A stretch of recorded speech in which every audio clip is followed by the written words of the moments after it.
people like me.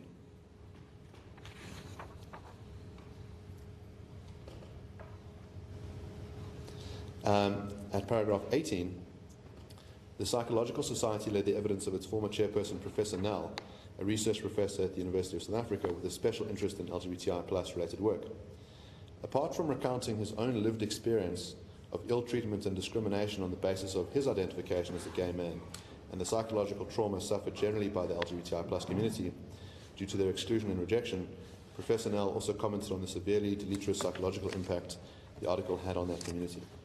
Now, my Lord, I refer your Lordship to these sections of the Kulani judgment because my learned friend in his heads of argument launches an attack on the relevance of the experts that were led by the complainant.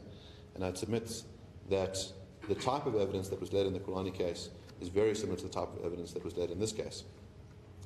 Furthermore, the fact that Mr. Nell, who was brought in as an expert, also stated that he personally had endured attacks and that he himself was a member of the gay community, showed that he had a particular kind of interest in the outcome, that he cared for the community's sake. And I'd say that's similar to the evidence led by Mr. Ritz. But would that then mean that the test to apply in weighing the credibility of an expert witness in cases of this nature would be different to the well-established test and jurisprudence around how expert witnesses are expected to, the standard that would be required of expert witnesses? I would submit so, my Lord. I'd submit that that the Equality Court jurisprudence is developed in quite a different way from the jurisprudence in other courts. So these matters are sui generis. They are not civil matters. They are not criminal matters. And the courts have made it clear that they are to be held to a different standard. So in the case of Woodways and Valley, the court says, it's clear to me that the Act creates an informal and inexpensive platform for the adjudication of unfair discrimination disputes. It marks a shift from the conventional way of litigation, which emphasizes elegance in the formulation of the pleadings. It creates a space for the victims of unfair discrimination to tell their stories so that systematic inequalities and unfair discrimination, which as the preamble states remain deeply embedded in social structures, may be eradicated. The promise of equality and easy access to justice, which the Act seeks to fulfill, would never be realized if litigants in unfair discrimination cases were expected to be meticulous in the manner in which they plead their causes of actions. For this reason, that only a judge or magistrate who has completed social context training may be designated to hear unfair discrimination matters under the Act. And in the matter of George and others versus Minister of Environmental Affairs and Tourism, the court held that an integral part of the Equality Act then is the focus on the creation of a user-friendly court environment where proceedings are conducted along inquisitorial lines with an emphasis on informality, participation and the speedy processing of matters. This objective itself goes to the essence of what equality is about because it emphasizes the need to make the judicial process available to all, including the poor and oppressed who are usually the victims of unfair discrimination and inequality. The formal, adversarial, often expensive and potentially intimidating proceedings that prevail in an ordinary magistrate's court or high court, which may act as a barrier to those seeking justice, have no place in the Equality Court.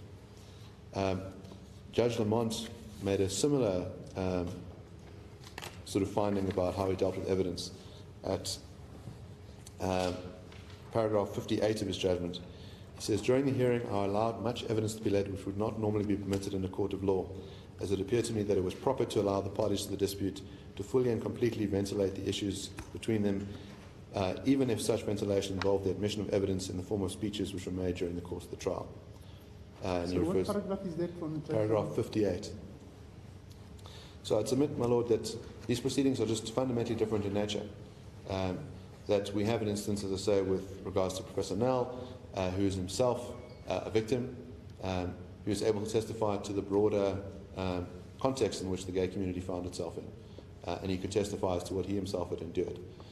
So, well, isn't there a difference, and one seems to find quite often where the legislature create the specialized tribunals and courts, there seems to be an approach of seeking to make those procedures much more informal, to do away with the technicalities that you find in the general civil litigations. But I'm not too so sure whether that goes even to the question of the standard that would be required of an expert, because an expert, even in the general normal proceedings, in a sense, one could refer to that person as a specialized person. And the purpose of that evidence, it's mainly to assist the court. So the court, in a sense, defer to the better knowledge and experience of that person. And it seems to me, my understanding is that the reason why the standard is set so high for them is to ensure that in giving to the court and the court accepting that evidence, it's not colored by the position they hold in as far as the subject matter is concerned, their involvement in the subject matter, their biases that may be brought in by the position that they may have taken on the subject matter. So are you saying that even in this kind of cases, one would have to relax that standard in relation to the overall purpose of why the court was created? Well, my Lord, I'd submit that, in other words, the essence of what an expert is someone who can provide the court with evidence that it would not otherwise have. So, for example, it's not the expert's role to explain the meaning of words. The court can do that itself. But the expert can provide this fuller context. The expert can provide this fuller context. And I'd submit that one way to assess the credibility of that expert is to determine, is it a matter of listening to what they say things are, or do they back it up with evidence? So it's not merely a matter of saying, I'm going to believe this person's personal story about things. Are they the kind of person who really has the genuine expertise? Have they done the research? Can they demonstrate it with reference to external facts? And I submit that Mr. Roots has done exactly that. Mr. Roots has written the book on farm killings. That his book has 1,000 footnotes in it. That at any opportunity that a claim is made by Mr. Roots, it can be backed up with external evidence. And throughout my heads of argument, what I've done is, in my citation method, I've cited his testimony in the transcripts, also the particular parts of his book which relate to that, and then furthermore, where there's an external source, like a newspaper article that talks about a particular killing, that external source is also mentioned. So in other words, one doesn't have to take Mr. Roots at his own word. One can go and check at every juncture whether his word matches reality. And so I'd submit on that basis, he very much meets the test of what an expert is supposed to do.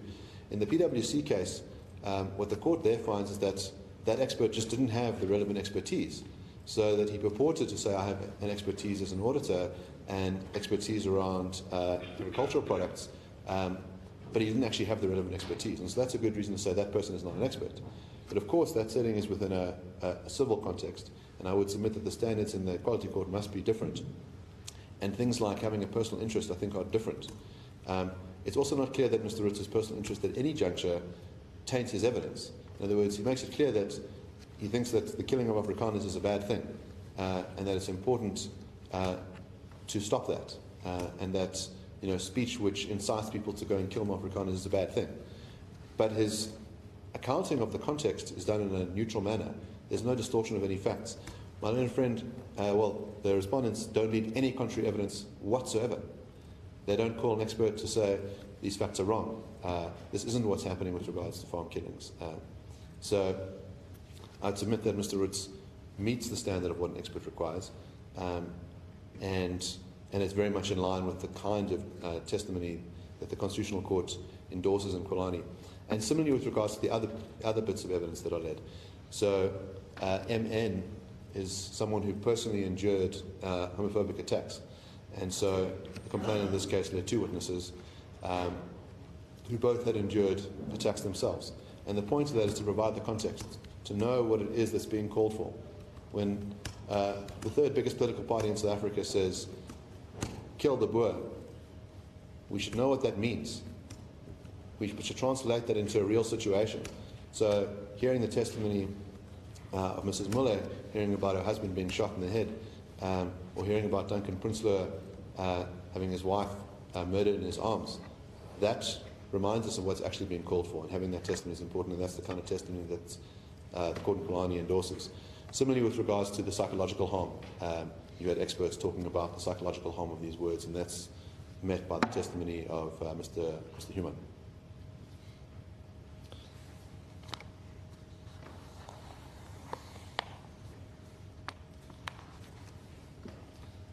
Now,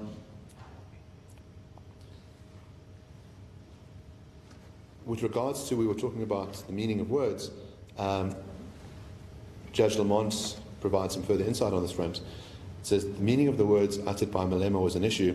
In order to understand the meaning of the words, it's necessary to place the words in their proper context. Words individually have meanings which are elastic, and that the meanings that they convey can vary substantially. Groups of words similarly have elastic meanings. The permutations increase as one adds to the equation. The context in which the words are uttered, the circumstance in which the words were uttered, the way in which the words were uttered, and the gestures which accompany the words and what the words imply. In this whole equation, sight must not be lost to the fact that notwithstanding the words used, the speaker, when he composes the message he wishes to deliver to the audience, is so able to compose it as to simultaneously convey multiple meanings to the whole audience and constituent parts of it.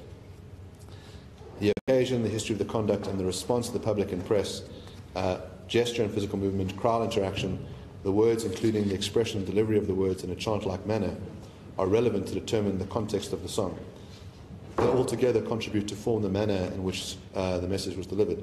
This is partly why I wanted to show the video. In other words, it's one thing to see the words on a page, it's another to see how they are performed. That they are performed with pow-pow gestures, that they are performed in front of a large group of people, and that they are performed in a context where they are very close to judicial proceedings, where those that are accused of murdering someone are present. All of that tinderbox stuff is important to bear in mind. With regards to the term hatred, Constitutional Court in Islamic Unity held the following: expression that advocates hatred and stereotyping of people on the basis of immutable characteristics is particularly harmful to the achievement of these values, as it reinforces and perpetuates patterns of discrimination and inequality. Left unregulated, such expression has the potential to perpetuate the negative aspects of our past and further divide our society. In the Canadian case of Kerkstra, which has been endorsed by our courts, a person's sense of human dignity and belonging to the community at large is closely linked to the concern and respect accorded to the groups to which he or she belongs. The derision, hostility and abuse encouraged by hate propaganda therefore have a severe impact on the individual's sense of self-worth and acceptance. This impact may cause target group members to take drastic measures in reaction, perhaps avoiding activities which bring them into contact with non-group members, or adopting attitudes and postures directed towards blending in with the majority. Such consequences bear heavily in a nation that prides itself on tolerance and the fostering of human dignity through, amongst other things, respect for the many racial, religious and cultural groups in our society. And Canada finds itself as a multicultural society in a way that South Africa is as well. We have a rainbow nation of many people who live amongst it, and that if certain sectors are vilified and targeted, this will have an effect. The authors of the Constitutional Law of South Africa state that hate speech can increase social tensions and the risk of violence, discrimination and other antisocial behaviour, both because the hateful messages may persuade or incite people to hateful views and actions, and because the targeted persons may react violently to the speech. Hate speech also undermines the values of pluralism and diversity. By communicating a message that some members of the community are less worthy than others, merely by virtue of their membership of a particular group, in the South African context, hate speech thus undermines the pressing goals of overcoming our divisive past and pursuing the tasks of reconciliation and the building of a democratic society. Hate speech may weaken the community building necessary for democracy to be sustained. And Kolani, citing Watkat, the court says, representations that expose a target group to detestation and to inspire enmity and extreme ill will against them, which goes beyond mere disdain or dislike. Representations vilifying a person or group will seek to abuse, denigrate or delegitimize them to render them lawless, dangerous, unworthy or unacceptable in the eyes of the audience. Expression exposing vulnerable groups to detestation and vilification goes far beyond merely discrediting, humiliating or offending the victims. Our learned friend points out that freedom of expression is a pivotal value in our Constitution, and the complainant cares very much about the right to freedom of expression. and words that are merely offensive are protected speech. But the Constitution makes it very clear that hate speech is not part of the free speech right. That once you meet that hate speech threshold as set by the Court in Kulani, free speech does not play a role. And that is the realm that we are in today. We are not dealing with words that are merely offensive. We are dealing with words that propagate hatred, incite harm, and are themselves harmful. On that question of what constitutes actually harmful words, the bottom of page 79 of my heads of argument, the Court in Kulani says that harmful can be understood as deep emotional and psychological harm that severely undermines the dignity of the targeted group. Citing Kamalo, the Court says 3 types of harm were illustrated. First, the reactions of persons who read the utterances and are inclined to share those views and be encouraged by them to also shun, denigrate, and abuse the targeted group. Second, the type of harm experienced by the targeted group, which includes demoralization and physiological hurt, and the harm caused from responding in kind, thereby creating a spiral of invective back and forth. And third, harm to the social cohesion in South African society, which can undermine our nation-building project.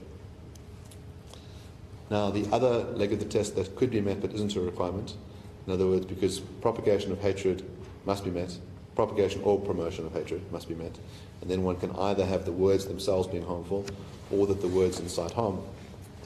Gordon Kulani says that considering the next phrase to incite harm, it's imperative to point out at the outset that there is no requirement of an established causal link between the expression and actual harm committed. Something that we discussed earlier, my Lord, is that it's not a criminal assassin test. It's not saying this person spoke words to call someone to kill, the gun went off, that person died. That's not the test envisaged.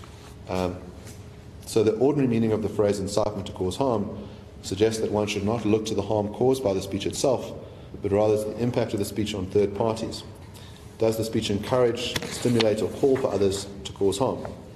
In addition, in order to amount to incitement, the expression ought to amount to an instigation or active persuasion of others to cause harm. Black's Law Dictionary describes it as an act or instance of provoking, urging on, or stirring up.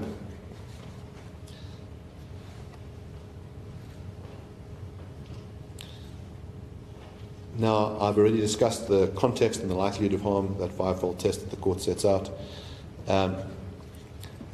Thus far, the legal test that I've set out all relates to hate speech. But there is a second complaint that is raised by the complainant, which is in relation to unfair discrimination dealt with by Section 7 of the Act. And the Act says that, subject to Section 6, no person may unfairly discriminate against any person on the ground of race. So we know that this particular section is limited to racial grounds, and I submit from what I've said earlier about Boer that that's a racial group.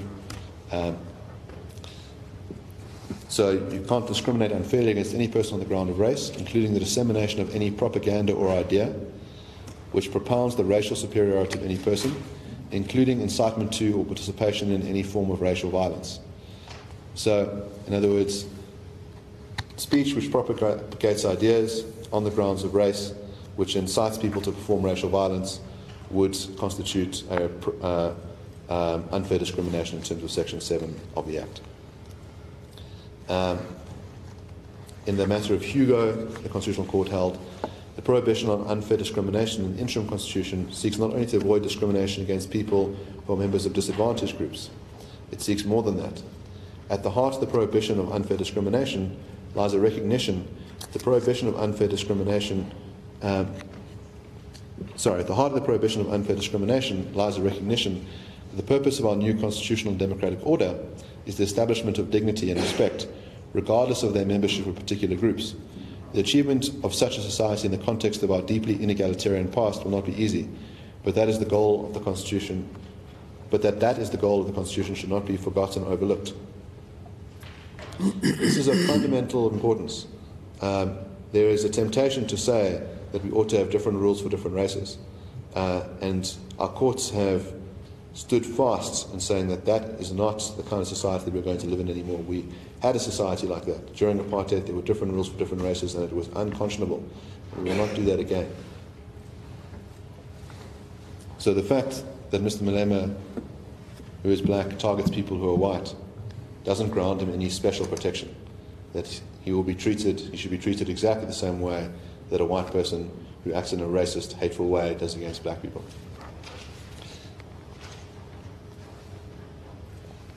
Furthermore, the court in Hugo says that the more invasive the nature of the discrimination upon the interests of the individual affected by the discrimination, the more likely that it will be held to be unfair. My Lord had asked earlier about the referral to prosecution. What the Act says at section 21(2)(n) is that after holding an inquiry, the court may make an appropriate order in the circumstances, including an order directing the clerk of the Equality Court to submit the matter to the Director of Public Prosecutions, having jurisdiction for the possible institution of criminal proceedings in terms of the common law or relevant legislation. So it could be done in broad terms like that. It could be done in the way in which the complainant has done, which is to specify the particular areas that deserve investigation. Now, I'd submit that the DPP then has, once it's been submitted, then they can investigate, and it's up to them to decide what they want to do. That all they're required to do by the court is investigate, but they're not required to institute charges. They can apply their own minds, and they can determine whether there's a good case or a bad case to be met. The ones that are identified are a breach of the Rights Assemblies Act. So Section 18(2)(b) of the Act provides that any person who incites, instigates, commands, or procures any other person to commit any offence, whether at common law or against the statute or statutory regulation, shall be guilty of an offence and liable on conviction to the punishment to which a person convicted of actually committing that offence would be liable. This section has been tested by the Constitutional Court. Constitutional Court has held that it meets constitutional muster, and specifically says for serious offences that things like calling for the destruction of property or calling for murder, that the Act holds, that the section of the Act holds. And so this court has the power to refer this matter to the DPP to investigate. Then there is the issue of perjury. Perjury consists in the unlawful and intentional making of a false statement in the course of a judicial proceeding by a person who has taken the oath or made an affirmation before, or who has been admonished by someone competent to administer, accept the oath, affirmation, or admonition. Now, Mr. Malema took the oath, testified, and I submit that there is reason to investigate his conduct, and I'll deal with the particular evidence that he gave later. But in brief, he was asked whether he and the EFF would be able to make payment of the R500,000 that is sought by the complainants to the organisation that combats racial hatred, and he stated, "I have nothing and the EFF has nothing." Now, the EFF is an organisation that is compelled to disclose its donations in terms of the electoral legislation, and has disclosed that it received a donation very recently in the sum of R3 million.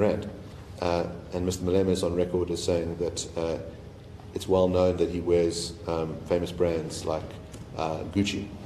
So I'd submit there is good reason on the face of it to investigate that it's a very serious matter when an opposition politician would perjure himself in court, and there appears to be a basis for such investigation. But again, that would be done by the DPP.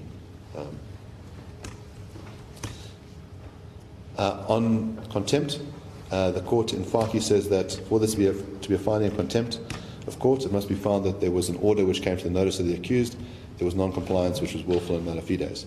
So the complainant in this case doesn't seek a contempt of court finding by this court, but submits that that's a matter that could be further investigated. And then finally, so you're saying contempt? What about contempt?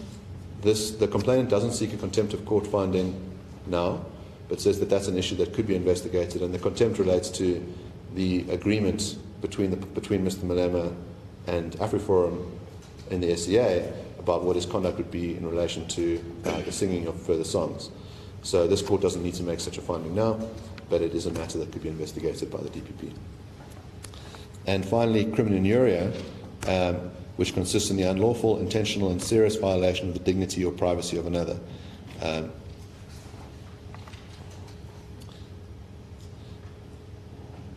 So, my Lord, what I've endeavoured to do then is set the legal framework so that Your Lordship is aware of what the full test must be, and to give an indication of why certain evidence was led.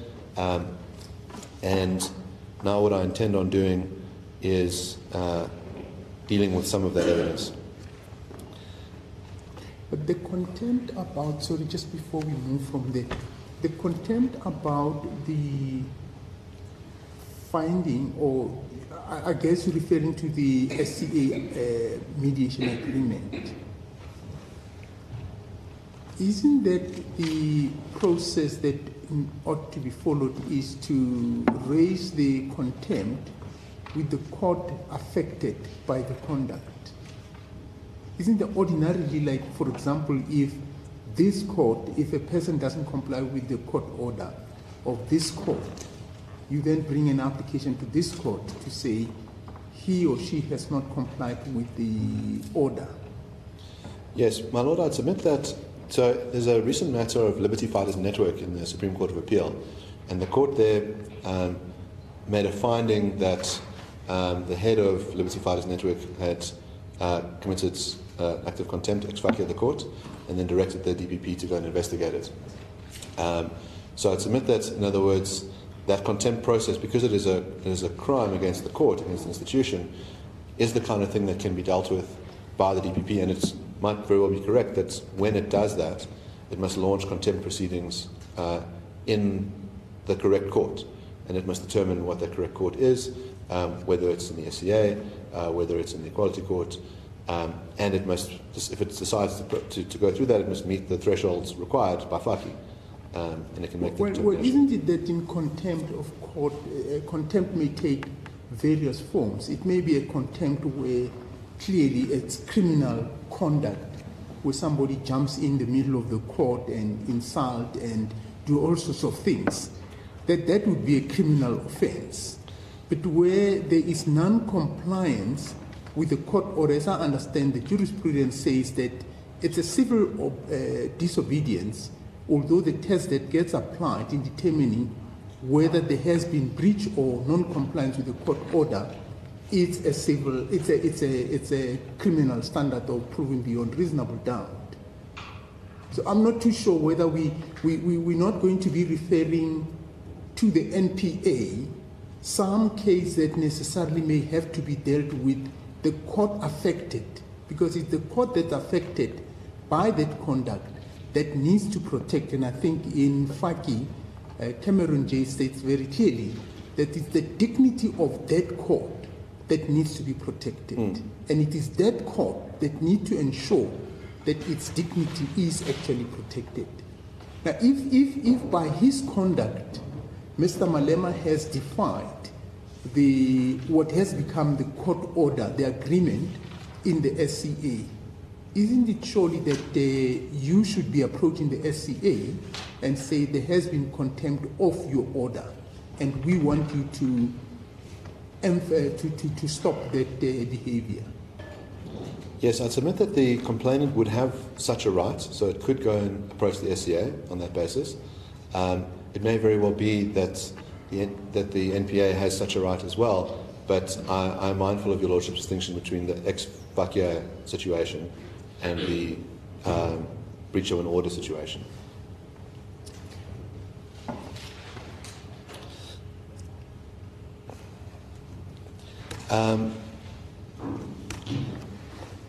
My Lord, at this juncture I'd like to say as well that during these proceedings, and your Lordship gives an example of contempt of court, there were people who invaded this court and were told to leave and refused to leave and sang Dibulu Bunu. I think this is a shocking moment for all judicial officers in this court to see that happen. It's something that I've never witnessed in my life. But outside of court, there were supporters, voters and members of the EFF who were singing, chanting, "Kill the Boer, kill the farmer," at the representatives of the complainant. Now, this is an issue between the parties as to whether this evidence ought to be admitted. I'd like to show this video at this juncture and then discuss what ought to happen with regards to that evidence.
So, my Lord, there it's quite evident that the members of the EFF are seeing kill the Boer. They haven't substituted the term for kiss. Now, the complainant offered the respondent all of its procedural rights. So after this happened, I think it was on the second day of the matter, this video was shown. It was then shown to the protesters themselves that the respondents were able to have a meeting with those protesters. They picked someone from that crowd to testify. He gave evidence on it. That Mr. Malema was shown this video, that he gave evidence on it, and that this court directed that the way for it to be included in evidence, because the applicant or the complainant had set out in its application that it reserves the right to supplement its papers, that the correct manner for that to be done was through an application for the admission of the evidence, and the complainant did launch such an application. The respondents have opposed that application, which is sort of strange in the circumstances, on the basis that Mr. Malema was given an opportunity about how that evidence should be dealt with. He was given an opportunity to consult with his lawyers. He said, "I'm waiving that. I'm going to speak to it now. I don't need to speak to my lawyers about this." But he was afforded such a procedural opportunity. That all of the things one would expect one to have were met. In other words, they knew about it in advance. It's pertinent information to this case. Mr. Malema's, I think, opening lines when he sat to testify was, "I don't even know why I'm here, because I don't sing Kill the Boer." And so it's very pertinent that that phrase is being sung outside this very court by members of the EFF. And Mr. Malema then gives much testimony about that and what he thinks ought to happen, and I'll go into that testimony later. But basically says, there's nothing wrong with those people singing that. He says, "I would sing that song," after saying, they've got the wrong man. So, especially given what I stated earlier about the standards for evidence in this court, that the kind of technical point taken by my learned friends has no place here. That to say that it ought to be part of the bundle, it is part of the bundle. It's under oath by Mr. Ritz. It explains what had occurred. An application is brought as directed by this court. That whatever rules would apply in a criminal setting, that those rules don't apply in this setting, but that there's been no procedural prejudice to the respondents in this evidence being included. And I submit that this court ought to make such a finding that the evidence is included. But isn't that a different incident? As I understand, in the papers, the pleaded case relates to a number of incidences where the song was sung, but on the main, it relates to the song being sung at the Senegal hearing. Now, that's quite clearly defined in the pleadings. And that's what was before this court. Now, I'm not too sure whether, if in the middle of a hearing, another incident, very similar or exactly the same, with the one that's under consideration, it means then that the court must then proceed. Well, my Lord, I submit that what occurs is that the papers are supplemented. In other words, to include the fresh complaint. And they're supplemented in the form of this application for the admission of the video. Is it supplemented, or you sought an amendment of your papers? Because I don't recall any application being made to amend the papers. I submit that that's not what was asked of the complainant. In other words, in the discussions between the respondents and your Lordship, that the directive was, and this especially comes out of the transcripts, the directive was an application for admission of the evidence must be launched. And that was the directive, and that's what's been complied with. It's not like a particulars of claim where one would amend, that the way that these are initiated is under oath. And so Mr. Ritz, in that finding affidavit... You can still supplement, you can still amend your notice of motion, even in motion proceedings. The yes. right to amend is still there. Yes, my Lord, it doesn't proceed on notice of motion. That these proceedings... It proceeds on the as is required by the Act, but yes. That's very similar to whichever way you can compare it, either to an action proceeding or notice of motion, but what the legislature has sought to do in seeking to informalize these proceedings is to allow for papers to be filed. Now, my difficulty is, does it mean that because you don't have summons, you don't have notice of motion, therefore, in these proceedings, you could bring in issues and matters as the proceedings go ahead? Well, my Lord, I'd submit that's exactly what occurred in these proceedings, that throughout the matter, the bundle grew. The bundle grew very late in the day. So, for example, during the evidence of Mr. Malema, I think after cross-examination, he then testified on a video that was uploaded on that occasion of Thabo Mbeki talking about Simbamba, that there was an issue raised about whether the book Treegrond existed, and so the complainant added that to the bundle. That as the matter continued, more and more was added to the bundle, and that during the party's initial meeting with your Lordship, it was understood that this is how the matter would unfold. In other words, these proceedings are different to a civil matter. It would be very strange in a civil matter for that to occur. But in these proceedings, the idea would be that as the matter develops, that more evidence would be adduced by the parties, and both parties took this opportunity. And it seems ignoble for the respondents to now say, well, we used all these opportunities, Mr. Malema said there's nothing wrong with me testifying in this video, and now when it starts to chafe, to say we want it excluded.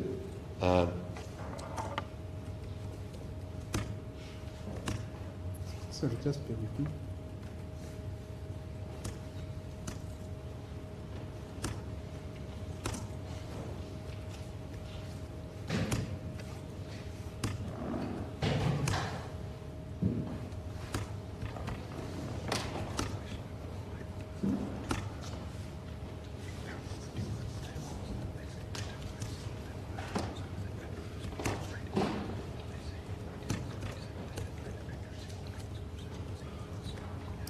Thank you.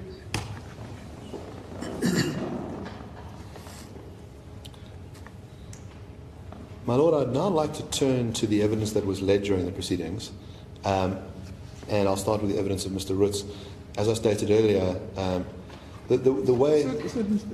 Just while we're on that point, so your point is, just for my understanding, your point is that in the nature of the way the proceedings were conducted, parties submitted further documentation and evidence during the hearing. And similarly, this is what happened with the incident that occurred at the gate. Now, that incident, as I understand it, also had some form or some kind of a hearing of its own, and evidence was laid. Now, you're seeking only to incorporate that evidence into this hearing. That particular, the outcome of that process stands on its own. Because if I recall, I did make some ruling on that particular matter. Yes, my Lord, it was, as I say, at the time, it was that procedure happened for two reasons. The one was that there was a concern about how these proceedings would continue. In other words, the members of the EFF were blocking access to the court. This had happened early on, and then this incident happened in quite a dramatic fashion. And so the first part was to ensure that the proceedings could continue in a safe manner. What ultimately happened was that the complainant's representatives had to take a separate entrance into the court and be smuggled into the building so that they weren't accosted. But that was the first part of it, was to ensure that the proceedings would go in a civil manner.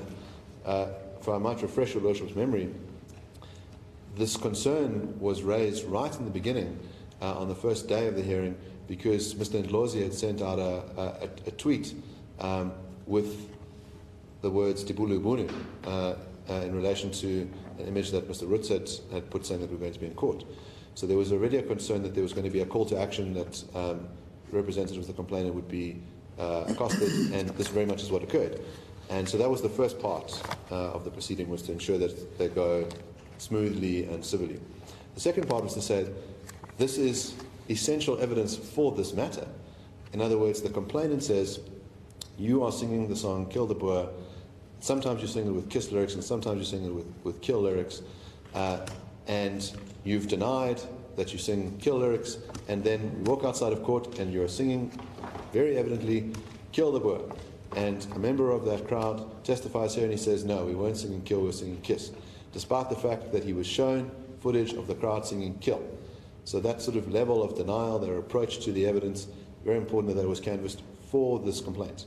Now, the relief sought in the complaint itself is to say that the song must be declared hate speech. And so this is just an instance of this being sung. It provides useful additional evidence for this matter, and so the court can make a determination about the EFF singing this song. And this is a particular egregious instance of it. So it's more of a collateral evidence to your main complaint? Yes, my lord. Thank you. If I then might turn to the evidence of Mr. Roots. So Mr. Roots is the head of policy and action at AfriForum. He is trained as a lawyer, and he testified that he was in the process of completing his doctorate in law on the question of minority rights. And he's the author of the book Kill the Boer, which was published in 2018 and deals with the phenomenon of farm murders and attacks in South Africa. And the book is the basis for that testimony. As I stated earlier, that book is fastidiously referenced. There's 1,000 footnotes, and is the standard for determining this phenomenon around farm murders and their brutality. The book required 3 years of research, and it involved both academic and field research. Mr. Roots argues that the phenomenon in farm attacks is a unique crime phenomenon for 4 reasons. First, the frequency of the attacks. Second, the level of brutality. Third, the unique role that farmers play in society. And fourth, the practical reality that farmers live far away from their neighbours and police stations. A farm murder is basically an attack that happens during a farm attack, so when someone is murdered during a farm attack. And according to the National Rural Safety Strategy, the definition of a farm attack is that attacks of violence against persons on farms and small holdings refers to attacks aimed at persons, residents on, working on or visiting farms and small holdings, whether with the intent to murder, rob, rape or inflict bodily harm. In addition, all acts of violence against infrastructure and property in the rural community aimed at disrupting legal farming activities as a commercial concern, whether the motives related to ideology, land disputes, land issues, revenge, grievances, racist concerns or intimidation are included. Mr. Roots referred to a list of 1,700 victims of farm murders, which include farmers, their family, farm workers and visitors. Those 1,700 names are included in the book Referral, which lists between the years 1990 and 2012 those farmers that were killed and the dates in which they were killed. I will state then it was bizarre that after having been provided with a copy of this book, the respondents took the view that the book does not exist. Mr. Roots relied both on external and internal sources in establishing the data on which he relied for purposes of his book. The internal sources comprised information collected by AfriForum's own team, whereas the external sources are those figures collected by authorities such as the South African Police Service. And AfriForum has been collecting data on farm attacks and murders since 2013. It employs a media monitoring team which collects and verifies reports of farm attacks and murders from the mainstream South African media. It attempts to contact the families of such reported victims. It also has a trauma unit with 4 full-time employees who perform trauma counselling of victims and assist such victims with preparing to testify in court. The trauma unit is another internal source of statistics, as this unit communicates with victims across the approximately 150 AfriForum branches nationwide. Finally, AfriForum also relies on its network of members. It has now 300,000 registered members across the country. A premium is placed on verifiable and credible information. Mr. Roots testified that if we say there were 79 murders in a year, we have a list of the names of 79 people who have been murdered during farm attacks. I only work with numbers that we can prove. When we say that there were 2,000 farm murders, I mean that there were 2,000 farm murders for which we actually have the names of the victims, which means the actual numbers would be much higher. Mr. Roots referred to 4 main sources of data and statistics with respect to farm attacks and murders, apart from AfriForum's own investigation. The sources are the 2003 Parliamentary Committee inquiry into farm attacks, the South African Police Service reports, individual statements given to the SAPS, and data compiled by TAO. SAPS has published annual reports for several years. However, Mr. Roots noticed that there was a period of 3 years when statistics were not reported. He said AfriForum has a good relationship with SAPS. They meet with them regularly as possible to discuss the crime phenomenon and sometimes exchange data. It is not, Mr. Roots testified that it is not that we are trying to collect this data in competition with the police or to try to prove the police wrong. Our approach is to be a stakeholder and a contributing party in the fight against farm murders. That is why we work with the police as far as we can. We have found that there is significant value in collecting the data ourselves as well. Sometimes we find that the police miss cases. There was this problem of the police just simply refusing to release these numbers earlier, which also made it even more important for us. Now we try to work with the police. Mr. Roots in his book also refers to other sources. I made reference to Land of Sorrow or Tregrond, which is the translated name. It's a book about farm murders in South Africa which took place between 1990 and 2010. Verification took place either by confirming the crime with the local police station, obtaining reports by credible media institutions about the incident, or by making contact with surviving victims or relatives of murdered victims. Every case that could not be verified was excluded. The result was an extremely credible, detailed list of the incidents that ought to be referred to as a minimum number of the actual incidents. It's vital to put names to the numbers and prevent the analytical exercise from losing emotional impact. It's important to have the discussion about statistics because that is the analytical side of the crime phenomenon. It shows us that you are not making something up. It's an actual problem. But it can become heartless if you only talk about stats. To commemorate the thousands of victims of farm murders, the White Cross Monument was erected with each cross representing a farm murder. And, my lord, at page 49 of the book, there's an image of this hill filled with white crosses, each representing a person who was attacked and murdered. Drawing on the above sources and analysis, Mr. Roots can conclusively establish that farm attacks and farm murders are disproportionately frequent in comparison to the general murder rate. In the report of the Committee of Inquiry on Farm Attacks, it is stated that in the year 1991, there were 327 farm attacks which resulted in 66 farm murders. 10 years later, in 2001, a total of 1,011 farm attacks were committed, resulting in 147 farm murders. This amounts to an increase of 209% farm attacks and an increase of 122% in farm murders. During these 11 years, 6,122 farm attacks and 1,254 farm murders were committed. And at page 33 of the book, there is a graph which illustrates this. If the reference by the SAPS to at least 12,245 farm attacks and 1,700 farm murders in 21 years is used, and the 3-year statistics gap, which no statistics allegedly exist, is excluded, this would imply an average of 680 attacks and 94 farm murders per year. This is basically 2 farm attacks a day and 2 farm murders per week. Mr. Roots referred, in addition to the data and stats collected by SAPS, as presented graphically in this book, to AfriForum's data. My learned friend takes a point in his heads of argument where he says Mr. Roots doesn't have a degree in statistics. And he asks Mr. Roots this question and implies that, well, you need a degree in statistics to produce these graphs. Now, I think maybe there's a reason why many lawyers studied laws, because they're not very good at mathematics and they see it as a very mysterious thing. To be a statistician is a very niche thing, and it requires an understanding of probabilities. It's a forecasting exercise. So, for example, in this court, it would be probably quite common to encounter statisticians in the form of actuaries who will do a diagnosis about someone's future loss of earnings, for example. And they'll say, given what I know about you now, and given the probabilities of how your life will unfold, I think your loss of earnings will be X. That requires a degree in statistics. That is a difficult exercise.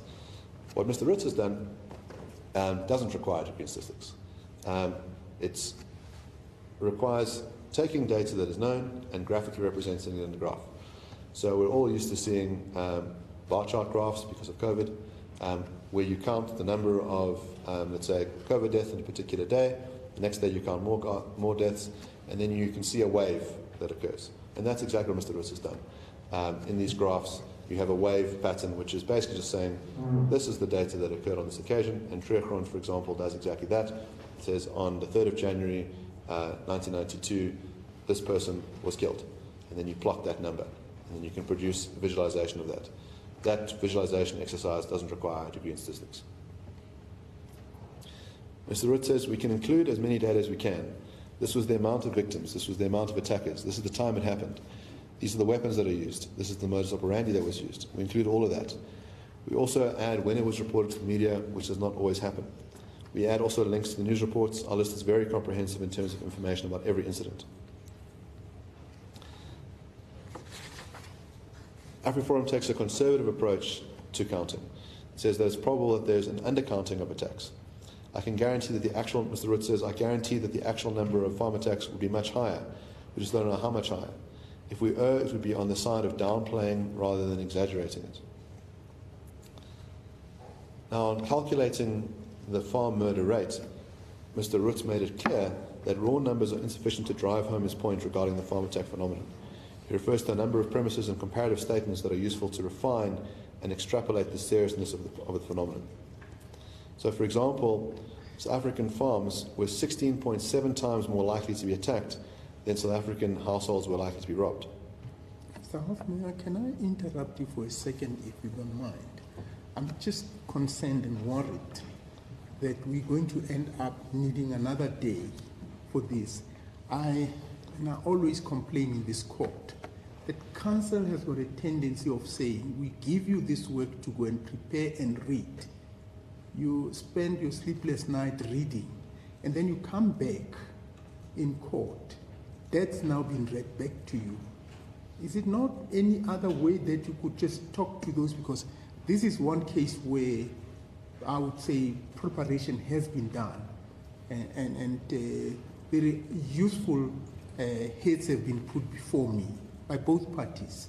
So I'm not sure whether it's the best use of the time, and as I told you, I have some other time pressure today, that you can talk to these issues, and if need be, you may just refer me to the paragraphs. Your heads of arguments are paragraph numbered. You can tell me and say, look, I would like the court to particularly focus on this paragraph, rather than having to read the heads of argument sentence by sentence, paragraph by paragraph. I understand, my Lord. I will endeavour to deal with only the salient details and make the references as necessary, and I will ensure that we finish by today, my Lord. Okay, thank you. So, my Lord, really on this question about the farm murder rate, the idea is to point out that there is a dramatic difference between the general murder rate in South Africa and the rates experienced on farms. So the murder rate in South Africa is 34 out of 100,000. The way that rates are described is in terms of 100,000, and that shows you, out of a population of 100,000, how many people are murdered on average. Now, the distortion with that general statistics is that it includes all murders, but a large percentage of those murders are what are called social fabric crimes. So a social fabric crime is, let's say, a bar fight or a domestic violence interaction where the parties know each other. These are different from intruder attacks. So, in other words, if someone breaks into your house and kills you, that's not a social fabric crime. But all farm attacks are intruder attacks. It's necessary in the definition. It's not a situation of a farmer killing his wife. That would be domestic violence, not a farm attack. And so we know that if we exclude the social fabric crimes, the true murder rate in South Africa is between 5 and 14 out of 100,000. Now, if we look at the farmer murder rate, so this is a proxy that Mr. Roots uses, which is basically to say how many commercial farmers are there, how many commercial farmers are murdered, and he says that if we look at that rate, what we see is that it was 98.8 out of 100,000 in 2011, 132 out of 100,000 in 2014, and 156 per 100,000 in 2016. So this means that the murder rate is between 3 and 5 times the national murder rate, and many more times if social fabric crimes are excluded. So we're dealing with a crime phenomenon that is just dramatically different from all the other crime phenomena in South Africa. Now this is very important because Mr. Malema makes this statement in a speech where he says there are no farm murders. No white people are being murdered on farms. And then wants to sort of say, well, you know, there's just the phenomenon of murder. These things are all the same. They're not the same. You have a minority group that's being targeted and killed in proportions that are much, much higher than the national murder rate, and that's something that's important for the context. Now, the other thing that we find that's different about these attacks from ordinary crime is the brutality and the violence that's entailed in the attacks. That Mr. Ritz describes it as overkill. That what is done is beyond what's necessary for the mere committing of a crime. In other words, if the reason why someone wants to commit the crime is to steal a car or steal money, that there's no need to torture someone for hours. And this implies that really the spoils of the attacks are a bonus. In other words, the primary aim is to torture people to death, to kill people. It's not to get the few hundred rand out of their wallet.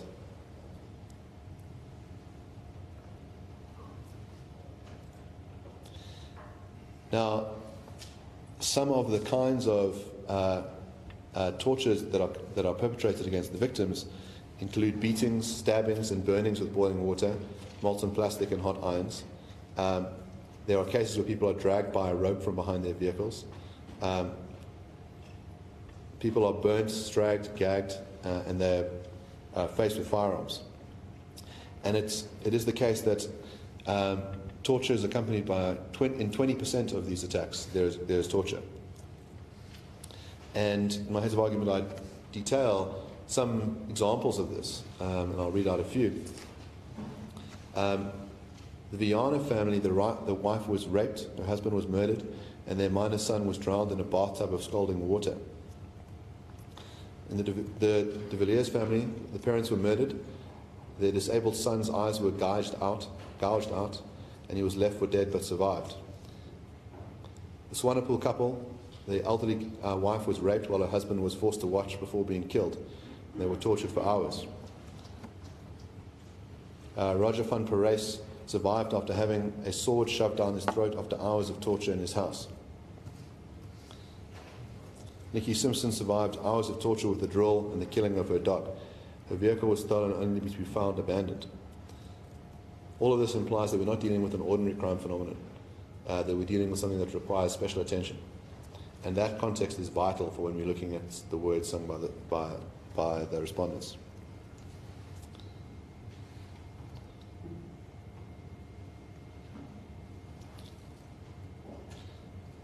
There's also this phenomenon which I alluded to earlier of denying the phenomenon.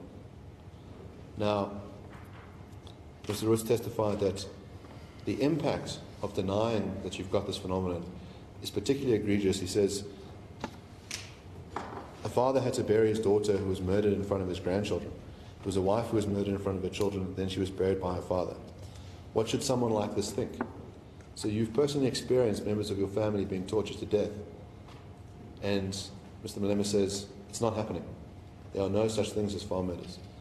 That just adds salt to the wound.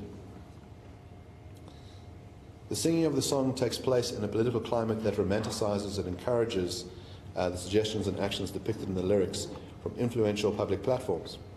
Now again, if we look at the test set by Kolani, knowing the context is important, knowing the speaker is important. What's the status of the speaker? This is not a retired estate agent from the middle of nowhere like Penny Sparrow. This is the leader of the third biggest party. This is someone who testified that he will be president. And how is he doing it? In mass public rallies. The singing not only takes place in such a climate, but plays a determinative role in creating it. The harm and victimization experienced by families and survivors is magnified by the singing of songs like Kill the Boer in public, as well as the use of slogans like One Settler, One Bullet. Mr. Roots testified that to argue that all farm murders are motivated by racial or political factors would be inaccurate. But it would be equally inaccurate to suggest that the political climate that exists in South Africa today is irrelevant when it comes to the safety of South African farmers. And he identifies Julius Malema as the most influential figure in propagating this view, and the EFF in being the most influential group in this regard. The message that's being sent is this group matters less. That if a white farmer is killed, it doesn't matter as much as if someone else is killed. They are rendered subhuman, they are dehumanized, and that it's okay to call for their killing and to say, well, this is the climate we live in.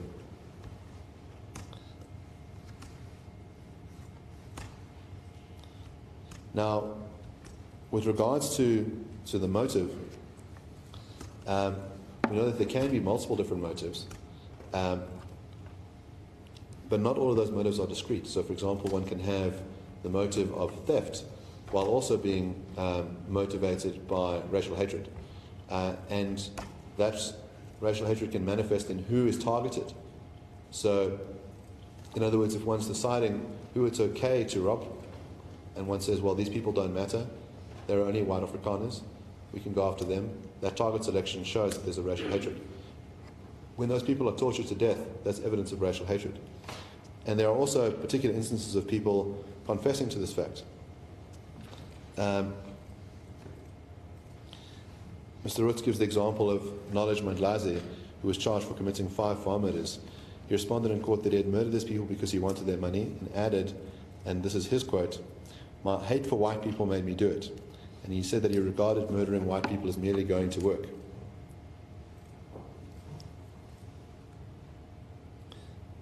Now, I mentioned earlier that the organization that the complainant says ought to receive the R500,000 is the Potgieter Foundation.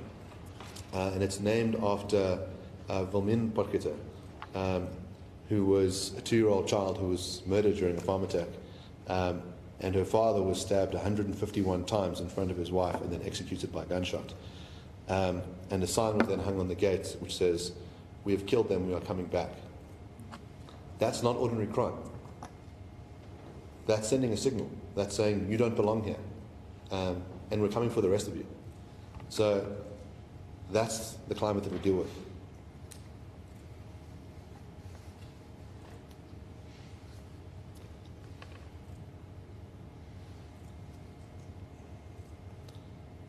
Mr. Roots deals with what he calls the zeitgeist in South African society, and he says that from the early 90s,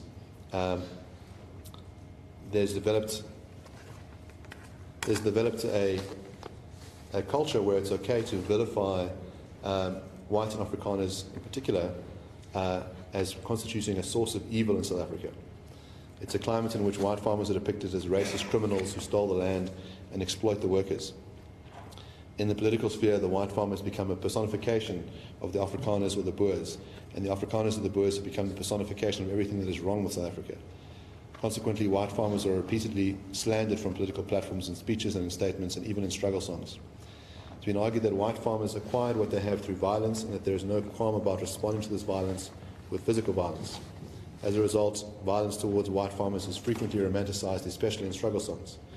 These songs are not merely sung by fringe groups, but by government leaders.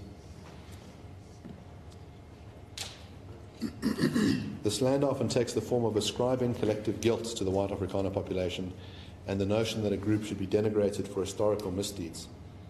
Such groupings, as done by Malema, involves tarring with the same brush young and old, male and female, all Afrikaner people into a single entity which is collectively guilty and deserving of violence for such historical crimes. Mr. Roots argued that such collective group blaming is analogous to Nazi propaganda against Jewish people prior to the Holocaust. It's exactly what the Nazi Party did. Is that they would go and identify particular Jews who they said had committed crimes, and they would say, all Jews are responsible for this. This is an evil people and they must be eradicated, and they were. So there's a danger when you vilify groups, when you ascribe collective guilt, when you can say, and Mr. Malema testifies, he says, Afrikaners today are the same people as 370 years ago.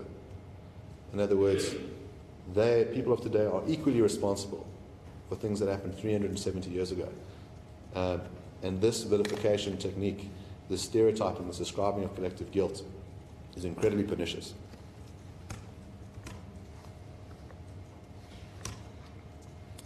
Whites and Afrikaners are often portrayed as visitors to Africa rather than citizens of South Africa with an equal stake in the country. The idea is that they are land thieves who are responsible for all ills and misfortune that black people experience in modern times. This train of thought leads to the grouping of society into victims and perpetrators.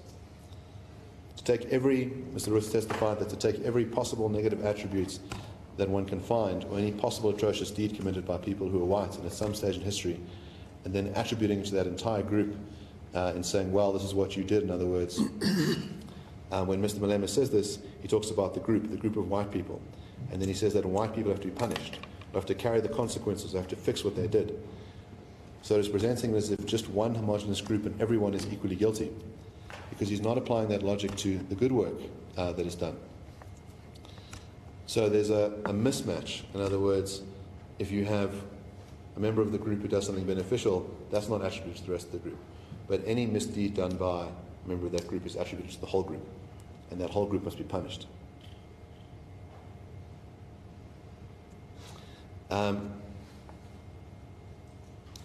Mr. Roots referred to the writing of Referral, who was the editor-at-large of the Huffington Post, who stated that black obsession with whiteness and white privilege is all it seems we ever talk about in sustained ways in our national conversation.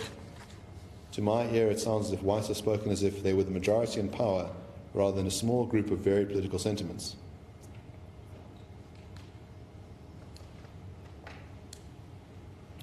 Now, in my heads of argument, I detail instances of other politicians who have added to this climate. I won't go into the detail now, but the point of that evidence is to say that we think about South Africa as a boiling pot, that all of these other actors are adding to the flames, adding to the sense of a tinderbox moment where further speech can be used that will ultimately lead to eruptions of actual violence, and that context must be taken into account.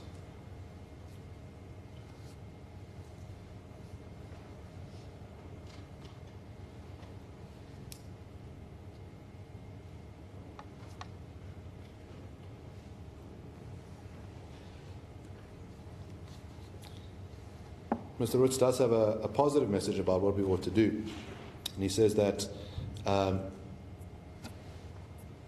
this notion of collective guilt is inimical to the values of the Constitution. And he says we should be working together about unity and diversity and all the things that are increasingly under threat. People should be judged on the content of their character, not the color of their skin. Section 1 of the Constitution states that South Africa is a nation founded on the value of non-racialism. And I mentioned this earlier with regards to Judge Sutherland's judgment in the Kamalo case, that it's fundamental to the success of our society that we treat each other in this manner, that we don't judge people based on the amount of melanin in their skin, but rather on the content of their character.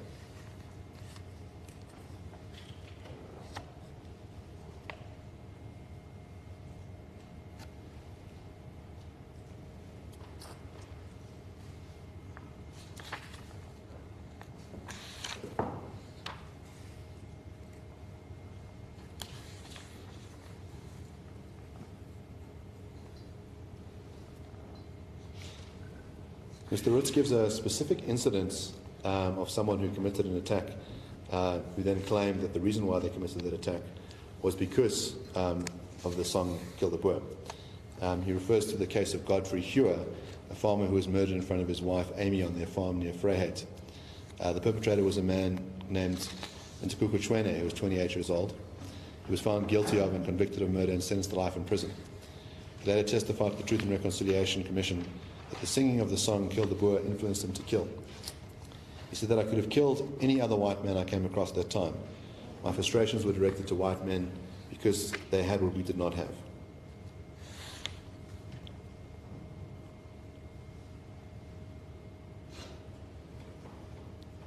Mr. Roots also then testified about the use of the song Kill the Boer and shows that it was popularized by Peter Makaba, who was a former president of the ANC Youth League.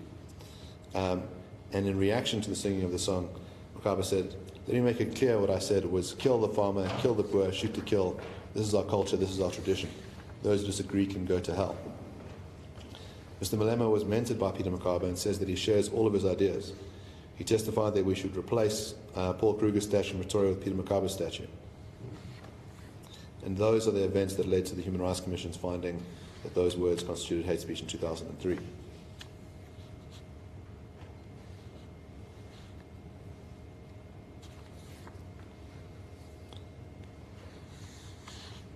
Now, as I discussed, the Lamont judgment deals with a prior instance of Mr. Malema singing Dibulu Bunu, and that was in 2010. And the courts then made a finding that the words constituted hate speech. Now, my learned friend takes an interesting point in his heads of argument, which is not raised in the responding affidavit, which is this notion of res judicata. He says, well, another court has dealt with these parties and these facts, so therefore this matter is res judicata. Now, this is analogous to someone who assaults his girlfriend, goes to court, is found to have committed the crime of assault or the civil wrong of assault, and enters into a settlement agreement where he says, I won't do it again and I'm sorry. 10 years later, he assaults the girlfriend again, is brought before a civil court, and he says, we've been here before. This is res judicata. Cannot be the case, my lord. That the facts in the Lamont judgment are from 10 years before. The facts are different now. There cannot be a finding of res judicata. I thought I would raise it at this juncture to point out that there's a strange obsession with technicalities, but such a plea, the kind of plea that one would expect in the pleadings, it's only raised in argument, and of course, there is no substance to it either.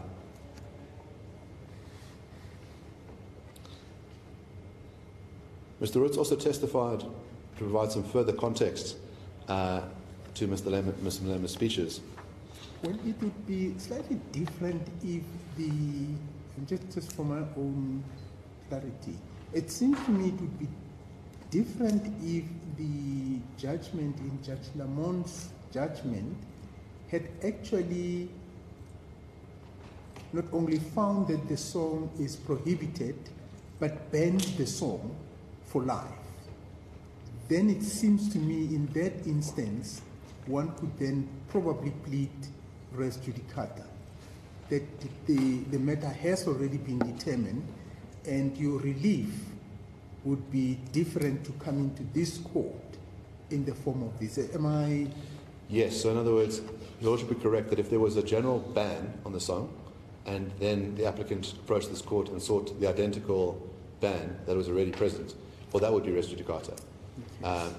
But that's not what occurs. In other words, what there is to say, you must be found liable for committing an act of hate speech in terms of this act, which you've done on repeated occasions. That can't be res judicata. It's a new instance.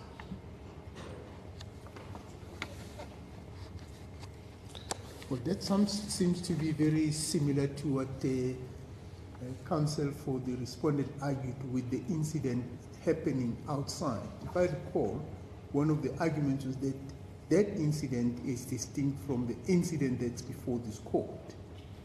So my understanding of his argument was that if you need to address your complaint about what happened at the gates of the court, you must now lodge a different and separate complaint.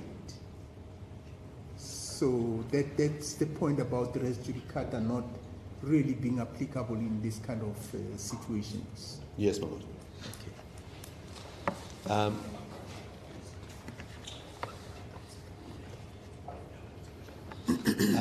My lord, I see that it's 5 to 12. This might be a good juncture for us to take the lunch adjournment as discussed earlier. Yes, thank you very much. The court is going to adjourn early for lunch today because I'll have another commitment during the lunch time. We will resume at 1 o'clock. Thank you very much. The court shall adjourn.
for the slaughter of whites. Now,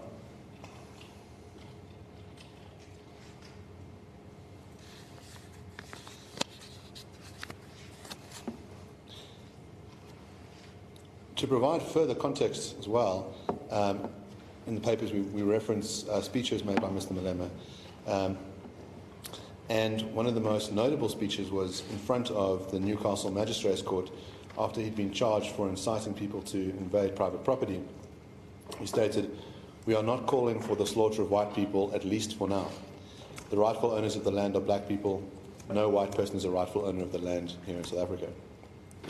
And responding to the criticism of this speech, Mr. Malema stated that, "My wish is to see de Klerk suffering for a very long time for the crimes they committed against black people. It belongs to you. It is your land. It is the land of your forefathers. It is a land that was taken from us by white people by force through genocide. They killed our people. I'm asking politely for the land to be returned. And if they do not return it, I cannot guarantee what will happen. And the EFF is coming for you, boy. Just pray. Just pray to your ancestors. Pray to Milan. Pray to Verwoerd. Pray and ask them for EFF not to come into power. Because we come into power, Afrikaner male, this side. This is where you belong. We are not scared of Afrikaners. This is not your land. You must know your place. You are visitors here. And the long stay of visitors depends on their conduct. If you continue to misbehave, feeding our people to lions, putting our people who are still alive in coffins, then you are applying for something else." Malema reiterated, "We do not back whites. We do not care about their feelings. They have made us suffer for a very long time. It is our turn now. They must be happy we are not beating them up. They must be happy we are not calling for genocide." Such statements reinforce the notion of group criminality, that simply based on the colour of your skin, you are by definition a criminal and deserving of violence. Based on the colour of your skin, you have to be treated like a criminal because all whites are land thieves and criminals. Mr. Ritz also provided testimony about this correlation between the singing of the song and actual farm murders. As I stated at the beginning today, my Lord, this is not a requirement that the complainant needs to meet. In other words, it's not necessary to show that there is a causal link between the two.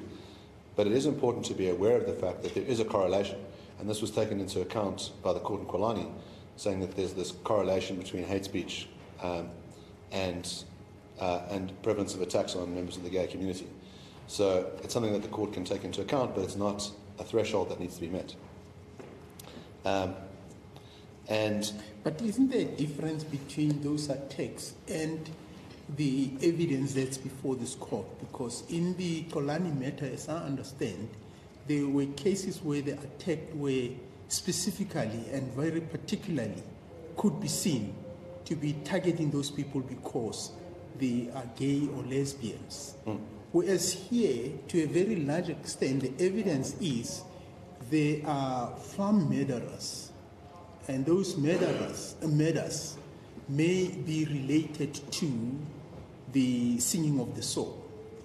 So the question would be, is there any direct evidence to link the two? As I see it, there's very little connection between the murders in the farms and the singing of the soul. But that's not an issue, and you've already addressed me on it. I don't want us to go back to it.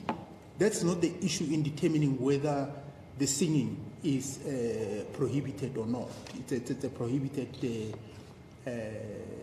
statement. Yes, my Lord, well, it goes to context. In other words, so the complainant doesn't have to prove a causal link, but the kind of evidence that the court dealt with in Kwalani was to say, is there a correlation? In other words, we can't prove causation between the publication of this article and violence against the gay community, but we can see that as these sorts of statements rise, we also see, violence rising. It's a context in which the events are taking place and the threat that may, or the risk that may arise from the singing of the soul. That's my understanding of your case, because also here we're not dealing with your typical criminal case where an event has happened where somebody is being shot. You then have to prove that this person was killed beyond reasonable doubt, and these are the reasons. Here, what the legislature seems to envisage is to actually address the risks that are associated with hate speech. rather than saying, let the hate speech occur and then bring these people to court to be charged. It's saying, it's like a, what you call it, a mitigating factor or anticipatory fact that the policies sought to address. Yes, I think that's a good way of putting it, my lord. So in other words, it's an aggravating circumstance if the environment in which the hate speech is being uttered is an environment in which the targeted group is being murdered disproportionately. And so that goes to that context. And Mr. Roots gives evidence of, as I say, incidences where the song is sung and incidences where people are murdered soon afterwards. And he shows this in relation to Mr. Malema singing of the song in 2010, and then also a sharp spike after the song was sung by Peter Makabe in 1993.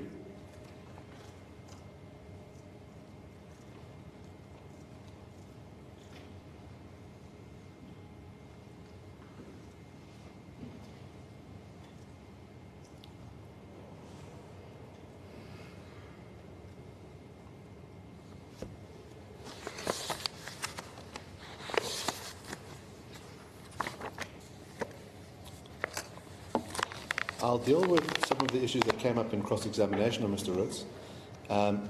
One of the points taken by my learned friend regarding Mr. Roots's credibility is about a statement made regarding information that was published on Mr. Malema's Facebook page.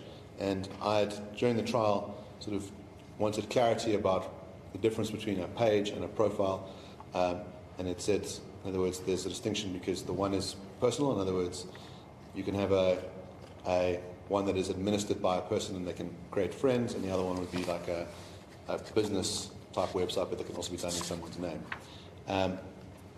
And Mr. Roots clarifies that what he saw on this page, he has no idea whether it's administered by Mr. Malema, but it's sort of like a business page that says Julius Malema, had at the time 12,000 followers, and there were various posts made by supporters of this page on that page.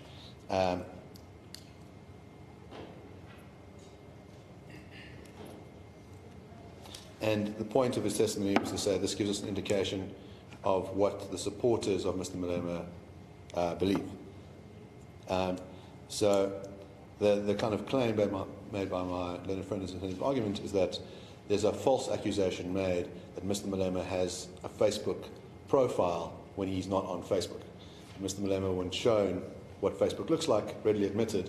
But well, Mr. Opperman, I thought ultimately it came down to the fact that somebody has posted on a Facebook, and that posting seemed to link to the question of the risk that we've just alluded to earlier. It seems that's where we are. Yes, exactly. That's exactly the point of it. It's to say that this gives us an idea of the climate, that we've got supporters of Mr. Malema. Let's then move on from that one then. Yes. I'd then like to turn to the evidence of Mr. Human. So Mr. Human was testified as someone who works at the trauma unit of AfriForum. And he said that the trauma unit goes out to visit victims of farm attacks to debrief them and help them overcome their emotions and lead normal lives. And that he's personally worked on 25 cases and supervises a further 60. And he uses cognitive behavioral therapy to assist victims and their families to take back control of their lives, he says, so that they can look life in the eyes again and start living. And the purpose of Mr. Human's testimony was to kind of, if we start Mr. Roots's evidence as a really bird's eye view, giving us the stats, telling us the magnitude of the problem, the murder rates, how they differentiate, and then giving us some instances of particular attacks, Mr. Human fits in the next layer to say, well, I've surveyed a number of people who've survived these farm attacks, and I can tell you what the impact is on them. And so that evidence is similar to the kind of evidence led by Mr. Mokwena from Power in the Kolani case, giving a sort of psychological view of what's entailed by these attacks. And so during these trauma sessions, the victims can tell Mr. Human what they went through, and they can narrate the circumstances of what they went through.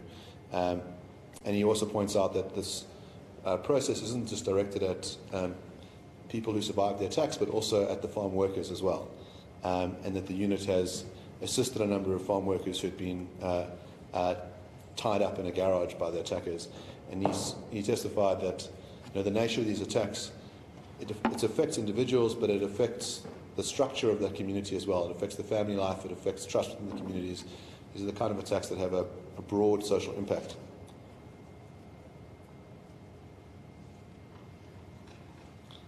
He specifically says that it is felt by people that are both black and white.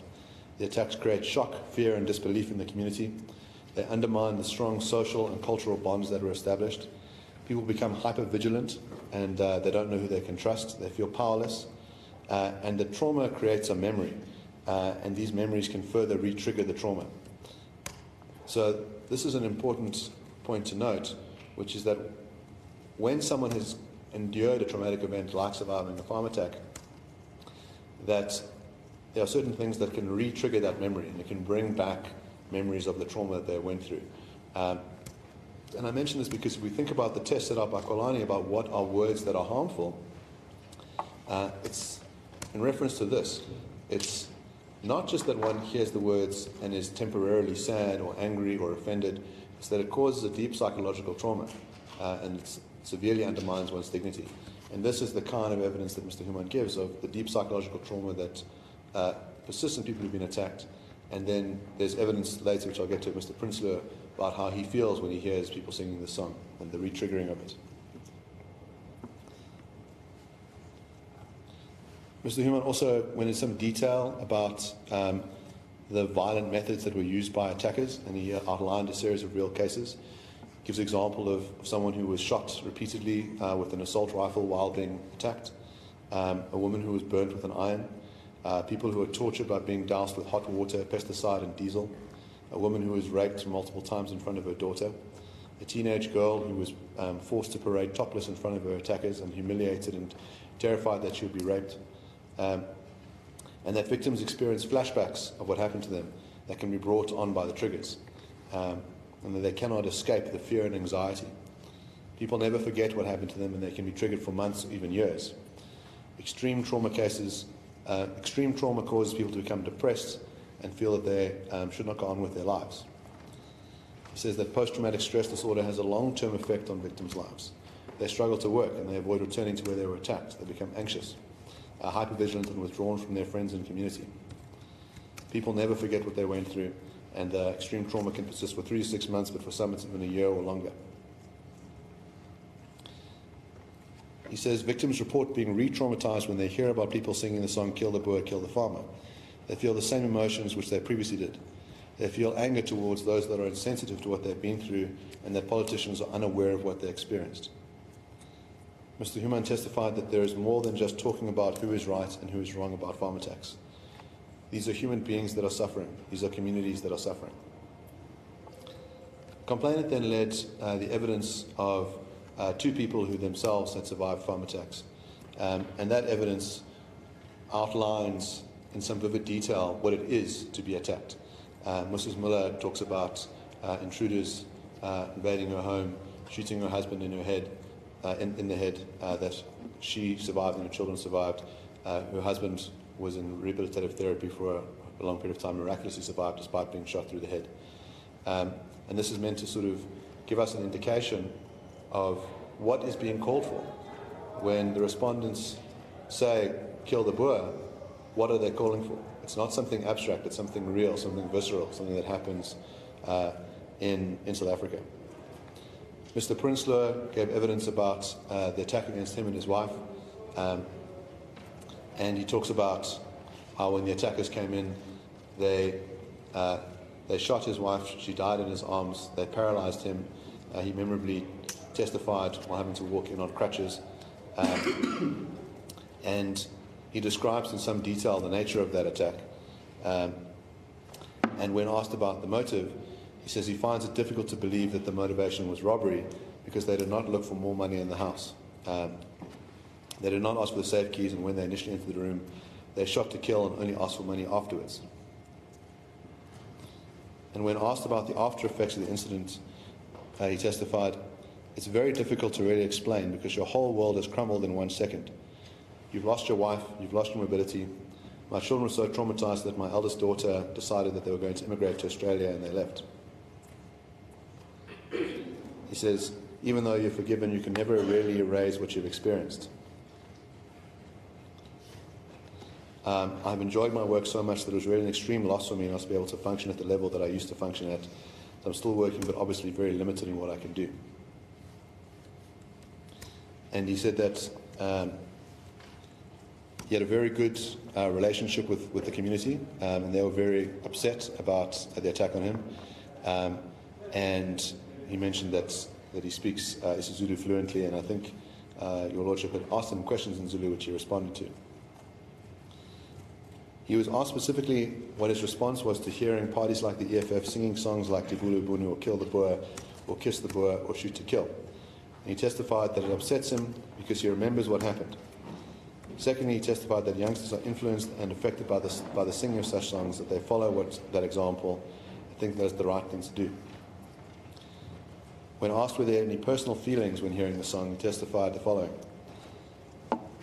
We had planned so many things for us, because I was not very far from retirement, and I had a good marriage, and everything just disappeared in 1 second. People ask me how things are going. I'm living from day to day. I'm in constant pain because of the injury. I cannot enjoy the things that I used to enjoy. It has taken away my whole life. So that is the feeling that I get when I see these things. I'm reminded of what I've lost. That's vivid testimony of the words causing harm, of re-triggering someone who's gone through a traumatic event and bringing back the trauma. The complainant then called Mr. Gabriel Kraus to give evidence, and the importance of that evidence really was to set the scene at Senekal. And he testified why there were gatherings in Senekal, that it was after the murder of Brendan Horner, that, as I stated earlier, Horner was murdered in a very public way, or that his body was put on public display. Mr. Kraus testified that a group of vigilantes had attacked the court on the 6th of October, and he described this as an unacceptable act of mob justice performed by vigilantes. And he said that the farmers in that community described them as outsiders, as not members of the community and not sharing their values. They expressed the suspicion that they may have been paid to make the farmers look bad. Former President Motlanthe had warned that more friction in Senekal could lead to civil war. Mr. Malema's response in Newsroom Africa was, so be it. So that sets the scene. In other words, it's an incredibly heated tinderbox situation. You have a member of the community who's murdered, he's young, his body's put on public display, there's further friction caused by external vigilantes attacking the court, and then the EFF arrive on the scene, and this is the scene in which they sing, kill the farmer, kill the Boer, and they don't sing kiss.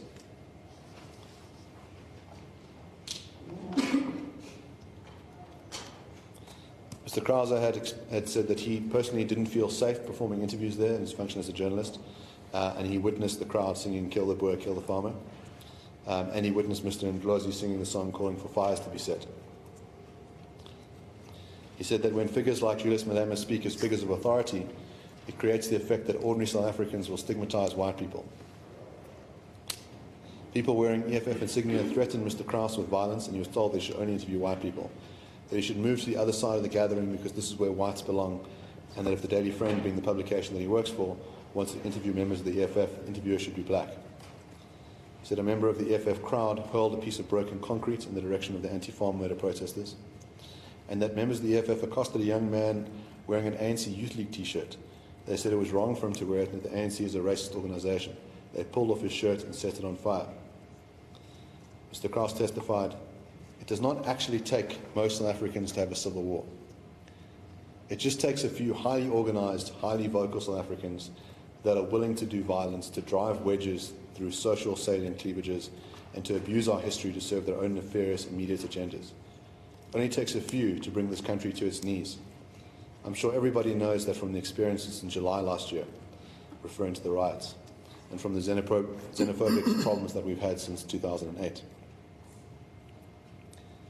That was the evidence laid by the complainant. My Lord, I'd submit that that evidence was all necessary for this matter. Part of it is It follows the same structure as the evidence in the Kolani matter. It provides a full context from a bird's eye view down to a personal situation. Particular context is provided about one of the occasions in which the respondents sang the song Kill the Boer at Senegal. And knowing what it's like to survive a farm attack is vital for this court and vital for the public to have a sense of what situation people find themselves in and the sort of danger of this vilification. Mr. Malema then testified, and this testimony is enormously useful for getting a sense of what his views are and what the party's views are about race relations, about the use of violence, and about the use of this song. He testified that it would be not wrong at all to sing Kill the Boer, that he would sing it, and that the EFF should be free to sing it. On the message of the words shoot to kill a man, he says, when we say shoot to kill Nyamazane, we are commanding Nyamazane to shoot and kill. He acknowledged that it is a command to shoot and kill. He says MK guerrillas were called Nyamazane. The message in the chant is very clear. Shoot to kill Nyamazane, shoot to kill the enemy forces who are standing between us and our freedom. My Lord, at this juncture, I'm at page 58 of the Heads of Argument. My Lord will note that I've used inverted commas to show when it's an exact representation of Mr. Malema's speech. And the Heads of Argument are very detailedly footnoted to the exact parts of the transcript. He says, if I want to sing, my Lord, kill the Boer, kill the farmer, I will sing it. I said to you, I do not sing it. It does not mean I will not sing it. I can sing it. Anyone who sings it will be well justified to sing it. It is a struggle song. When asked about the miming of the firing of guns while chanting shoot to kill, he testified that if everything was meant in a literal sense, we would have taken guns and shot them in the air. When asked if he would stand on a stage with a real gun and shoot, he testified that there is a criminal case before the East London Magistrates Court where it is alleged that he shot a firearm on the stage in an open space where there was a public. He testified that Kiss the Boer is sung to offend racists that are upset by black people kissing white people. Now, the test as set up by Kolani about who determines the meaning of the words is this court. It's not a matter of experts, and it's not a matter of the person singing it. Judge Lamont has already considered this question as to what could be meant when someone says kiss. And I'd submit that Mr. Malema's account of it is a false account, the idea that it's about offending racists. That the rest of his demeanour and the rest of his language and what he says throughout this testimony indicates that what is clearly meant is that kiss is coded language for kill. And that he has no problem with using the words kill. He said people should be free to sing it. With regards to the members at Senegal, he says he does not know if people wearing EFF t-shirts and chanting kill the Boer, kill the farmer were members, so you must pay 10 Rand to get a membership card, and they were not displaying their cards. However, he refused to condemn them for singing the song. So there's this funny technical move to say, well, all those guys who are at my rally who are wearing EFF hats and EFF shirts, well, I couldn't possibly know if they were members because I didn't see their membership cards. He did a similar thing later with regards to the protesters outside. He testified that he exercises influence over his members, supporters and voters, and that all three categories of people were present outside of court. After being shown the video of those people outside of court chanting the words kill the Boer, kill the farmer, he suddenly denied knowing if they were members or supporters. But he refused to denounce their singing of the song and said, I told you I can sing it myself. He then said, when I mention the word farmer, I see a white person. He said there were small pockets of black people in the farming community who were playing a very insignificant role. So given Mr. Malema's testimony that when he says, when I hear farmer, I hear whites, it's odd to me that the respondents would take the line that they don't know who's being referred to. They describe the Boers as a mystical people and who knows who's being referred to. When all the other tribunals and courts that have dealt with this question of who are Boers know that it's people who are Afrikaans, who are white, who speak Afrikaans. And here, even on the term farmer, Mr. Malema says, talking about white people, and that's his own testimony. When asked if he saw a risk that chanting kill the Boer would influence people to go and kill, and whether that would stop him singing the song, he responded, no. When questioned by the court, he acknowledged that singing the song mobilizes and activates people. He accepts that whether the use of the slogan is a chant or a song is still a form of communication. This is meeting the thresholds of the test. In other words, is it incitement to harm? Well, he acknowledges that it's motivating and activating people. and that it's a form of communication prohibited by the Act. He says, its meaning, my lord, is the attack on the white system. Let us not make a mistake about it. It's not like we're just singing in jail. We are singing with a clear conscience in our mind that if opportunity prevails, we will bomb the union buildings. Now here, this is interesting, because this line of, well, it's metaphorical, it's about the system, he concretizes it. He says, when I say we're attacking the system, what I mean is we're going to get a bomb and we're going to blow up the union buildings. In other words, it's not an abstract thing, it's something very specific that he has in mind. When asked if the evidence of Mr. Prinsloo, that when he hears the song it brings back the memory of the day that his wife was murdered and he was paralyzed, would motivate him to stop singing the song, he replied, I said I am not moved. Let me repeat 5 times, I am not moved by that case you brought here. I am not moved. And if that will make me lose a case, let me lose it. I am not moved. He testified that the song Our Mothers Are Happy When We Hit the Boer referred to mothers as a rhetorical device to justify killing people. They became happy with us because they were at a point where they could no longer tolerate that which was happening to them. We use them to demonstrate that if it can be approved by mothers, it means it is a justified call. Mr. Malema attributes genocide, wars of dispossession, and the killing of children in 1976 to white people. He stated that all white people are criminals and ought to be treated as such. He said that white people of today are the same that arrived in South Africa 350 years ago, and they remain land thieves. He holds white people as a group liable for the sins of their fathers. He says it is unfortunate that we find ourselves in a society where we coexist with such people who look at us and think of us as non-thinkers. When asked what it would mean to get rid of white people, he responded, so if we go into a conference and we go into Parliament and make a constitutional amendment that all whites must be driven to the sea and any white who remains here is going to be killed, then we engage in that type of program to drive all whites in the sea. It is an institutionalized decision, and that arises out of a particular collective decision. At his speech in Newcastle, Mr. Malema said, we are not calling for the slaughter of white people, at least for now. He said this meant that he was not ruling out the possibility. When asked to pledge that he would never call for the slaughter of white people, he said, I will not do it. He said, Madiba coerced us into reconciling the people we have never been one with. That was a myth. It is unrealistic. You cannot reconcile if you have never been together. So all of this evidence gives us an indication of what Mr. Malema's views are.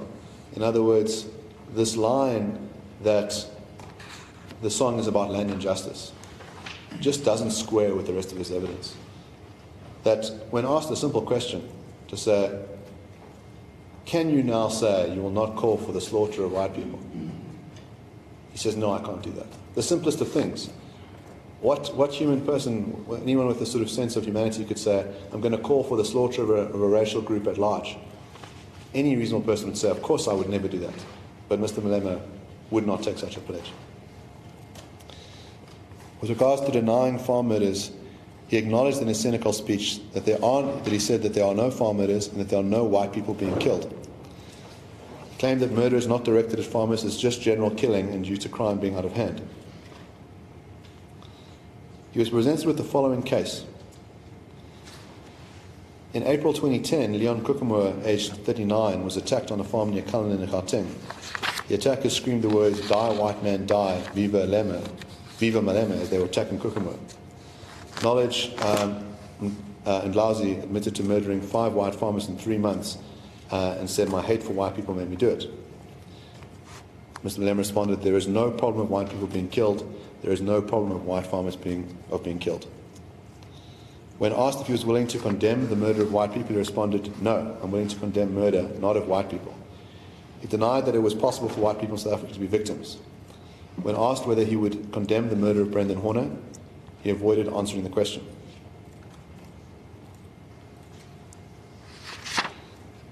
Now, I mentioned earlier about this post on Mr. Malema's page, and he was given an opportunity to condemn it, and I'll read out the post. 3,000 farmers dead since 94. We lost more people than that. We are far from being even. So kill the Boer, kill the farmer. You fucking white pigs, Malema's our leader. He will kill Zuma within 6 weeks. Look, go ahead, my fellow black people. We'll take them. We will take our land, and every trespasser, mainly white whores, we will rape them and rape them until the last breath is out. White kids will burn, specifically those in Pretoria and Vrystaat. Men will be tortured while I take a video clip and spread it on YouTube. Colin, we should stand together and rape these fuckers. It's true that Malema said silently we shall kill them. Police will stand together. Our leaders will lead us to take our land over. Mandela will smile again. White knives, we are coming for you. Households will be broken into. Families will be slaughtered. Now, it would be the simplest thing in the world for Mr. Malema to say, I condemn those statements. But he says, I cannot condemn statements of fake accounts. So he avoids answering. He says, well, I don't know the account. Maybe it's a bot. Mr. Malema was presented with the case of a couple that were brutally attacked after graffiti stating Debulu Bunu, Viva Juju, Viva EFF was painted on their door. He said that the EFF sings the song Debulu Bunu and that it would not denounce a member of the EFF painting that graffiti slogan. He was then presented with the following case. Alice Lotte, at the age of 76, and her daughter at the age of 57 were tortured to death on their farm in the Free State. Both women were tortured for hours, being stabbed with broken bottles in their vaginas. One of the women also had her breast cut off while she was still alive. Helen's injuries were so extreme that the medical examiner was unable to tell if she had also been raped. Alice had been stabbed in the neck and throat and had drowned in her own blood. Their blood was used to write the words, "Kill the Boer," on the walls of their homestead. When asked if the person who murdered and tortured the two women was in a position of power over them, Mr. Malema said, "We do not know if they were farmers. We do not know their social standing. We do not know their relationship to the means of production." This callous attitude towards blatant acts of racist murder and torture, the most obvious egregious case where you have a race-based killing, and Mr. Malema relies on his Marxist understanding about power relations and says, well, we don't know their relationship to the means of production. You know, I can't say whether there was a relationship of power by the person who tortured them to death. That shows you a level of callousness towards people on the grounds of their race. Mr. Malema describes the EFF as a very radical, very militant party. It's a Marxist-Leninist fanonist organization. He said, I've never said I'm somewhat moderate. I'm very radical and very militant, and I make no apology about that. And he says, I believe that I will eventually be president of South Africa. This is why this case matters. This is not some nobody. This is the leader of the third biggest party in the country. This is someone who can call a press conference at the snap of his fingers, who's calling for genocide. When asked whether he would embrace violence as a process to decolonize South Africa, he responded, colonization is violence. It is like racism, and the only way to deal with violence, you must be violent. Therefore, there is nothing wrong in engaging in a revolution, and one to be suggesting that you cannot be engaged in violence. Revolution itself is violence. When asked whether he'd be happy to endorse the use of violence for his revolutionary aims, he responded, my Lord, when the time comes and the conditions on the ground necessitate that arms must be taken, we will do so without hesitation. I am not scared of killing. A revolutionary is a walking killing machine, not scared of death. If that need arises, I will kill, and I will do so with no hesitation, especially in defense of my people. He testified that after the killing of Chris Hani, they wanted to kill, and they were waiting for a signal from President Mandela saying to us, let us not go for them. We are very angry. We are ready to kill. Now, on the question of damages, he was asked whether he personally and the EFF as an organization could afford to pay the 500,000 rand that was sought. And he says that neither he nor the EFF could afford to do so because they have nothing. Mr. Hofmeyer, you can run through that. It was very blatantly clear. He said, I don't have the money, there's no money with me, AFF has got no money. In fact, there are 2 points there. He says, personally, I don't have the money. Secondly, EFF doesn't have the money, and I think you made the point at the beginning. I don't think you need to read the whole of that page. Yes. Yes, well, my point is that given the facts of what's known about Mr. Malema's personal worth and the donations that are on public record of the EFF, it seems obvious that Mr. Malema perjured himself. With regards to evidence of Professor Gunner, she testified that song is not simply decoration. A song is not static, it can move, and it can carry a huge weight as a historical statement. It shows that songs can move through time and cause inspiration through memory to a later generation. She says they can play a role as speech, and you can enact a political idea through song. She acknowledged that listeners can deduce messages from songs. Now, Professor Gunner's testimony stands out for being incredibly evasive. That She holds herself out as an independent expert. She said on a number of occasions during her evidence in chief that she says, I will not be told by anybody what I'm going to say, I speak my own mind. But when asked very simple questions, she suddenly got very evasive, and it was very evident in her body language that when I would ask her questions, she would face away from me and look up at your lordship in pleas of saying, do I have to answer these questions? And when she was asked whether songs can be used to inspire people to perform action in the world, she replied, I can see where you're going and I'm not going there. But she acknowledged that the Rwanda Tribunal, that it was found that in Rwanda songs were deployed in a propaganda campaign to target the Tutsi as the enemy and to sensitize and incite the listening public to target and commit acts of violence against the Tutsi. She acknowledged that in the case of Rwanda there was the possibility that songs may constitute direct and public incitement to commit genocide. She acknowledged in the case of Mr. Chwene that he committed murder because he was influenced by the chanting of kill the Boer, kill the farmer. And she acknowledged that someone may well be traumatized by the song. She acknowledged that Mr. Malema is a professional politician with access to the media.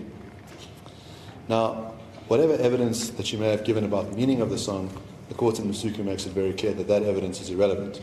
In other words, it's not up to an expert to determine what a song means. They can provide the context. And part of what Professor Ghana admits is that songs are a form of communication, that in Rwanda, songs were a powerful tool to be used to exterminate people. She acknowledges that. But the evasiveness comes in saying, well, I'm not willing to apply what happens there to South Africa. I'd submit that the situations are quite analogous in the sense that it's clear that songs can be used to incite people, that in Rwanda, Mr. Bakindi was ultimately held liable for crimes against humanity, for inciting genocide with those songs, and that there's no reason why songs would be able to do that in one country but not in another, especially when we have, to say, the political context in South Africa of the delegitimization of an ethnic group on the grounds of their language, on their race, and with high levels of violence against them and high levels of torture against them.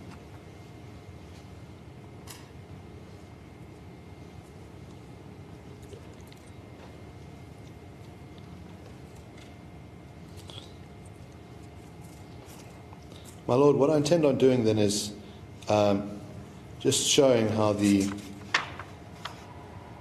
law and the facts apply to each other.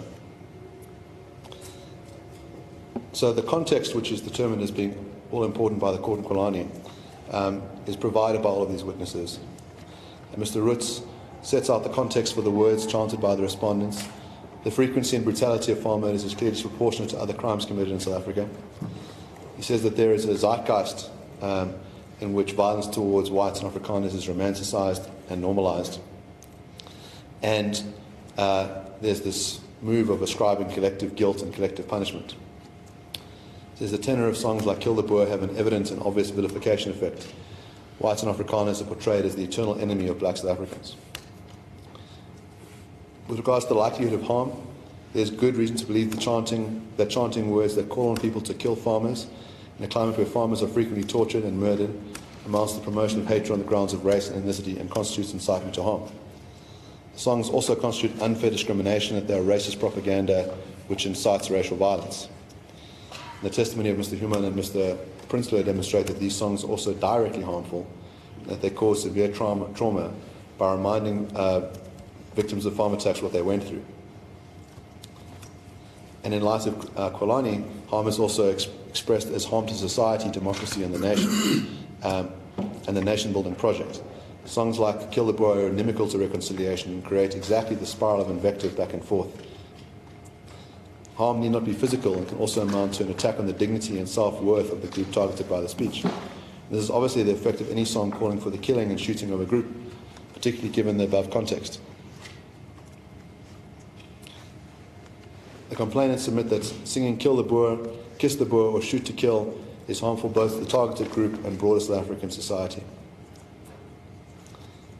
On an objective reading, all the songs that were chanted, it's clear that they demonstrate an intention to incite. There is no other inference to be drawn from the language and the gestures used, both of which depict the use of firearms with a defined intention in mind. There's nothing ironic, poetic, or ambiguous about this conduct. The songs were chanted at mass rallies, which were then broadcast on television and then placed on the internet. The reach is immense.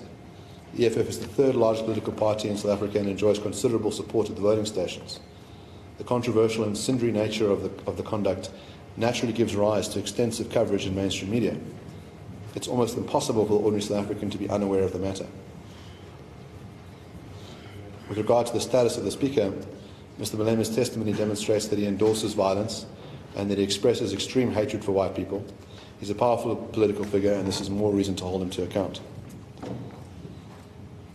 With regards to the payment of the 500,000 rand, I'd submit that it's a reasonable amount given the gravity of the words uttered by the respondents and their unapologetic stance.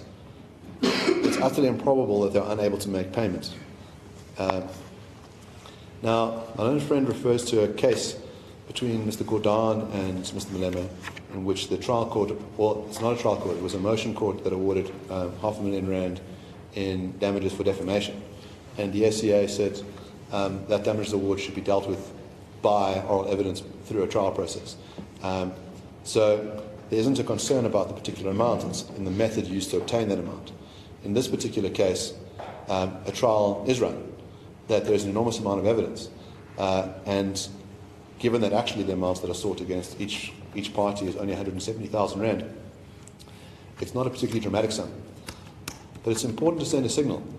It's important to send a signal to other people that this kind of speech is not protected speech, that there will be consequences, that one cannot merely apologize for it, especially under conditions where the EFF have been completely and utterly unapologetic about it. That sending a signal of the sum is important. And also the fact that the sum will be used for a good cause. The money is not going to AfriForum. The money is going towards people who have been victims of farm attacks, and that money can be used to restore their dignity. And that's what's envisaged by the Act. The complainants also seek an interdict and an apology. As I say, an apology would not be on its own sufficient, but it goes some way. And the interdict is vital, because we have a situation where the EFF have continued to sing this song, and they must be interdicted from singing it. And I'd submit that this court has the power to refer this case to the National Prosecuting Director, and it ought to do so. So ultimately what the complainant seeks is a declaratory order that the words sung on those occasions constitute hate speech in terms of Section 10 of the Act, that they constitute unfair discrimination in terms of Section 7 of the Act. There must be an apology and an interdict, and that's against those particular respondents.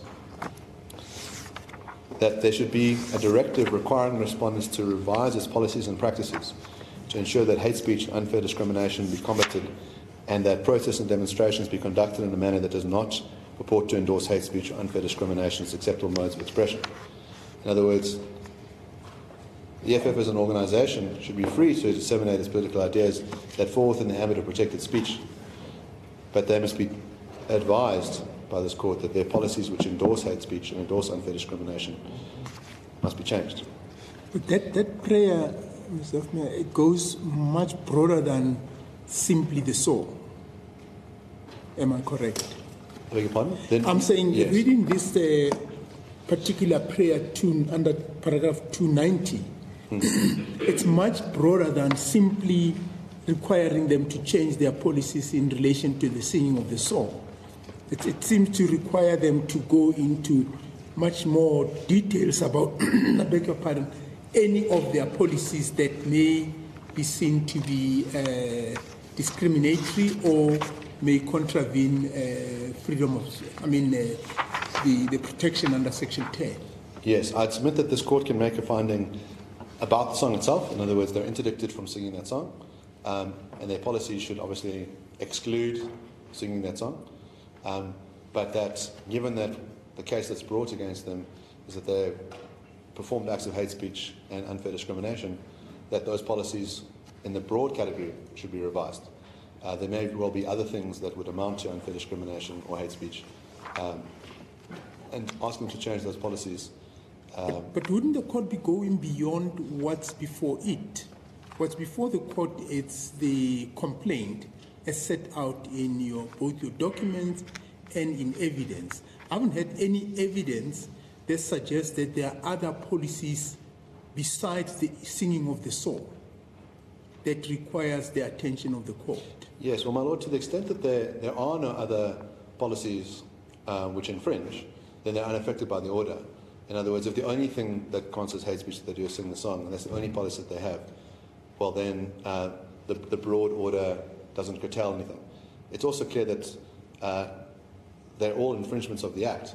So in other words, no one has the freedom to have a policy which allows for that. It's just a matter of sending a signal to say, well, look, the equality... Well, it's just an interdict to interdict somebody from intimidation or somebody from threatening to kill. You have the pleading specifying that you're interdicted from killing this person, but to then take it further than that which would have been pleaded, I'm not sure whether this court has got those powers. Yes, my Lord, then maybe it's a matter of narrowing that relief to say that they must revise their policies to not sing the song or not perform, in other words, to say that the singing of songs or this song in a manner that constitutes, the breach, that could be narrowed down. And then the final bits of relief relate to the 500,000 rand and the referral. And then with regards to costs, your Lordship had raised this question at the beginning. I'd submit that costs ought to follow suit, that if the complaint is successful, it ought to be awarded its costs. That the nature of these proceedings was agreed in conjunction with your Lordship about the time. That the complainant had initially suggested a period of 5 days. Your Lordship suggested 10. Ultimately, it was heard over 9. That the evidence led by the witnesses was all pertinent. It's not a situation, in Judge Lamont's situation, he refers to there being unnecessary evidence that was led. In this case, I'd submit that all of it was necessary evidence. It goes to the context. It's in line with the kinds of evidence led by Human Rights Commission and Psychological Society in Kwalani. In Kwalani, ultimately, the Constitutional Court held that Human Rights Commission was entitled to its costs for that trial. So they were awarded those costs. And so I'd submit then that the complainant ought to be awarded its costs. The danger in not awarding it costs. But awarding costs on a attorney and client scale? Yes. What would be the basis for that?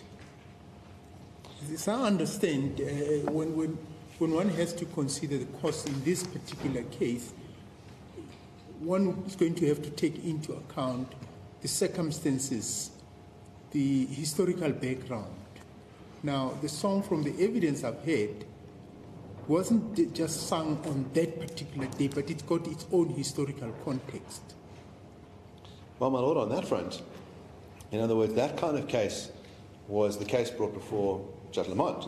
In other words, the line was, well, the song we're singing is Dibulu Bunu, and Dibulu Bunu is about the regime, and it's different from the song Kill the Boer, that it's unfair to translate it. That was the kind of case, and that song had a particular history and was accompanied by music, and they were lost in that case. In this situation, what we have is the singing of a song, Kill the Boer, Shoot to Kill, which the Human Rights Commission found in 2003 already constituted hate speech. That finding was further endorsed by Judge Lamont. The line about singing kiss instead of kill is dealt with by Judge Lamont 10 years ago, saying this constitutes coded speech, and the EFF continues to do it anyway.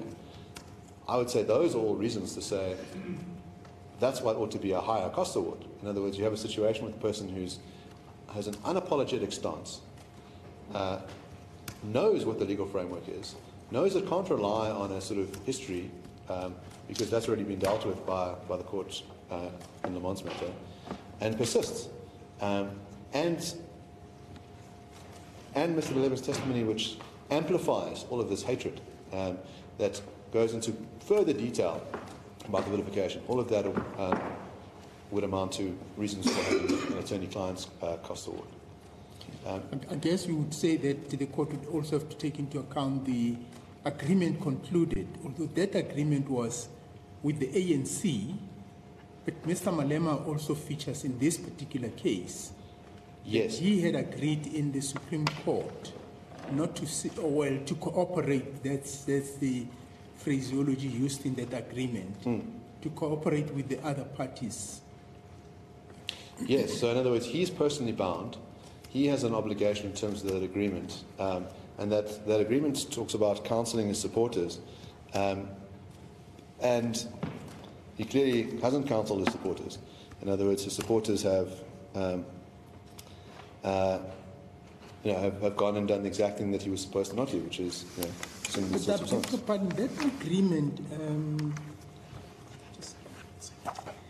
That agreement, did he conclude it in his personal capacity or in his capacity as the ANC youth leader? It's in his personal capacity. He cited personally. He was cited, yes. He was cited personally. There's a sort of, to give a sense of context, the parties are cited separately. He was ANC youth leader at the time, and the ANC was cited as a party, and Malema cited separately as a party. And this is very soon before Mr. Malema departs the ANC. So it's sort of envisaged that this is someone who's not going to remain in the party, but may well become a future leader of, a future leader in some instance, not known that the EFF would form. But this is exactly what happens. What that agreement says, in the interest of promoting reconciliation and to avoid intercommunity friction, and recognizing the lyrics of certain songs are often inspired by circumstances of a particular historical period of struggle, which in certain circumstances may no longer be applicable, the ANC and Mr. Malema commit to counselling and encouraging the respective leadership and supporters to act with restraint to avoid the experience of such hurt. So there's an obligation on Mr. Malema in terms of this agreement. That's again further reason to award attorney-client scale costs. In other words, he personally says, okay, I'm going to counsel my supporters to act with restraint and avoid the experience of hurt. And he's standing on a stage with thousands of people in front of him chanting, shoot to kill.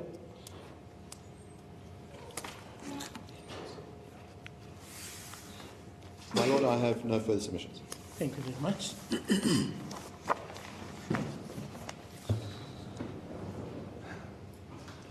Maybe just one question from my side, and maybe Mr. Kasiboto will also deal with it. If, assuming I was to find that Mr. Rhodes is disqualified as an expert, he has led evidence for a few days in this court. What happens? Does that evidence fall away, or should it be struck out? What's the situation? Or does that evidence constitute evidence by an ordinary witness? Yes, well, I suppose first I would say that the evidence ought not to be, that his expertise ought not to be set aside, that he demonstrates all the things that would be expected of an expert in terms of giving an impartial view of the facts and of the circumstances, and that evidence is very much in line with the evidence in the Kolani case. If it were to be found that he was not an expert, then I would submit then using the evidence to the extent that it's salient to the case as an ordinary expert, as an ordinary witness might be one way to deal with that situation. Thank you. Yes, Mr. Kasiboto.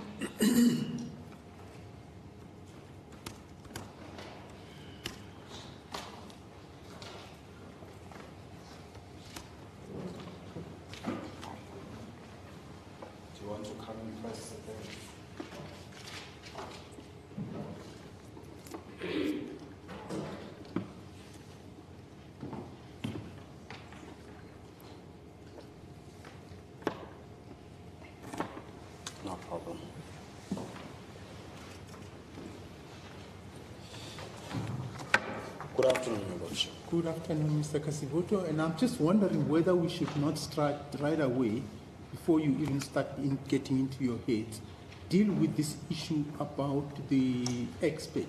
Yes. If I could just allow they from can ENC to continue sorting out their technicalities. Yes.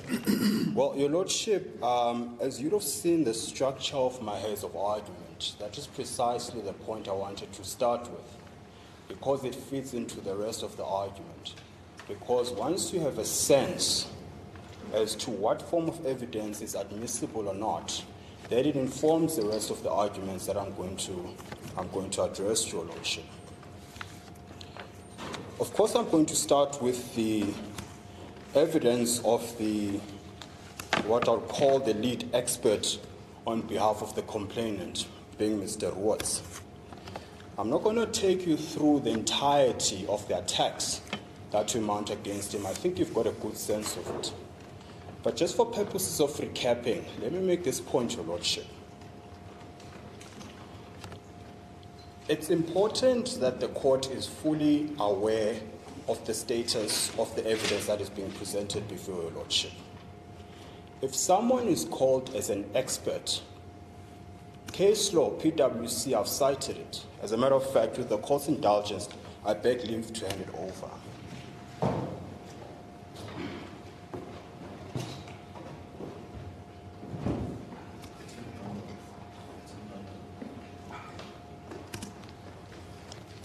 I'll just hand up the hard copy in any event. I understand it's in the bundle, Your Lordship.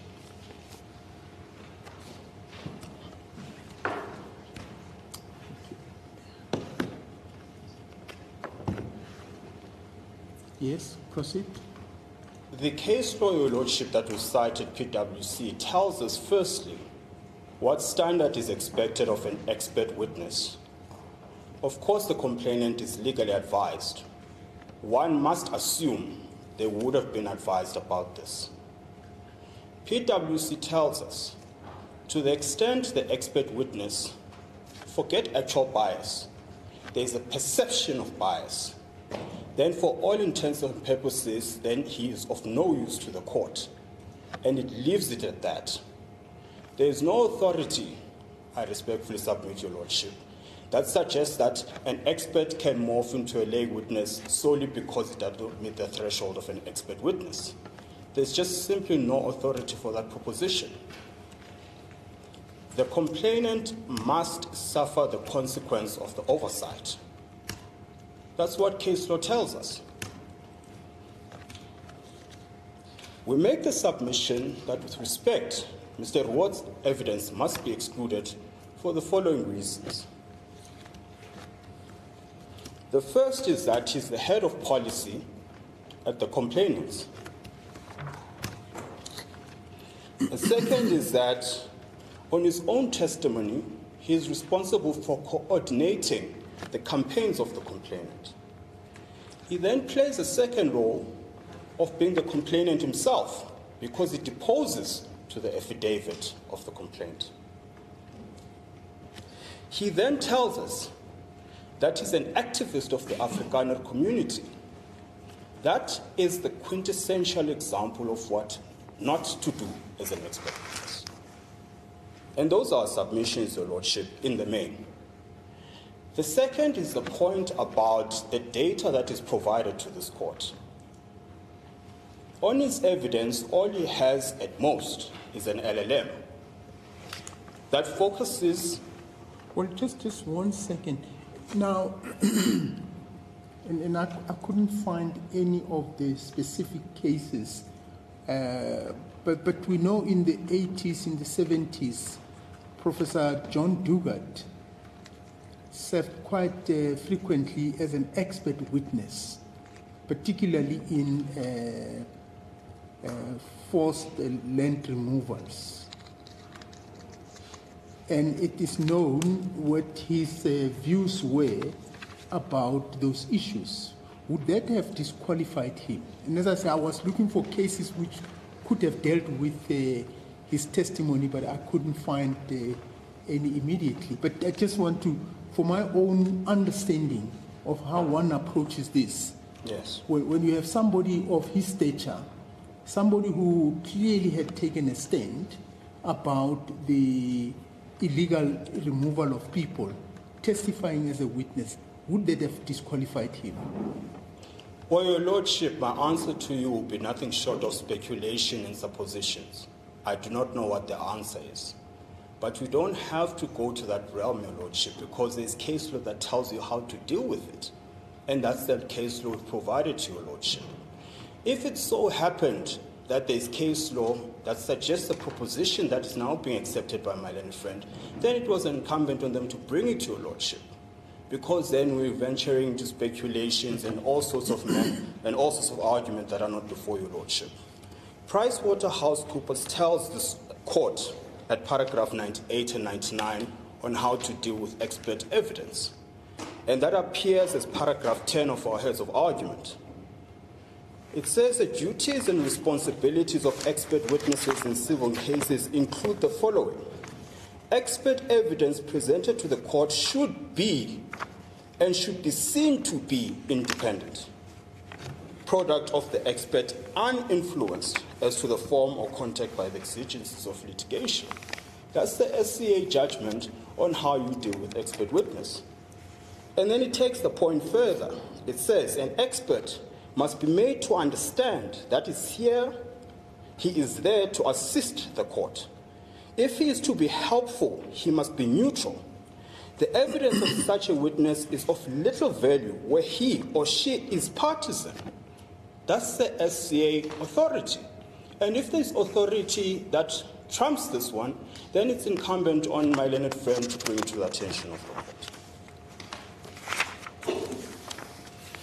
We then make the point, Your Lordship, that based on the extract that I've alluded this court to, not only this court must find, you don't have to find that he was actually biased. It's sufficient if there is reasonable apprehension of bias. That's what the case law says. And I'm suggesting to Your Lordship that the very fact that Mr. Rhodes works for the complainant, 1, 2, he deposed to the complaint himself. 3, he's a self-proclaimed Afrikaner activist. 4, in his book, he says this is personal to him. 5,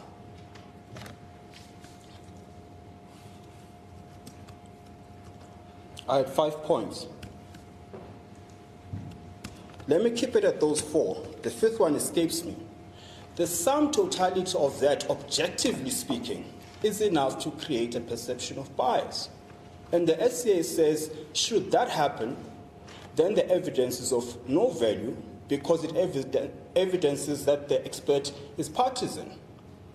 And the last point I wanted to make, Your Lordship, which is really important, the 5th element of why we're saying there's perception of bias. If I could just find it, Your Lordship. Yes, on his own version, I put it to him, Mr. Rhodes, do you have an interest in the outcome of this trial? To which he responded, yes. Now, if that's not actual bias itself, it's certainly in favor of my learned, or rather the complainant, a perception of bias. And Your Lordship can then make a finding in that respect. And I do not know if I've addressed Your Lordship's question on the question of what do we do with the evidence of Mr. Rhodes. Well, just address me on the proposition made by Mr. Oppenheimer that by the nature of these proceedings and the nature of this court, yes, one need not take the technical and strict approach adopted in cases such as Pricewater about yes, who qualifies as an expert witness. Again, Your Lordship, there is no proposition or rather authority for that proposition. The case that's being relied on is Woodway CC versus Value, which was in the Western Cape. The point being made is that it's merely persuasive or rather suggestive to Your Lordship. What that case dealt with was a question of access to courts, with particular focus to impoverished people. That's what that principle is about. The principle is not about doing away with the rules of court. It simply says, we accept that not everyone is conversant with the law, we accept that not everyone can be legally represented, and on the basis of the constitutional right to access to courts, for that reason, we will be lax when it comes to certain witnesses. For example, people that are not represented. We're not talking about someone who's legally represented and purports himself to be an expert, Your Lordship. So for all intents and purposes, Woodway is distinguishable to this case.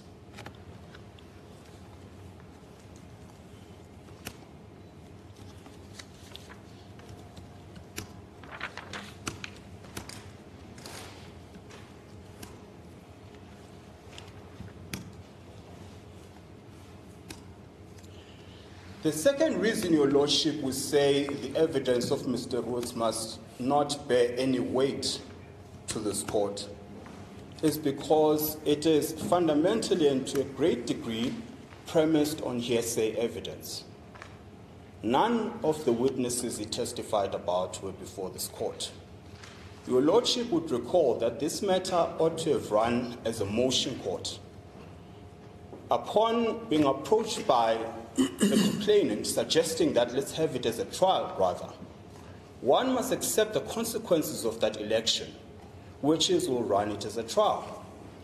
Now, what you find in a trial and what distinguishes it from motion court is precisely the question of examinations and cross-examination in particular. So you can't have an election of having a trial and then rely on hearsay evidence. He speaks about friends and family who experienced farm attacks. None of them were before this court. All we have is the ipse dixit of what he says they told him. Now, that is completely inadequate for purposes of trial. The book is nothing but hearsay evidence that has been untested before the court. Even to the extent it comes close to providing evidence of a link between the song and harm, in whatever form it might take, even those witnesses were not called before Your Lordship. The sum total of my submission, Your Lordship, is that the entirety of the book, absent any corroborative evidence by any of the witnesses he purports to speak for or to narrate their stories, is mere ipse dixit, it's mere hearsay evidence. And that's the sum total of the evidence by Mr. Rhodes with respect.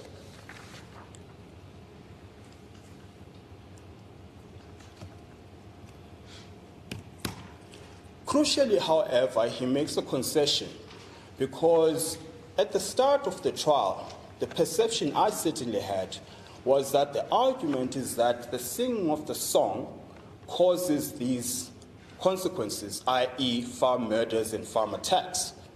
Now, over a period of time, and of course it was a justified assumption on the reading of the pleadings, because to give an obvious example is the question of the song Bizani Fire Brigade, where Mr. Rhodes says, Mr. Ndlozi, Dr. Ndlozi rather, sang the song. And then, second sentence, we are told that then there were farm burnings. Now, we see a slight shift now intact as to what the relevance of those averments were. We're being told, no, we don't have to show harm. And that is not what we intend to do with that paragraph. Well, the difficulty is this, Your Lordship. The first sentence by itself would have achieved what they want to achieve. What is the purpose of the second sentence? Now, let's assume what they say to be correct and to be their intention, to merely say, all we're saying is he's saying a song that has a risk of causing harm. Then what is the relevance of the second sentence? Of what utility is it if it's not to show the causal link? Of course, the difficulty now my learned friend with respect faces is the difficulty of justifying or showing the link between the two, which is why now we see this about turn. All I'm simply trying to put, Your Lordship, is this. Even with the evidence of all these witnesses, what we've heard from them are actual physical harm and psychological harm. That's the entirety of the evidence we've heard before Your Lordship. The intention must be then to suggest that the singing of the song has a causal effect, because that's all we've heard during this trial. We've been told about how gruesome the murders were. We've been told about the graffiti that's been left on the scene. We've been told about farms being burnt. That was the intention, to draw a causal link between the two. The spin that we now hear, Your Lordship, and I say this with great respect to my learned friend, is to deal with the question of how do you draw the causal link. They can't draw the causal link because there's no evidence to that effect. Now we have to shift tact in terms of what it is that we're actually claiming.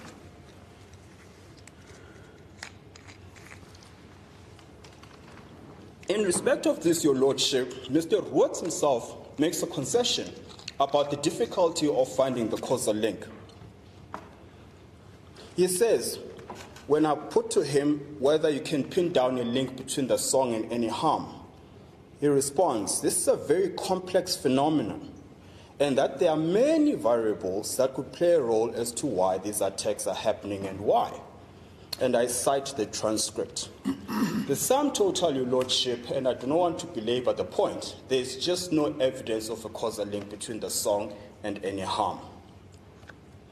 What we, however, have is a report, and I put it to Mr. Rhodes, that it is an illustrious panel of experts from different fields that undertook this exercise of identifying the causes of farm attacks, and he accepts that point.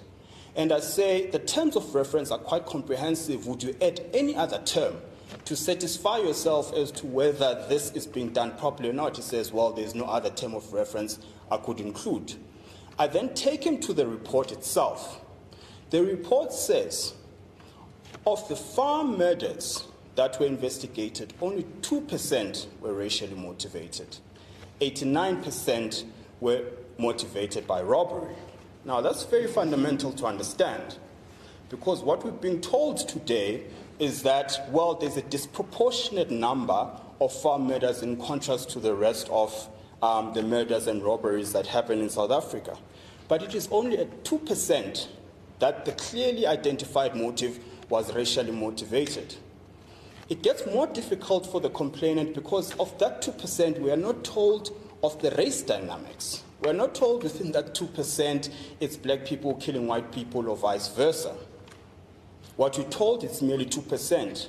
But even within that 2%, there is no evidence that the song played any influence in that 2%. For all intents and purposes, Your Lordship, there's just simply no evidence of the song leading to farm attacks. I then put it to Mr. Rhodes that it could well be that within that 2%, it was a white farmer attacking a black person, a black worker, for example. He gives me a bizarre response. He says, well, it's neither yes or no. It could be both. I push him further on that question. He says, in theory, yes, that could be, but in practice, no. Now, I'm going to ask this court to take judicial notice of the fact that some farm murders so happen to be white farmers killing black workers. The sunflower murder, for example, is a classical example. My learned friend has made reference to a couple of other ones. A farmer being fed to the lions, a farmer being fed to crocodiles.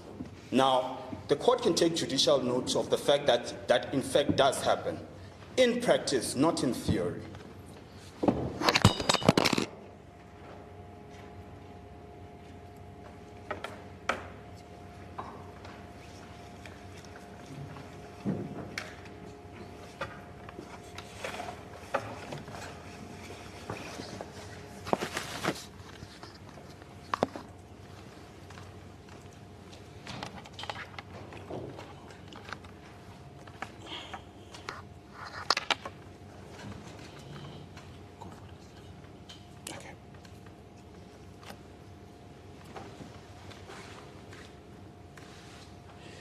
And then, Your Lordship, now, this is a difficulty we have about statistics and accounts and what has been proven, what has not been proven.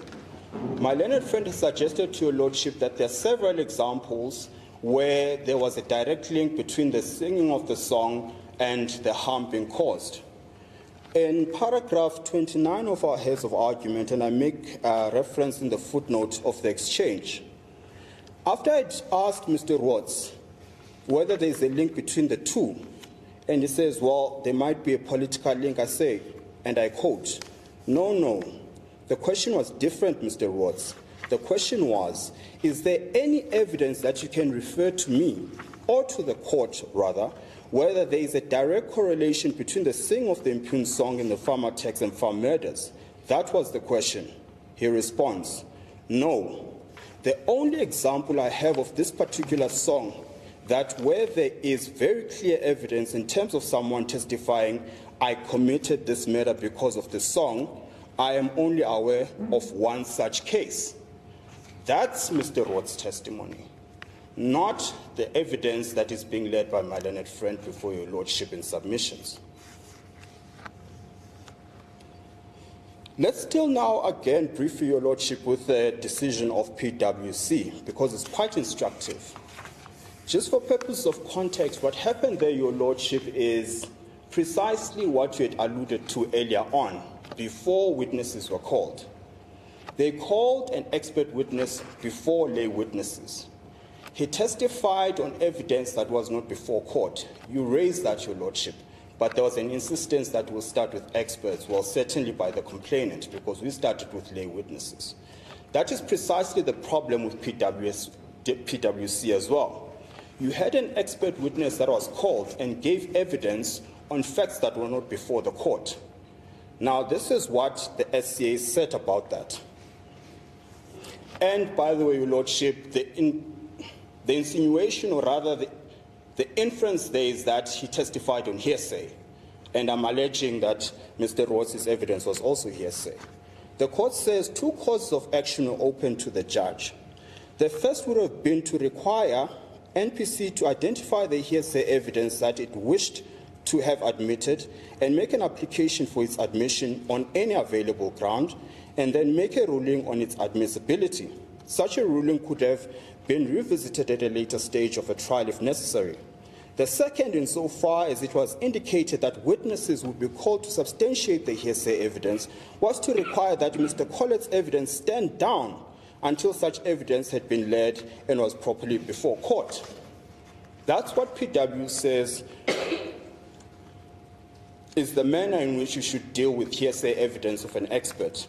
We of course know there was never an application to admit that hearsay evidence. We of course know that Mr. Rhodes did not wait for Ms. Muller as well as Mr. Prinsloo before he gave his evidence. So it was purely based on hearsay, and PwC is instructive in terms of how you deal with such evidence. I then now turn to deal with Mr. Human's evidence. Mr. Human is an expert who testified that he also works for the trauma, or rather, he works for the trauma unit of the complainant. Now, the difficulty with his evidence is this. Not only does he give us hearsay evidence, he does not have any corroborative affidavits to back up his evidence. It gets worse, your lordship. He does not give us or identify the persons. They are referred to as AABBCC. That's classic hearsay evidence, classic ipsit-dixit evidence. Now, the reason we're given for him the reason we're given for the third parties that Mr. Human testifies about is that we have security concerns. Well, we don't buy the argument with respect, because how is it that Ms. Muller was called to come and testify to this court? How is it that the security risk does not extend to her? Similarly with Mr. Prinsloo. In any event, your lordship, this court has got inherent powers to run its processes. You could well have said, if our friends were genuinely concerned about this, they could have well have approached your lordship and said, we would prefer these witnesses to testify in camera. That was available to this court, available to the complainant. In the alternative, your lordship, they could have deposed to affidavits that could have been kept under seal. In the alternative, your lordship, they could have deposed to affidavits that are redacted. None of those structural safety measures were proposed before your lordship. All you're being asked to do is to accept the ipsit-dixit of Mr. Human's evidence. And that, your lordship, with respect, we say, renders his evidence inadmissible, particularly because no application was brought to accept or to admit that hearsay evidence.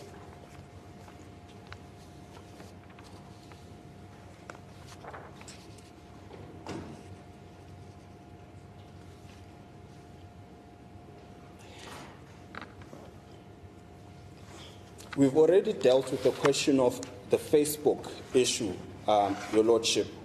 and sorry I missed this point about the credibility of Mr. Rhodes, which was on the question of there is no hunger for land by black people, which was his evidence.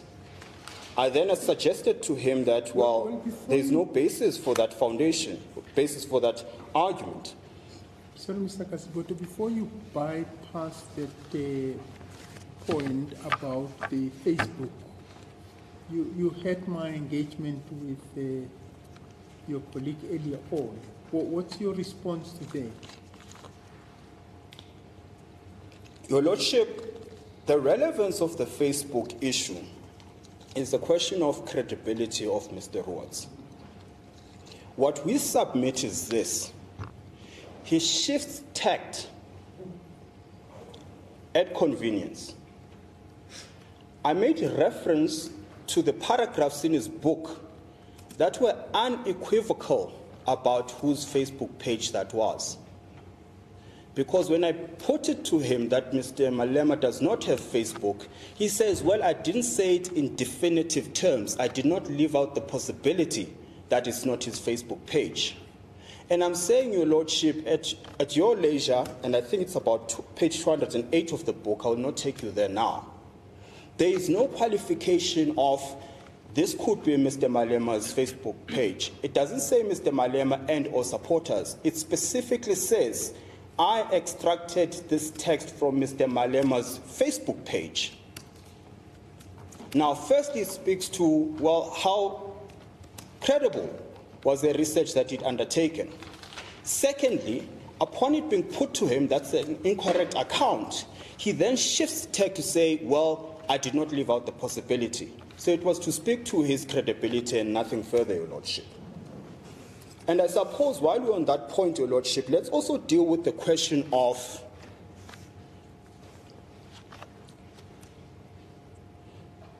sorry, Your Lordship, it's page 208, not 280 of his book.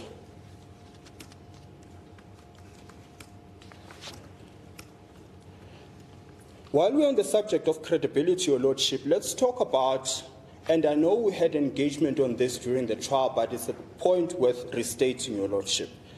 The whole issue about the usage of the cell phone in court, when there was a court order to the effect that it should not be used.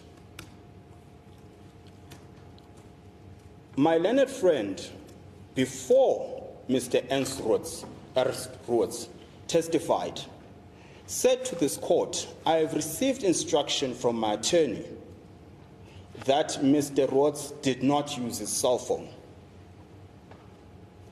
Now, Mr. Rhodes comes and testifies. He says, I in fact did use my cell phone. And then I made the argument, Your Lordship, and I repeat the argument because I stand by it. We must assume in favor of my learned friend that he abides by the ethics and the obligations as a legal practitioner. We must assume that in his favor. We must assume that he did take instructions from his attorney before he gave that account to court. We could have dealt with this by merely calling them and asking them to testify about the contradiction, but the problems with that should be quite evident, Your Lordship. All we're simply saying is make a ruling on this, Your Lordship, when you apply your mind. What is the probability that my learned friend would stand here, implicate his attorney, stand by a version, knowing very well that Mr. Rhodes is going to come and testify later, but yet put a flag on a mast that is not an instruction of client, knowing very well the client is going to come and testify? I would suggest, Your Lordship, reasonably, it must be that he took that instruction from Mr. Rhodes.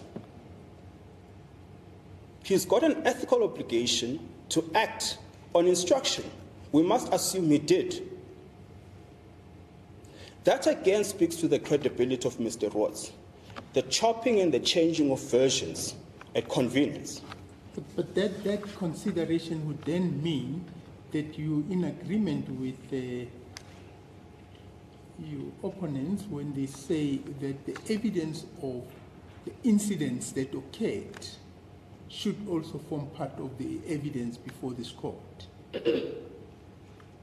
No, Your Lordship. there are two sets of there's two sets of evidence here. The one is the video, the other is the testimony. If your lordship finds that they are linked, well then so be it. We will make submissions as to why they're not admissible. So which video? Are you talking about the video at the gate? Indeed, your lordship. Okay. Indeed, your lordship. So the cell phone issue is one thing. That's the contempt of court issue. The video evidence outside of court is the new evidence they want to introduce. So the two are not linked in that sense. Because you recall, your lordship, your order was an order directing conduct of people inside of court. The videos that are sought to be admitted are videos of an incident outside of court. So there is no nexus between the two, certainly for purposes of considering the evidence itself. Okay. The incident of the cell phone, you were contending that it was contempt. So it goes hand in hand with these proceedings. It was contempt of these proceedings because the order was meeting these proceedings. That's the point, your lordship, I'm making. Okay.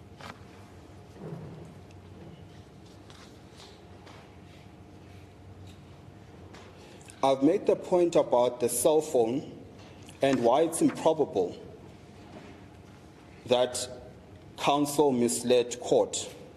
I submit it's actually Mr. Rhodes who misled court.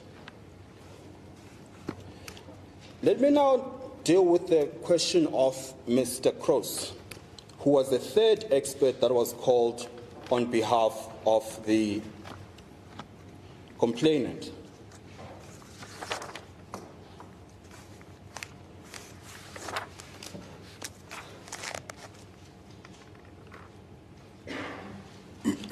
I knew I was forgetting something. I promise it's the last time I'm going back to Mr. Rhodes. I'm taking a liking to you, actually. The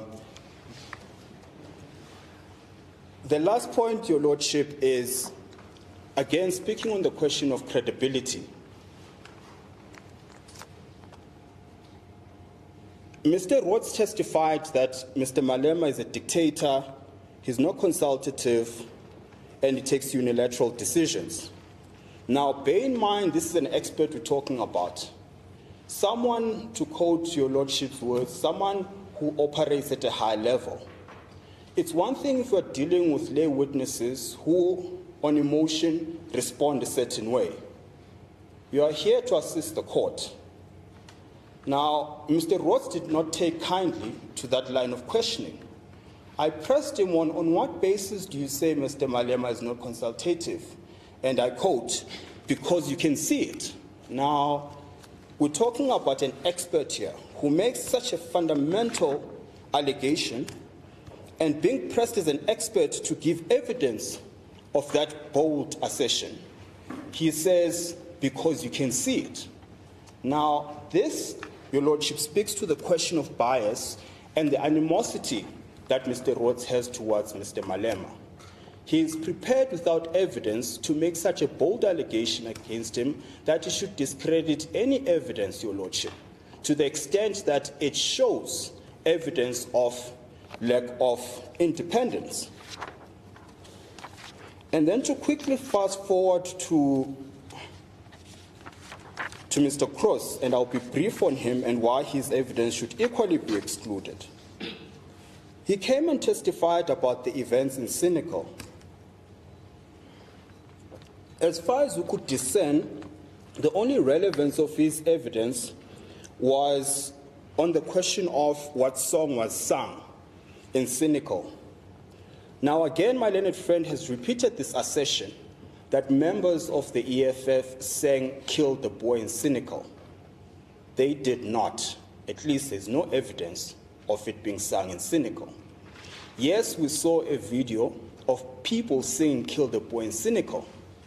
But what we identified and what we brought to the attention of this court was that the people who were saying "Kill the Boer" had no indication that they were EFF members. They were not in EFF regalia. They were not being led by any EFF leader. As a matter of fact, I put it to Mr. Cross that there is no evidence that these are members of the EFF, to which he responded, well, I did not say they definitely are. The point being made, Your Lordship, we still are without evidence of the EFF or any of its members singing "Kill the Boer."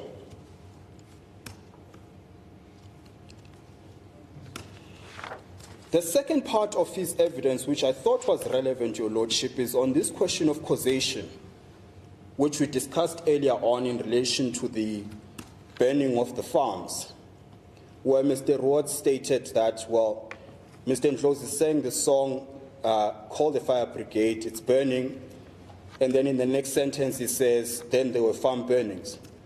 And then they attached an article, and then of course we made submissions that firstly, that the fires, according to the article itself that they themselves annexed, started days after the song was sung. Secondly, the article says it was caused by service delivery protests. And thirdly, these farm burnings happened 3 hours away from where the song was sung. I then put it to him, then it's improbable that the singing of the song caused the burning of the farms. His initial response, on the face of it, that makes it even less probable. That's his initial response. And then, after engagement by counsel on behalf of the complainant with the court, taking issue with the line of questioning, Mr. Cross then changed tact again, and then he hypothesized and speculated about other factors that might justify the link between the two.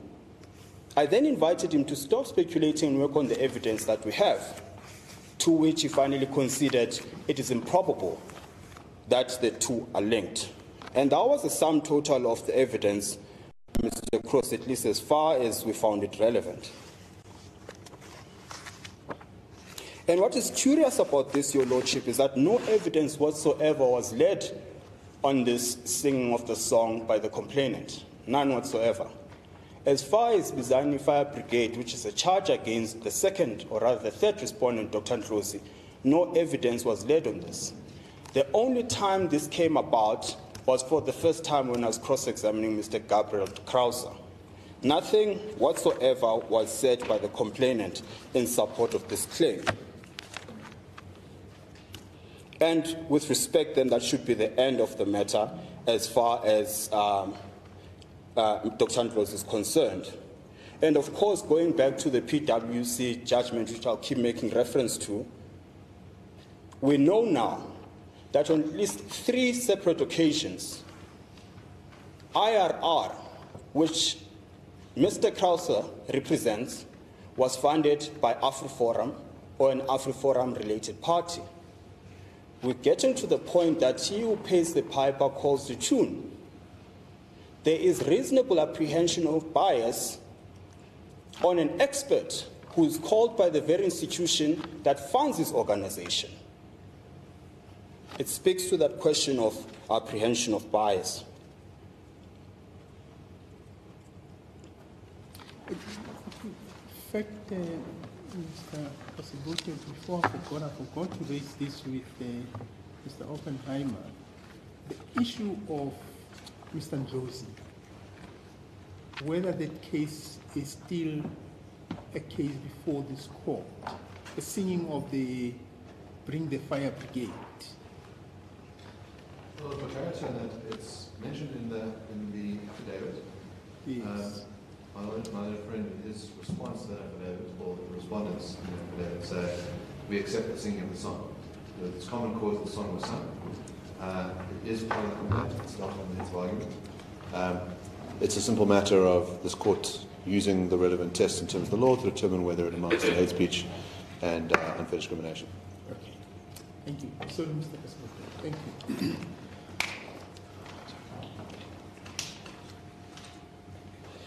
Your Lordship, I now want to move to the substantive matters.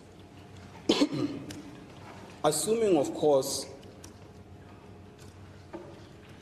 you rule in favor of the complainant insofar as the expert evidence witness is concerned, then the substantive element becomes relevant. To the extent you don't, then it's not relevant.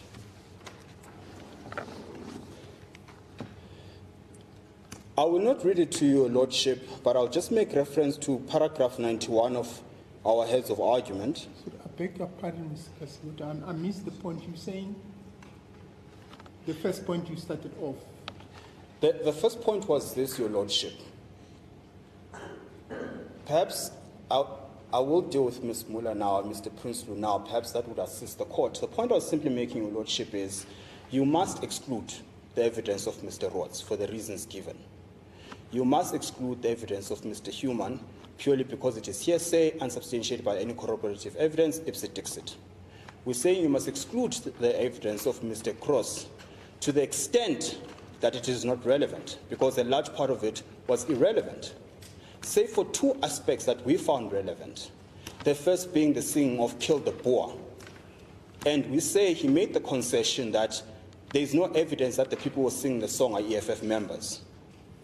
Secondly, on his own version, it's improbable that there's a link between the singing of the song Bizani Fire Brigade and the farm burnings. And I'm saying, Your Lordship, to the extent you're with us on those scores, then the question of all the evidence that I'm now going to get into is, for all intents and purposes, not relevant because you would have found that it is inadmissible. But to the extent you are not with us on that score, then we must consider that evidence. And that is what I intend on doing. Thank you. Your Lordship, at paragraph 91, I will not read the entirety of the case law we cite there, but to make the point about the importance of the right to expression. And then perhaps just to make reference to the Mamabulo judgment at paragraph 93 of our heads of argument, it says freedom of expression, especially when gauged in conjunction with its accompanying fundamental freedoms, is of utmost importance in the kind of open and democratic society the Constitution has set as our aspirational norm. Last sentence. Therefore, we should be particularly astute to outlaw any form of thought control, however respectably dressed. And then when you flip over the page, Your Lordship, in Kwelane, a similar idea is carried out.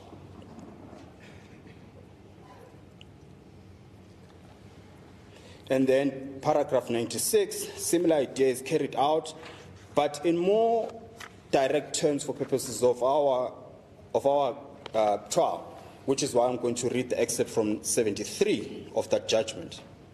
It says, in addition, this court has highlighted that the corollary of freedom of expression and its related rights is tolerance by society of different views.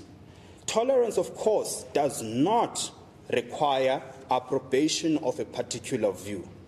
In essence, it requires the acceptance of the public airing of disagreements and the refusal to silence unpopular views. That's the Islamic Unit at 73. Langa DCJ, as he was then, goes on in the same judgment. Freedom of expression is applicable not only to information or ideas that are favorably received or regarded as inoffensive or as a matter of indifference, but also to those that offend, shock, or disturb the state or any sect of the population. Such are the demands of pluralism, tolerance, and broad-mindedness, without which there is no democratic society. I feel that is very instructive, Your Lordship, and at your leisure, you will have regard to it. And then, Your Lordship, just to foreshadow the analysis of Section 10, which I'm about to take, I want to make reference to the evidence of Professor Ghana, who was called on behalf of the respondents. And, of course, expansive CV, skills and experience and accolades, which go into 30 pages, speak for themselves. And she made the point, and I want to quote her. Perhaps before I do that, she gives a context of what Dubulibunu means. And now, for the sake of everyone concerned, we need to understand that there is no difference between Dubulibunu, which was the earlier case in front of your brother Lamont J, and the allegation being brought before this court, Kill the Boer. We know there's no difference because that judgment itself says there's no difference. Secondly, because the complainant says there's no difference. It's just a translation of the two songs. So that's important to understand. It's important to understand because Professor Ghana did research on that song, Dubulibunu, and the role of political song in African culture. And what she says in summation is that those songs have a place even in contemporary South Africa. What must be fatal for the complainant is that they called no witness to counter that evidence. Your Lordship did not have the benefit of being told this is the alternative reading of the song. What we have is uncontested evidence of an expert witness, an expert particularly on the subject matter, and there's nothing to contradict her evidence.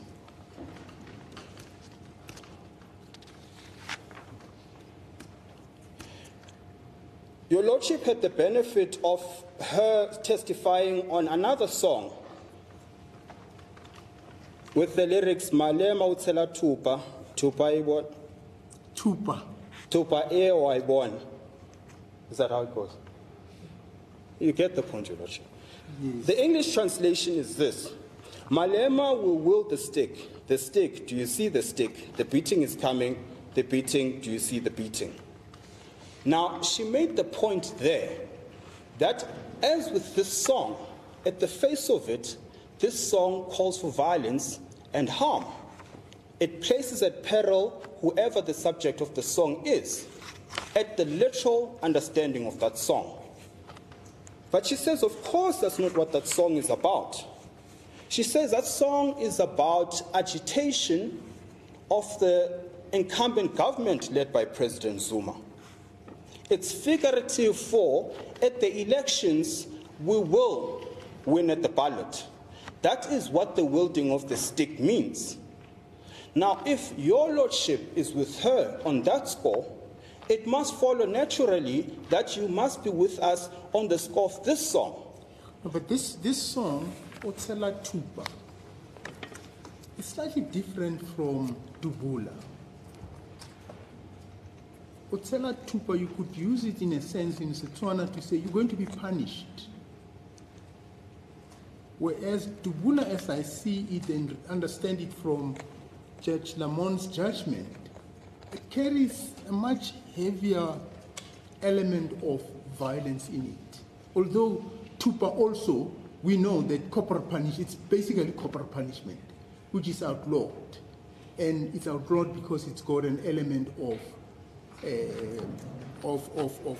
violence. But here, it's more kind of confined to an individual who's going to carry out that violence. So the element of incitement, it looks to me that it's not going to come in because the person will come and punish you. It's Mr. Malema. Whereas in the Udubula Ibunu song, it's more kind of kill them. Kill the farmers. It's not even saying kill the farmer, kill the farmers, isn't it? So there seems to be some nuanced distinction between the two songs. Well, Your Lordship, it could well be, as a matter of principle. But Your Lordship is not seized with the question of to what degree the harm is. That is not the test. The test is there a call for harm, yes or no? It could well be, and I accept, that the form of harm in terms of shooting someone to death is more egregious than someone beating you physically.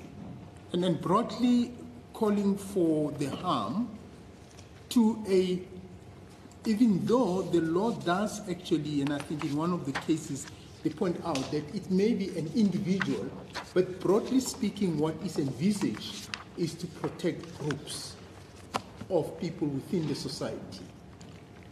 Now, in the Udubola Ibun,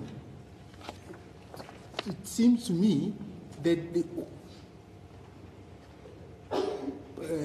interpretation you can give, it's targeting, in fact, let me put it this way, the case of the complainant is that it's targeting a group of people being Afrikaners and being farmers. That's their case. Whereas here, you're looking at somebody saying, this one will come and whip you. Yes. The point I'm simply making, Your Lordship, is, and perhaps it will be a point that will become clearer once we make reference, and I should take you there, Your Lordship, now, at paragraph 158 of our heads of argument. Now,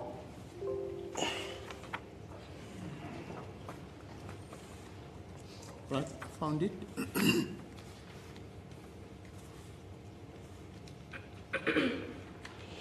What this case is about, Your Lordship, that we discussed there, is a case of Mr. Malema and Mr. Godan. And just for purposes of context, this is what Mr. Malema said about Mr. Godan. And that is at 156. This is the impugned statement that he made. Our attack on Pravin Godan is an attack on white monopoly capital because Pravin is a dog of white monopoly capital. We must hit the dog until the owner comes out. And once the owner comes out, we must deal decisively with the owner. Pravin is a cabal that belongs to the UDF and destroyed all good African comrades. He's not good, this guy. And then if you go further down, the last paragraph there that we cite, once you take a decision to go after Pravin, you must be ready. If you are not ready, don't come to the EFF. We have now taken a decision to fight Pravin, and therefore you must know Pravin is going to fight dirty. There will be casualties. There can even be loss of life. If you are not ready for that, stand aside. I'm not scared. I'm ready. I'm prepared to confront them one by one. Now, that's not just a song. That's a whole statement. And it's a statement about loss of life.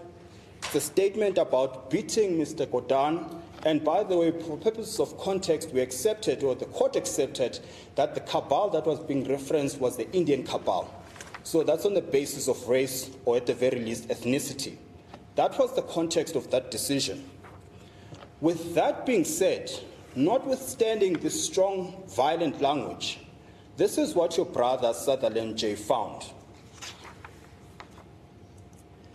At paragraph 15, it says, that's the 158 we cited, the passages that speak to hitting the dog and the attack on the applicant are plainly metaphorical. 16. An allusion to casualties and the loss of life engendered much controversy. The use of casualties on its own might have been understood as a metaphorical, but for the conjoining of loss of life, plainly the image conjured is of the real physical injury. However, read as a whole, this literal meaning is not the meaning a reasonable person would attribute to the utterances, and this is the important part where we've underlined. It is plain that the allusion to loss of life is a mere example of an extravagant juvenile rant, stretching hyperbole to the extreme in the course of a demonstratively demagogic speech. Now, obviously, Mr. Malema did not take kindly being called an extravagant juvenile, but that's important for purposes of understanding the context of the speaker. Professor Ghana testified about the politics of Mr. Malema, that he's a flamboyant character. He uses hyperbole. To quote Judge Sutherland, your brother, it is a mere example of an extravagant juvenile rant stretching hyperbole to the extreme in the course of a demonstratively demagogic speech. Its function was to proclaim the speaker as brave and steadfast in the face of any foe, however mighty, and that the space to stand at his right hand is reserved only for the steadiest of fellows. The dominant impression is that it is a puerile self-aggrandizement, not a threat to the applicant or anyone else. Now, Your Lordship, the point we seek to make there is this. Once you get to the analysis of Section 10, Section 10 says there must be a clear intention to cause harm and to propagate hatred. And that test is objective. What that means is context is important to the analysis of Section 10. If you understand the speaker, which I suggest we all do, his politics and his approach to political matters, then you must understand the context and the ideas that he carries through usage of language and song. We all know the character that is Mr. Julius Malema. to use the words of your brother Judge Sutherland about the idea behind this very violent language, that notwithstanding the violence in the language itself, a reasonable reader will not understand him to mean that in literal terms. That is precisely what we're dealing with here, Your Lordship. We're dealing with a character who's got the personality that he has, who's got the approach to politics that he has, that Professor Ghana has alluded to as well. So whoever listens to Mr. Malema sing Kiss the Boer, which, by the way, is the only song he sang, at least that's the evidence that's been presented here, not Kill the Boer, Kiss the Boer. You must understand who he is and what his politics are, and they are captured by your brother Judge Sutherland. And in understanding the character, then you must understand that hyperbole is part of his political rhetoric. That's the reasonable reader interpretation that a reasonable person will give. That's the submission we're making, Your Lordship. And I'm saying, Your Lordship, if Judge Sutherland finds, as it does, in the face of such violent language, because he understands how a reasonable reader will understand Mr. Malema in that context, we are inviting this court to do the same.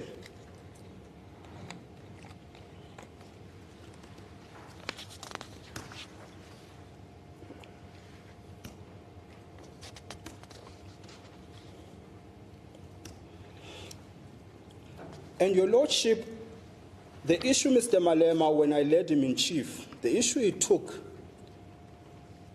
with the video footage that was broadcast is that it never gave you the full context of the speech or the full context of what happened that led to the singing of the song, what was said before, what was said after. And as a matter of fact, he testified that at these rallies, that's not the only song they sing, one. They sing songs that speak to the question of land, which is the cardinal pillar of the EFF. And part of the songs that are being sung there, to make the point that those rallies focus on the question of land, is another popular song that was not broadcast to this court, which is generally sang along with the Kiss the Boer song. And that song is From Cape to Cairo, Azania. Now, if you had the benefit of the full clip being played, you'd have seen that Azania. For context, Your Lordship, it's a song about how we're going to take back the land from Cape to Cairo. So the whole decolonization of the African continent. That's what that song is about. And it is sung along with the song. And following that, more times than not, is a question and a debate, or rather is an address by Mr. Malema of his supporters about the land issue. Once you have that full picture of what this is actually what transpires at these rallies, you then begin to understand where this song fits within the entire narrative of the land issue. Similarly, Your Lordship, Professor Ghana brought to your attention the song Letum Shinuam, which is loosely translated to Bring My Machine Gun. I will not waste your time on it, Your Lordship, but the point simply being made is it's again another example of a struggle song that at the face of it, outside of the context of it being a political song, it appears to call for violence.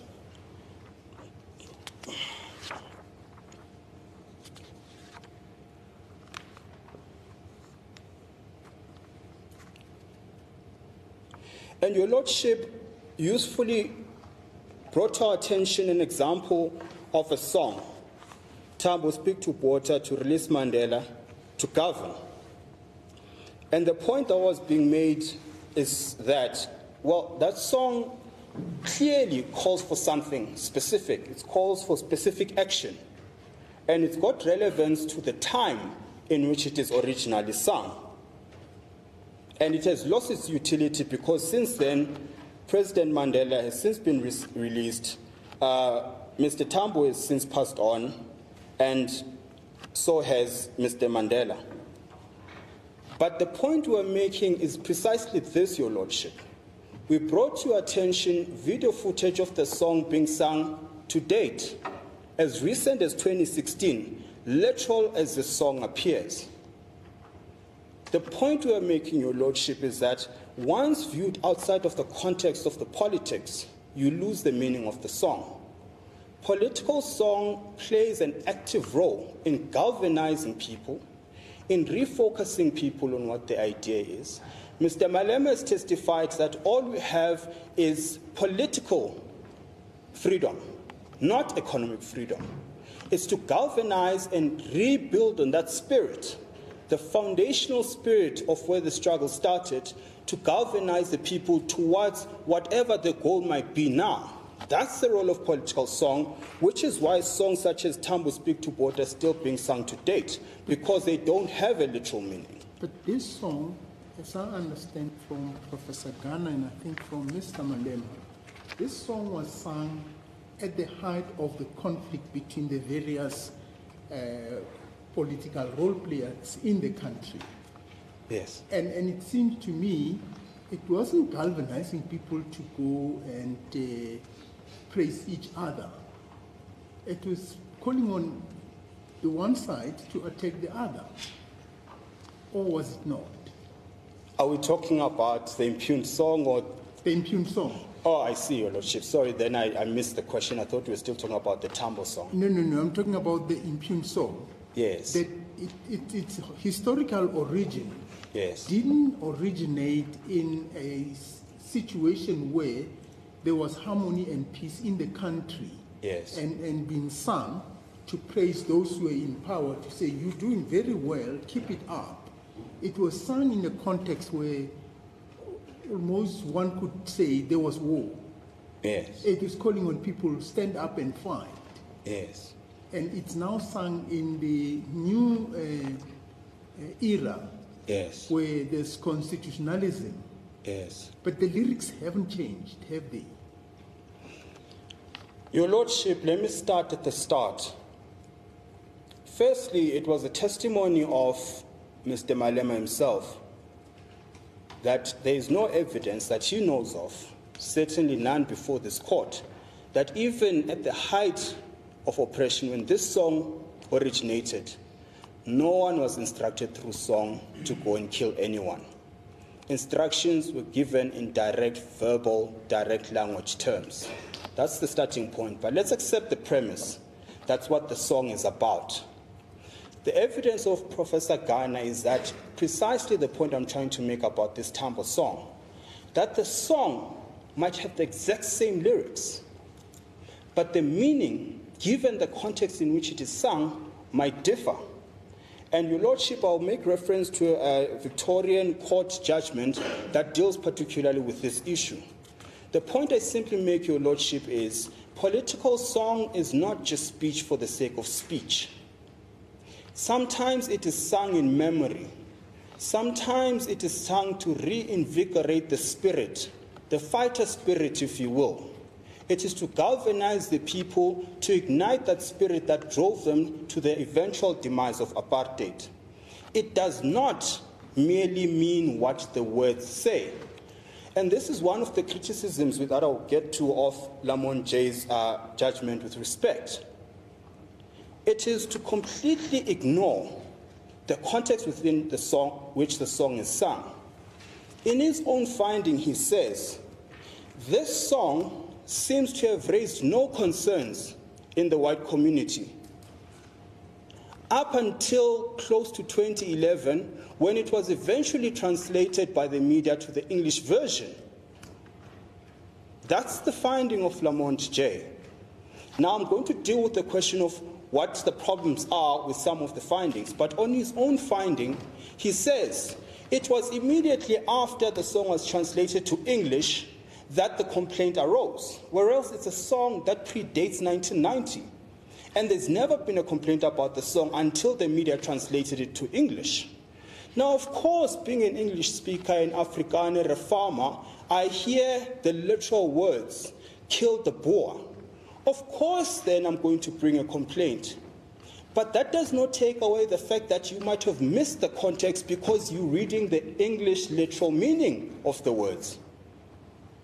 And that's the difficulty, Your Lordship, with interpreting political songs outside of their context. You read or hear the words "kill the Boer." I'll take umbrage to it as an Afrikaner. I'll take umbrage about it as a farmer, whoever the target is, just reading the words in their literal meaning. And that's what we're warning against, Your Lordship. It's to understand that political song plays a far bigger role than the literal words that they convey.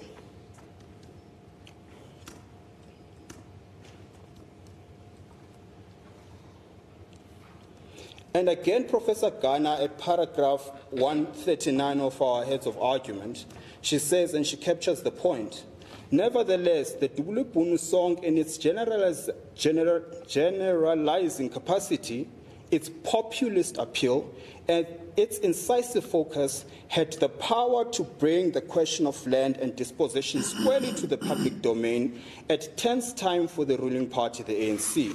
The song was not new. It had been brought back into public prominence by another son of Seshego, Peter Mukaba. The most astute of politicians, and this is the point, Your Lordship, and this evidence is not controverted, it's by an expert. The most astute of politicians, Malema, set the song to use in establishing the issue of land as a key pillar around which his profile and make an important political intervention in a challenging and controversial way. Now, we say that's the context of the song, on evidence that has not been controverted. And the test in section 10 says there must be a clear intention to cause harm. I suggest to Your Lordship that this evidence by the expert creates doubt as to what the exact intention of Mr. Malema is. And soon as there's doubt in your mind about what his intention is, i.e. there's no clear intention because of the evidence of Professor Ghana, for example, then you can't find that it is hate speech, particularly because the evidence is not controverted.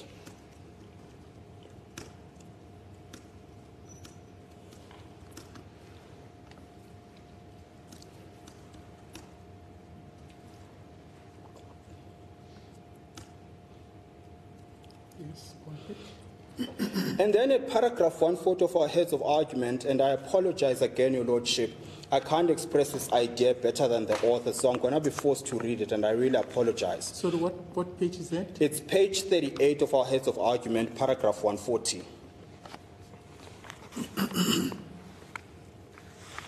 It's a research paper by an Oxford branch, Faculty of University of Oxford, and it was a paper prepared for the Legal Resources Centre, South Africa. This was their opinion. It could be argued that resistance songs, such as Dubulibunu, are an important form of political expression, and in some contexts a valuable way of remembering and depicting history. We did not find case law directly addressing this issue, but this argument could be developed from the principles outlined in the cases above. As a form of political expression, these songs continue to have relevance for vulnerable and marginalized groups who may harness the memories of togetherness, determination, and courage that they evoked to confront current challenges. And that's the point I made earlier. As Martin Luther King Jr. said of resistance songs in the U.S. civil rights movement, it is not just a song, it is a resolve. Furthermore, these songs may allow individuals to recapture memories and emotions surrounding historical events in a way that other forms of historical representations cannot. Therefore, this valuable form of expression should be afforded greater weight in the balancing exercise. And that's the point I was making, Your Lordship, that political song is not just political song. It plays a role in evoking emotion, in remembering times go by, and to reinvigorate the spirit towards a common goal. And the paper went further at 141. As a result, decoding the meaning of words or actions is one thing. Determining whether the actor had the required intention reasonably construed is another.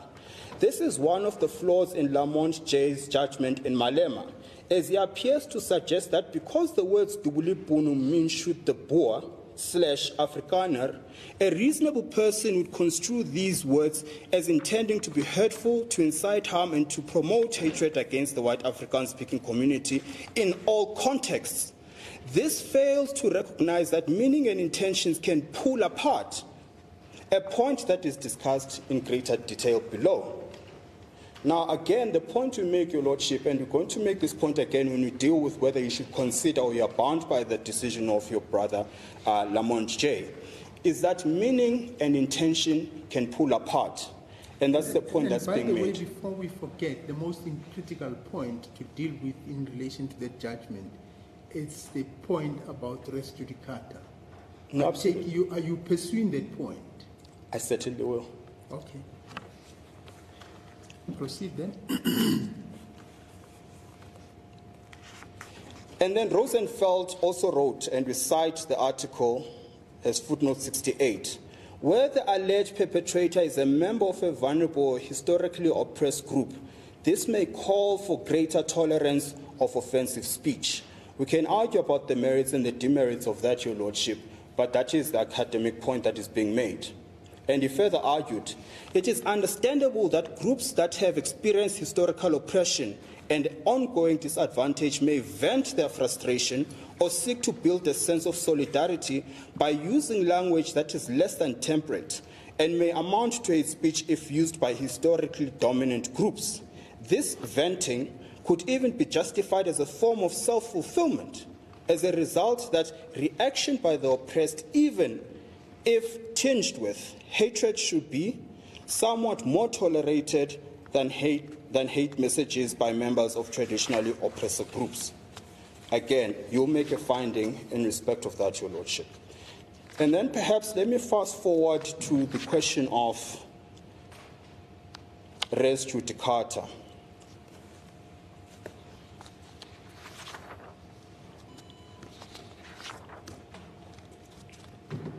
I just want to make sure I'm missing nothing, Your Lordship.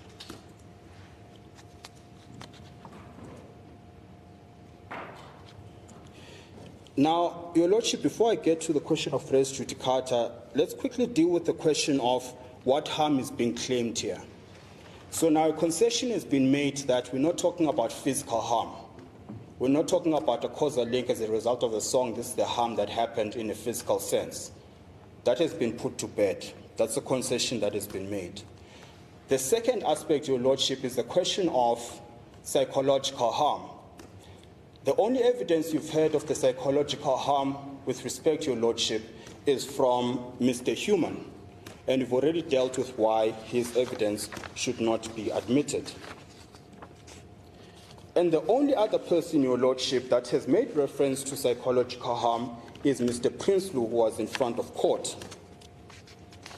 The question was put to him as to how he feels when he hears the lyrics of the song, to which he responded, well, something along the lines of he takes offense to it, and it causes him great distress and causes him psychological harm. What we suggest, Your Lordship, is that he clearly tore up in court. And that reaction was prompted by the question of him, or rather, it was prompted by him narrating the story of his attack. When the question was put to him on whether he suffers any psychological harm as a result of that attack, he says it does. And then he says, rather astonishingly, that the cause of his harm are the lyrics of the song, which are sung, and I'm struggling to find the reference, which are sung by young black men. And Mr. Malema is responsible for them singing this song and prompting them to cause these attacks. And then I put it to him, how would you know this? To which he responded, well, I suppose I don't know. Now, the point is this, Your Lordship. If there is going to be a link made by Mr. Prinsloo between the song and the psychological harm, he must be able to make that link. He can't on the one hand say these young black men attacked me, and they were prompted by this song which is sung by Mr. Malema. And then the question is put to him, how do you know they have any political affiliation to Mr. Malema or his party, or that they even know the song?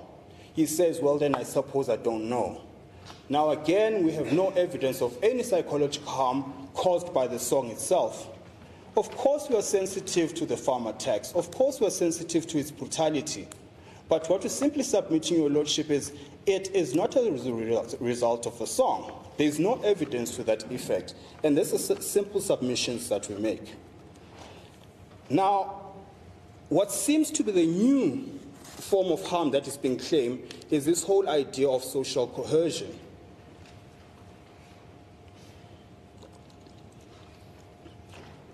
So the singing of the song is being claimed causes social coercion erosion.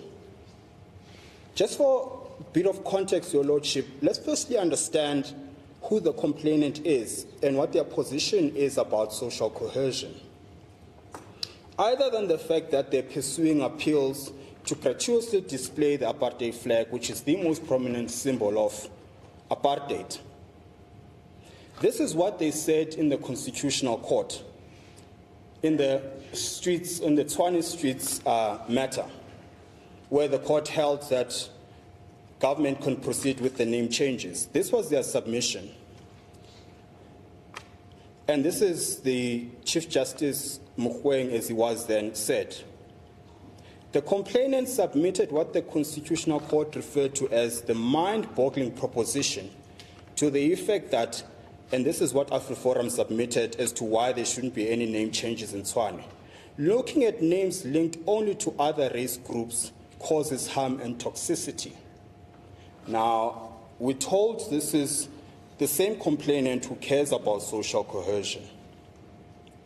The point we make, Your Lordship, is this. Social coercion and its erosion is not a legal question, it's a factual question. Because there must be a link between the song and the erosion. That's not a legal test, it's a factual test. It's a test that requires socio-political analysis, for example, as to what the consequence of the song is to the social fabric. It can't be a thumbsuck that this is the consequence of the song. There must be evidence that is presented to sustain that claim. Nowhere in the pleadings, Your Lordship, do we have this concept of social coercion being a form of harm that is threatened by the song. It's a mere claim that appears for the first time in the heads of argument. It's unsubstantiated by any facts or evidence whatsoever. In any event, social coercion is not an idea that there must be uniformity and that we must all agree. That's not what social coercion is. It's an understanding and appreciation of our diversity within the collective. So the fact that I may sing or say something that offends you does not in itself result in erosion of social coercion. And even if it does, it's one that is protected by the freedom of expression. We've already made the point about prohibited grounds, Your Lordship, that nowhere in the pleadings do we get a definition of what, or rather, a clear sense of what the prohibited ground that's relied on is. Now, for the first time, we're told that actually it's the word Boer, and the word Boer is a prohibited ground. Well, this is interesting, because I don't know if I asked the question or my learned friend did, but Mr. Rhodes was asked, it could well be in his book as well. When he was asked what is the meaning of the word Boer, his response was, it is the Afrikaans word for farmer, but it is also a word referring to a particular ethnic group. That was his answer. And we make reference to where we find that. It's in the transcript of the 8th of February. That was his answer. He does not take the point further to say, notwithstanding this dual meaning of the word, this is the one that the song implies. It does not take the point any further. Your Lordship, in the Masuku decision, for example, the question of Jew and Zionist rather, was integral to the case in the same way as the interpretation of what Boer means is integral in this case. Experts were called to testify on the meaning of the two words. Similarly here, Your Lordship, you can't just be told this is the interpretation you must prefer of the two meanings of the word Boer, without any underlying evidence that justifies why you should prefer this meaning of Boer instead of that, particularly in light of the fact that Mr. Rhodes himself says Boer means one of two things. Well, in which context then is Boer used in the song? No evidence to that effect. And you're going to hear for the first time in reply as to why you should prefer that meaning. Nothing in the pleadings. And we suggest, Your Lordship, you must adopt the meaning farmer to the song, not the Afrikaner reference or meaning to the word. And we say this for a number of reasons. One of them is this. The lyrics to the song are, kiss the Boer, kiss the farmer. It is an interchangeable use of the same word. Once said in Afrikaans, second time said in English. Kiss the Boer, kiss the farmer. Interchangeable use of the same word. That has not been controverted. Neither have been told why we should prefer the Afrikaans interpretation, the Afrikaner interpretation of the word Boer.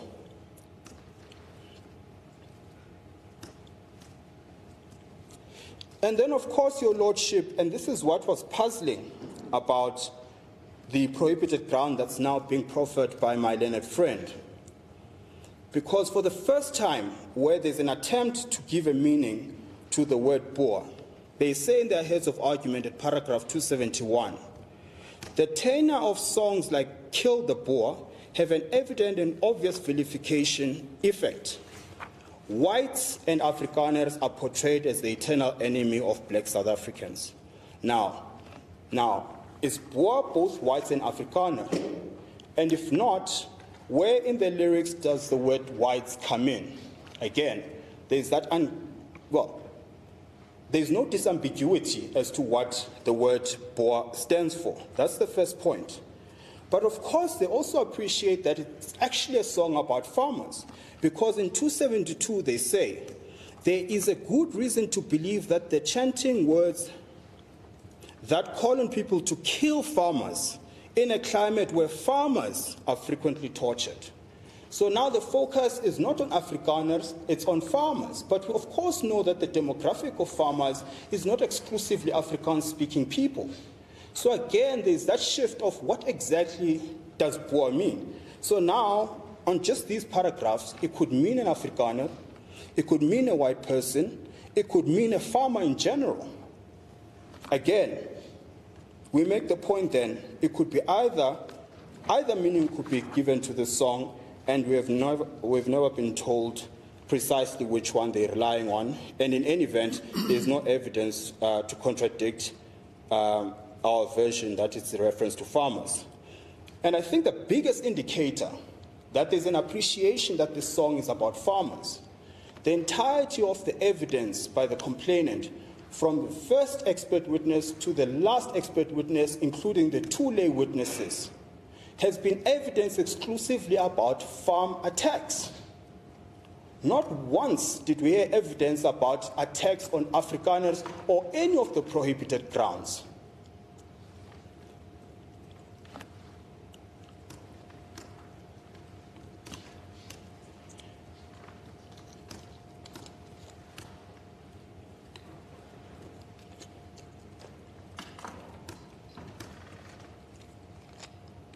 That's the biggest indicator of what this case is about. The entirety of the evidence has been evidence exclusively on farmers.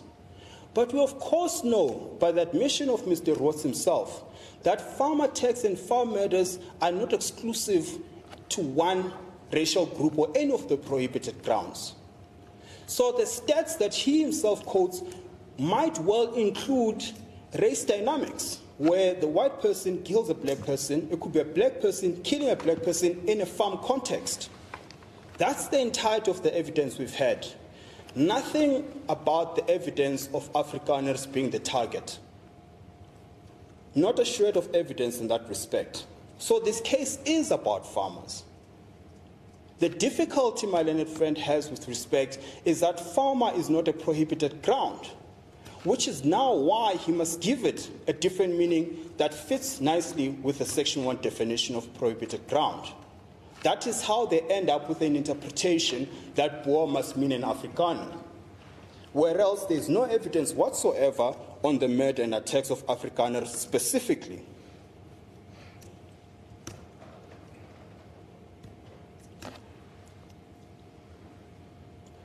And then, Your Lordship, as I had said, Section 10 says there must be a clear intention. The Constitutional Court in the decision of Kula Ide said the following about statutory interpretation: they must be interpreted purposively. The Britannica Dictionary defines clear. Now, it's important to understand what the context of clear is. Section says there must be clear intention that this is what Mr. Malema is intending with the singing of the song. And once there's doubt in your mind, in other words, not just intention, but clear intention. What does clear mean? Very obvious, not causing or allowing doubt. So once there's a shred of doubt in your Lordship's mind, on the basis of the evidence that I've presented to you about what the intentions of Mr. Malema and the EFF are when they sing the song, then you can't find that it is hate speech. This is particularly so because former leaders of the ANC themselves, who were there when the song was formulated, attest to what the song means. Of course, we accept that we will not take their versions of the song, but it's part of the context that once evidence start piling up and looked at cumulatively, suggests that there's no clear intention to cause harm, then you can't find that there's hate speech, Your Lordship. And I'm making reference to the speech of Mr. Taumbegi, which was broadcasted here, about what the song means. They were there when the song was formulated. They know what the song means. The only person coming close to even giving an interpretation of that song on behalf of the complainant is Mr. Rhodes, who for one reason or the other only knows the meaning of the song post-1990. Now, I don't know what the relevance and the importance of 1990 is, that it's only at that point he knows of the song. But once he makes the concession that he does not know the philosophy of the song and the origins of the song, which was his eventual concession, then, well, what other evidence do we have of what the song means? Similarly, Mr. Putamukaba, who popularized the song, gave us a view of what the song means, and it is nothing that has been suggested by our learned friends.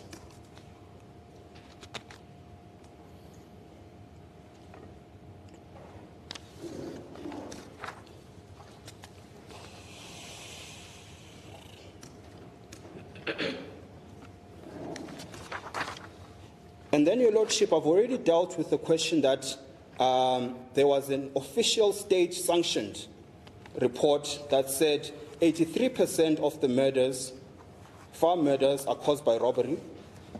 And within that 83, for all we know, there are workers who are being murdered. 2% only is race-based.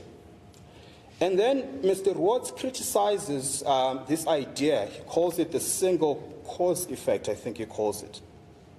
And it's this idea that simply because it's a robbery does not mean there's no secondary or even primary motive. You can have a fusion of motives for the same act. And we accept that. But that is precisely what the report itself says. It makes that point. And let me read the extract.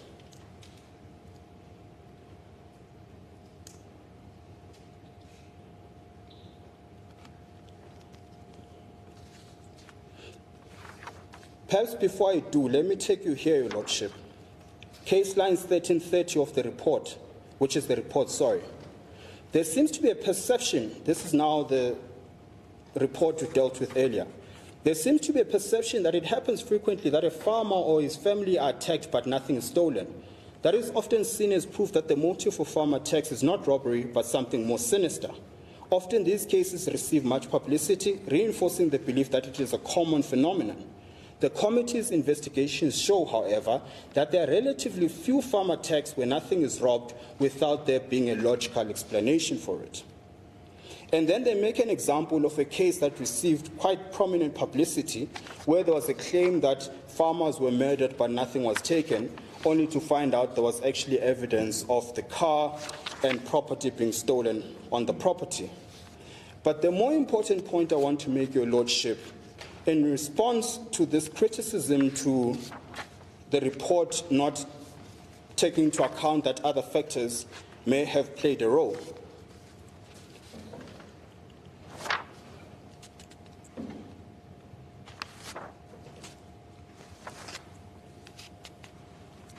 if you could bear with me, Your Lordship.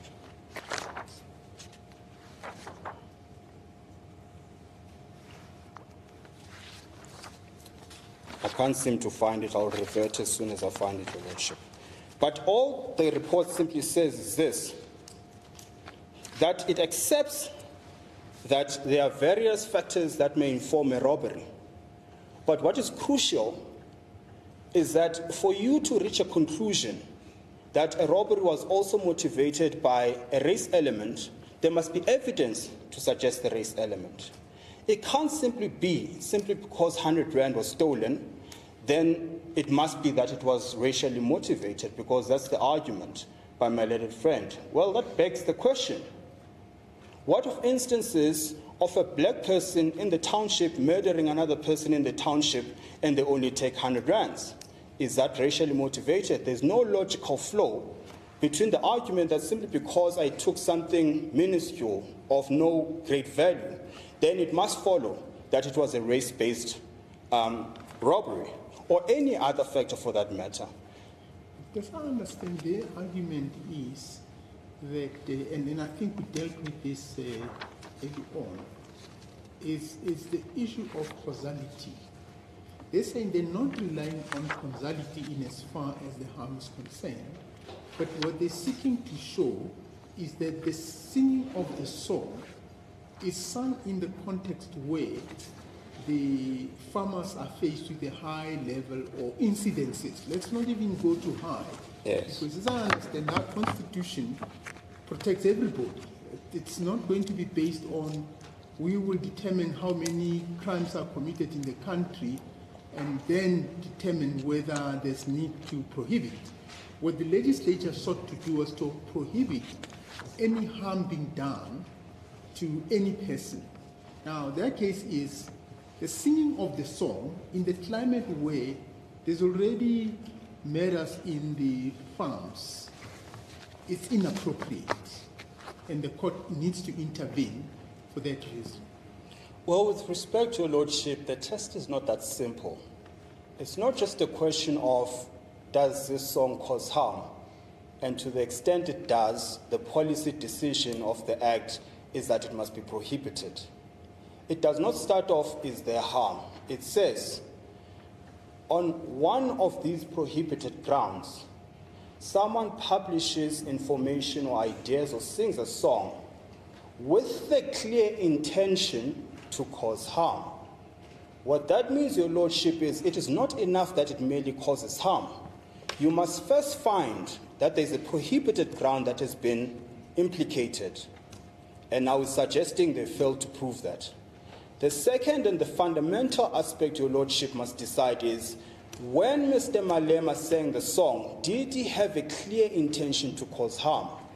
Because even if harm results, but there was no clear intention on Mr. Malema's part, then that's not prohibited.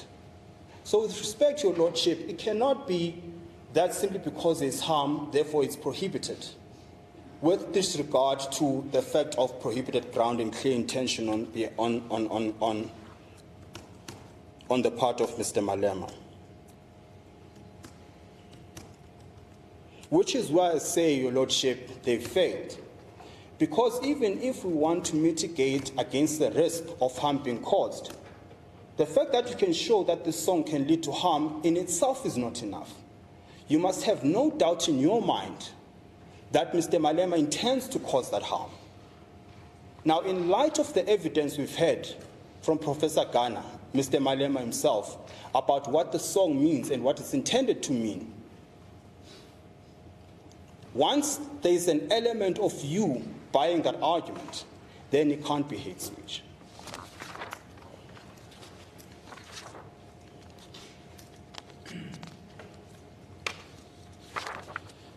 Your Lordship, I'm going to fast forward to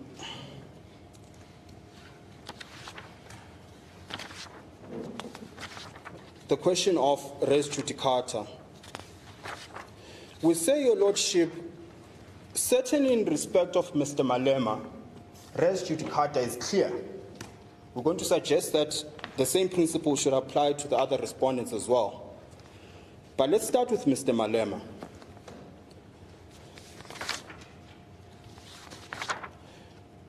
At paragraph 335 of our heads of argument, we've set out what the test for res judicata is. It says there are 3 requirements that are required for you to rely on res judicata. The first is that it's the same parties. The second, that is based on the same cause of action. And the third is that it's in respect of the same subject matter. It says once you establish those 3 factors, then you can rely on the defense of res judicata. That's the Bafokeng tribe decision. It says once you show those 3 elements, then you can rely on res judicata. And they must be shown all the 3. Well, with the qualification, let's start with the all 3. There's a qualification, Your Lordship. They are not immutable requirements, but let's start with the 3. For Mr. Malema to rely on res judicata, he must show that they're same parties. It is common cause that the complainant in this matter and Mr. Malema are same parties, in a sense that when the Duwuli matter, they were both parties. Same complainant complaining about the same respondent. So the first requirement is met. The second is that it's based on the same cause of action. Same cause of action, pepuda, hate speech. That requirement is met. Thirdly, in respect of the same subject matter. Same subject matter, kiss the Boer, the Willipun. And we know it's the same song because the pleadings by the complainant, or rather the complaint affidavit itself says it's the same song with different translations. So once he's met those 3 requirements, then you can't find against him again on the basis of res judicata.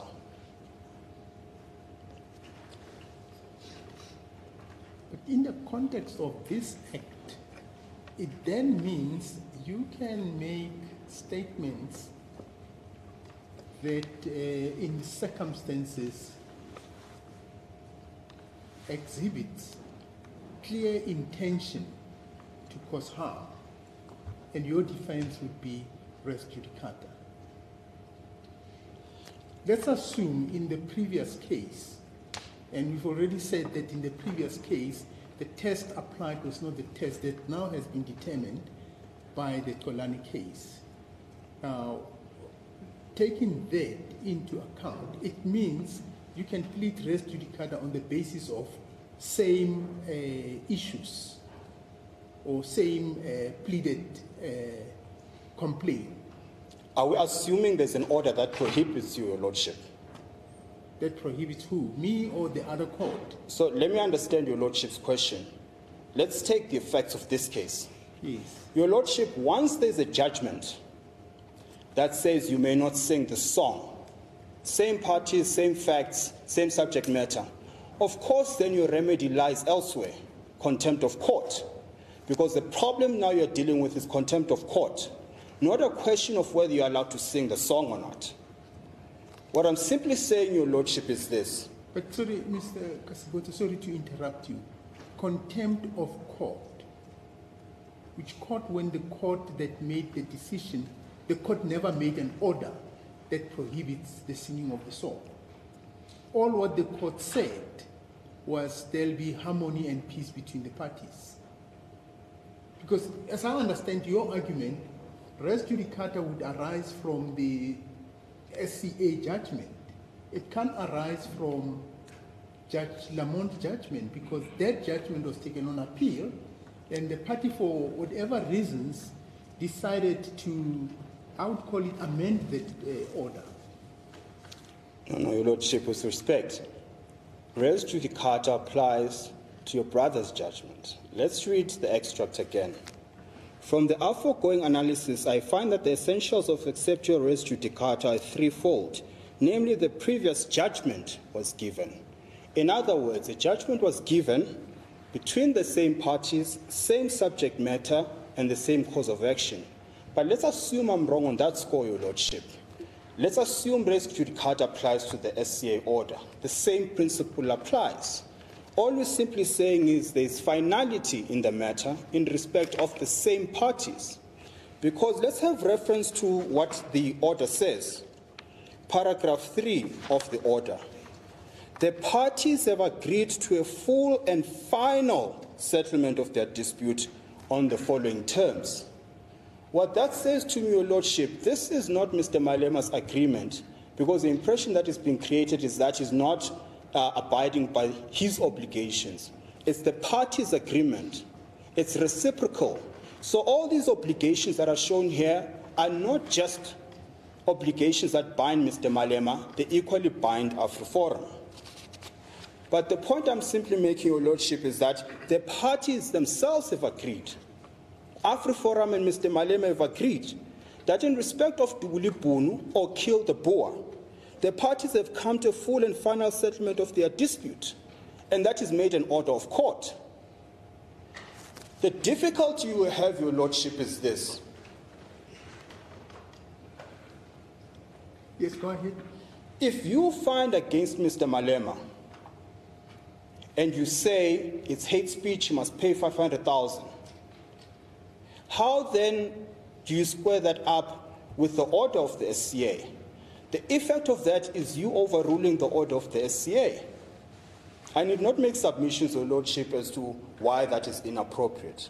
All I'm simply saying is AfriForum, for whatever reason, and if they want to come back and say it was an ill-advised decision, then they must deal with the SCA order and how to expunge it. Then perhaps we can have this debate again. What is unacceptable and untenable is the High Court saying to Mr. Malema, you're guilty on the one hand for the exact same act, whereas the SCA order says, well, we will not find you guilty of the same act. Then which of the two orders bind him? That's the difficulty that you are seized with, Your Lordship. What should have happened if AfriForum wanted to pursue this matter is to expunge or get rid of the SCA order that they themselves are party to.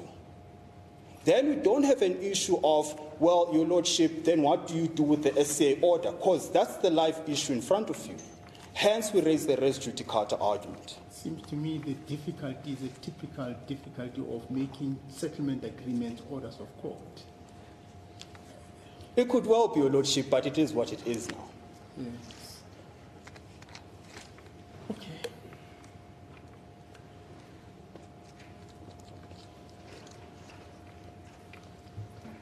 In sum, Your Lordship, what we've shown is that there's an SCA order that says, in full and final settlement of the dispute. What's the dispute? Dubuli Bunu / Kill the Boer.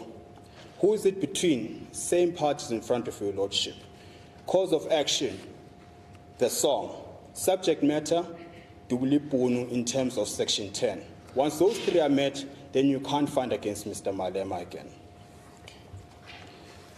We say, Your Lordship, with respect, and let's correct this misconception, Your Lordship, that Mr. Malema is in contempt of this order. Firstly, you are not told how. That's the first problem. It's not in the pleadings. Which order are we referring to? The SCA order, Your Lordship. Okay. The allegation is that Mr. Malema is in contempt of this order, which is why you must refer to criminal investigations. What you're not told, however, in the pleadings is how. How is he in contempt of the order? We haven't been told. Even in oral submissions, we've been told how he's in contempt of this court order. And it stems from this idea that Mr. Malema has got unilateral obligations in terms of this order. Well, let's read what the order says. The parties have agreed to a full and final settlement of their dispute. And then they list them: mutually recognize and respect the right of all communities to celebrate and protect their cultural heritage and freedom. How is that Mr. Malema's obligation and not AfriForum's obligation? Because if the argument is he keeps singing this song when it offends a sector of society, well, he's got a reciprocal right to the freedom that and heritage that he's being told he's also entitled to in terms of the order. So where's the contempt there, Your Lordship? Then there's an allegation that he hasn't undertaken to meet up with AfriForum. Well, have they undertaken to meet up with Mr. Malema? And he refused. No evidence to that effect. And I could go on and on and on, Your Lordship. The point I simply make is there is nothing in this order on evidence that evidences that Mr. Malema breached the order. In any event, these are reciprocal obligations. So the fact that the parties have not met despite these undertakings is not Mr. Malema's fault, particularly if there is no evidence to suggest that he's acted in contravention of any of these orders. That's in respect of Mr. Malema. Your Lordship asked me earlier on whether all three requirements must be met. Well, then let's deal with the other party. In the other case, the party was the ANC. In this case, the party is the EFF. Is it still res judicata in as far as the EFF is concerned? That's the point I'm getting at, Your Lordship. Okay, I'm sorry, I beg your pardon. No problem. Your Lordship asked me earlier, and it links to this question you're posing again, whether all three requirements must be met and in these exact terms. Well, this is what the court says.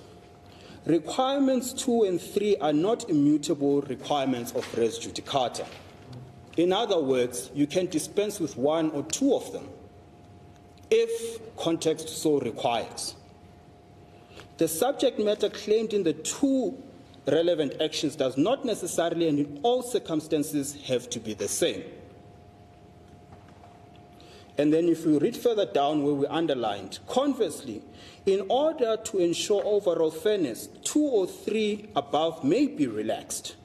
A court must have regard to the object of the res judicata that it was introduced with the endeavor of putting a limit to needless litigation, and in order to prevent the recapitulation of the same thing in dispute in diverse actions, with the concomitant deleterious effect of conflicting and contradictory decisions.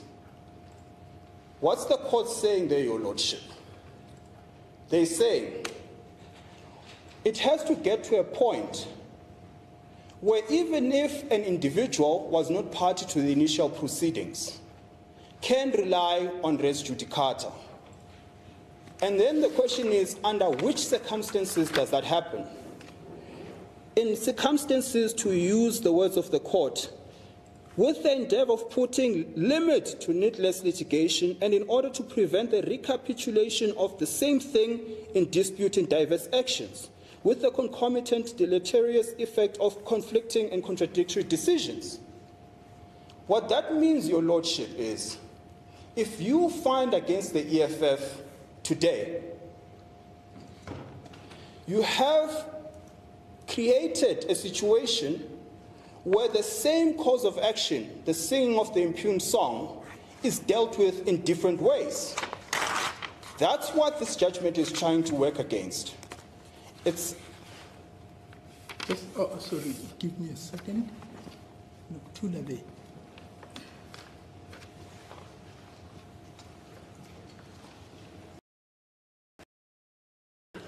Thank you very much. What the court is saying there, Your Lordship, you must relax some of these requirements in an instance where continuing with litigation on the same subject matter will have the consequence of conflicting orders in terms of how the matter is to be dealt with. If you find against the EFF, for example, in this trial, what we'll have then is an order of Your Lordship saying it's hate speech, stop singing it. You've got an SCA order that does not say that. These are the conflicting judgments and orders that are envisaged by that qualifier in Bafokeng tribe, in the Bafokeng tribe matter. And what they're trying to deal with there, Your Lordship, is this. This is the absurdity of allowing the recapitulation of matters over and over.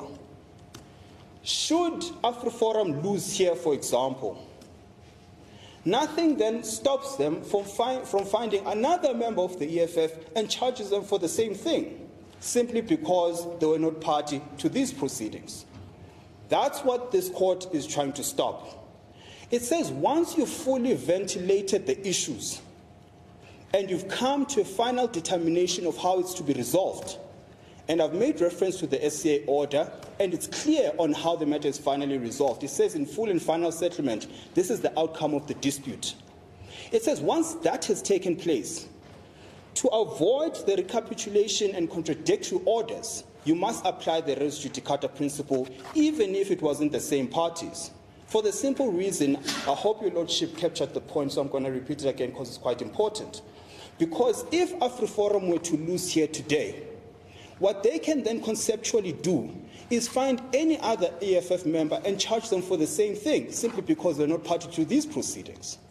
That's the absurdity that's being prevented by res judicata. And it also creates a situation where if you find against the EFF, by implication you're finding against Mr. Malema, what then does it do with the SCA order?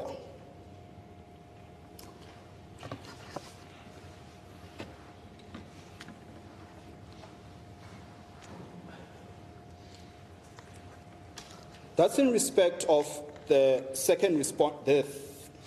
first respondent, because there's no charge against Mr. Ndlozi in respect of the Kiss the Boer song.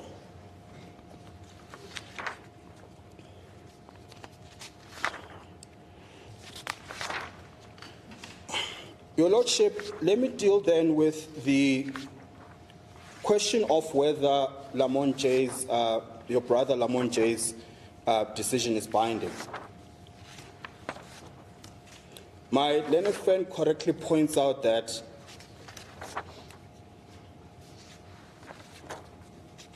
you may only set aside a decision, an earlier decision, if it's erroneous.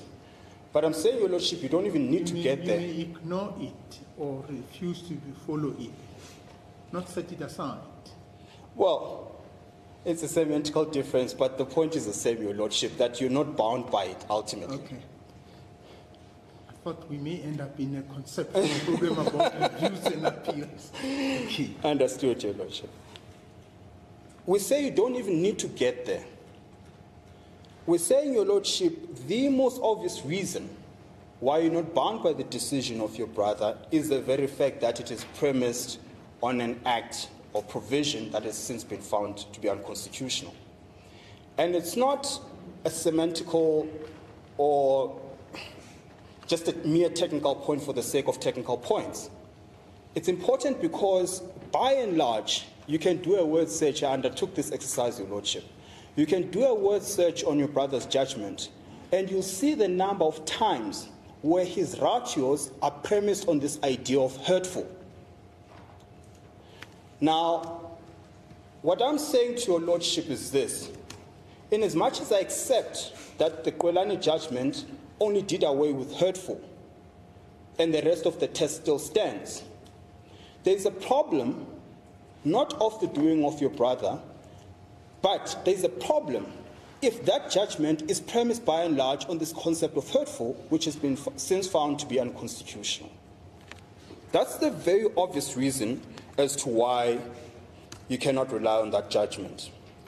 Secondly, you being asked to do what you did and found the way you found, i.e. just follow because you're bound, is to rubber stamp his decision.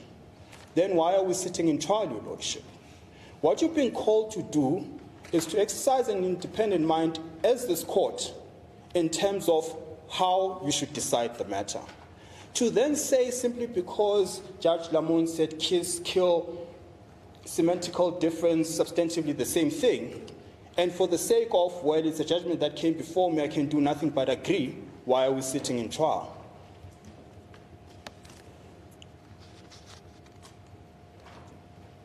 And the second important point, Your Lordship, to bear in mind is this. The judgment is being bandied about as if it's the be-all, end-all. Let's recall, Your Lordship, how we got to the SCA order. It was by mutual agreement between the parties after Mr. Malema and the ANC filed an application for leave to appeal, which, by the way, was granted by your brother. Now, as a result of that SCA order, which was the mediation agreement, they've forsaken, or rather, they lost the opportunity to challenge that judgment. So again, it is not because of the doing of Mr. Malema or the ANC that we don't have the opinion of the SCA. It's simply by agreement between the parties. Surely then that can't be held against the respondents in this case. The substantive difficulties we have with your brother's findings are these.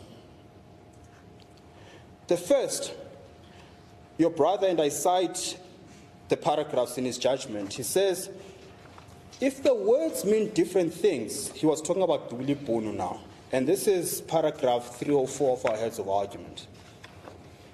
If the words mean different things to different portions of society, then each meaning for the reasonable listener, in each portion of society must be considered as being the appropriate meaning.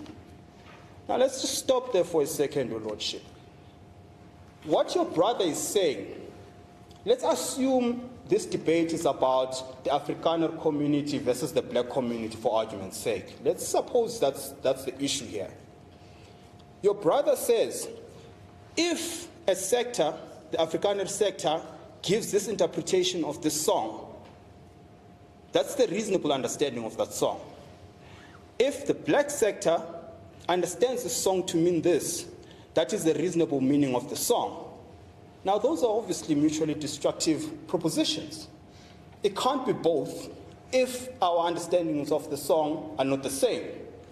That's the first difficulty with the judgment. But having said that, it takes it a step further by preferring the interpretation of the one sector over the other. On what basis, Your Lordship, is that done? If his own finding is that both readings are reasonable, firstly, they can't be both reasonable, but let's suppose they are. On what basis, then, did he align himself with the proposition of AfriForum and not of the ANC?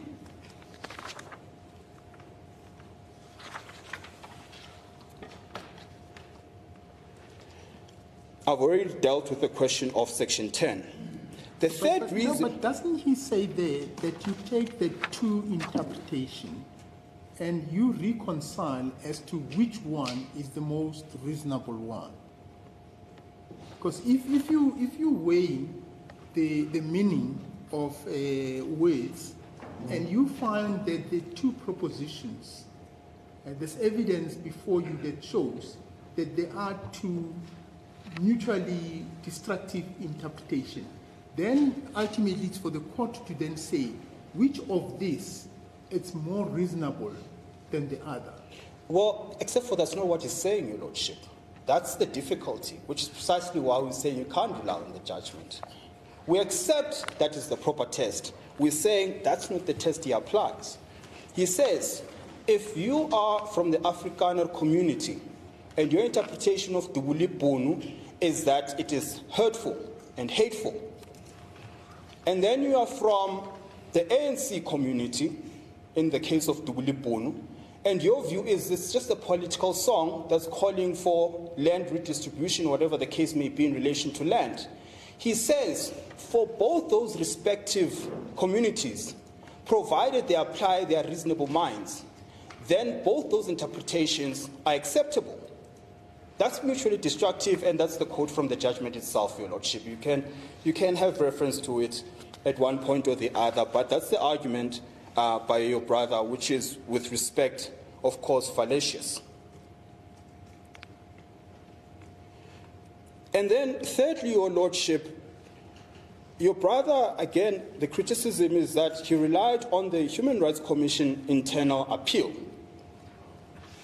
which firstly relied on Section 16.2 of the Constitution.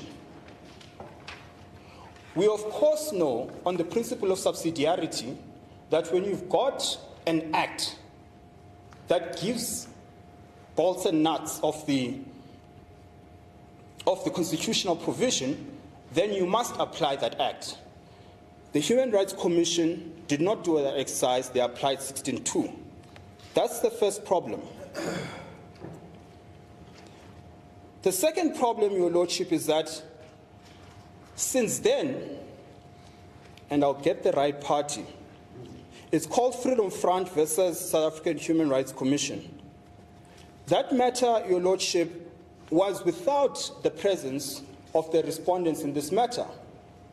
It was an internal appeal that was done between Freedom Front and the Human Rights Commission itself.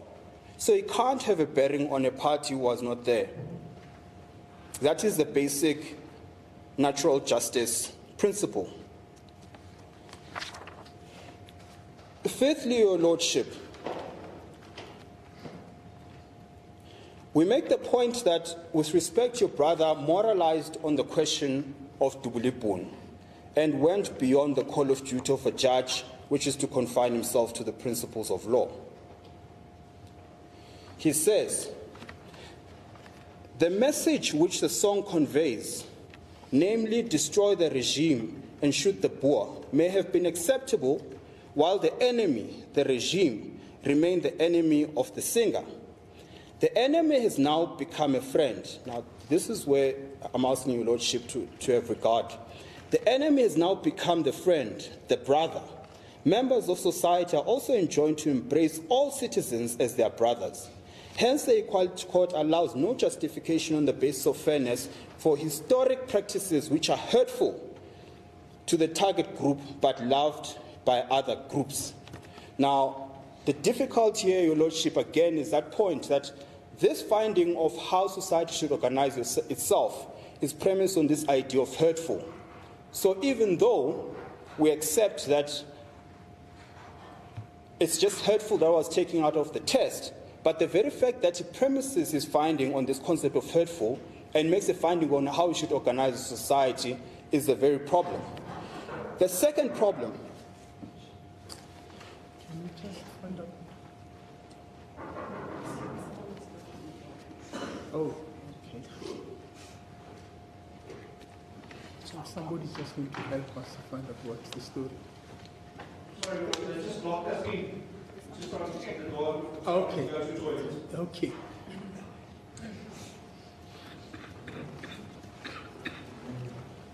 Your Lordship, I'm in your hands. I don't think I'll take more than 30 minutes. I don't know whether you want not saying not there's more going to than be 30 reply. seconds. Because my learned friend also has to do reply. Yes, I know. Also, we can proceed. What option do I have? In which case, Your Lordship, I was at the point where I was saying the other criticism of your brother's judgment, because you had invited us to say whether you should be bound by the judgment or not, and if it's applicable here. And the heads of argument, we didn't have the benefit of the heads of argument from our learned friend in terms of what their position is. So these are our bases. We're saying, firstly, that citizens are endowed with this idea of dignity and urgency. And there's case law to that effect in relation to the question of freedom of expression. The difficulty with the judgment by Judge Lamont is the failure to understand this whole idea of pluralism. It is not for the court to moralize on who should be friends with whom and who should be enemies with whom, that previous foes must now become friends. We of course accept that the Constitution has these lofty ideas about where we should go as a nation, but you can't take away the urgency of actors who are endowed inherently with this right to dignity and urgency of who they should be friends with. Because the upshot of what the judgment says is, stop singing this song. What you must do is become and play nice with AfriForum. Forget the historical issues that we have amongst the two of you. This is where you should be going. Now, with respect to your Lordship, that is moralizing rather than giving a legal interpretation to the question before the court.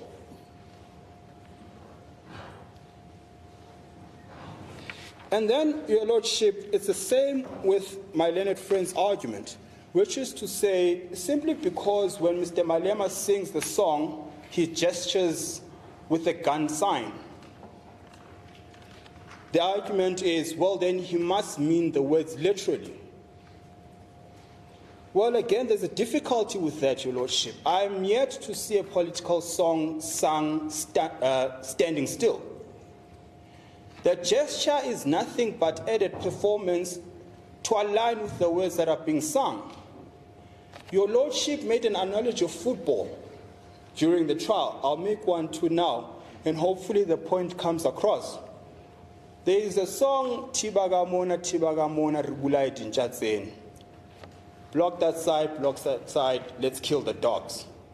Now, the very fact that the gestures are being used to kill these dogs, which is opposing fans directing to the other team's fans, does it now all of a sudden simply say, let's kill these dogs, gesturing with a gun, means suddenly now the speech or the song is literal?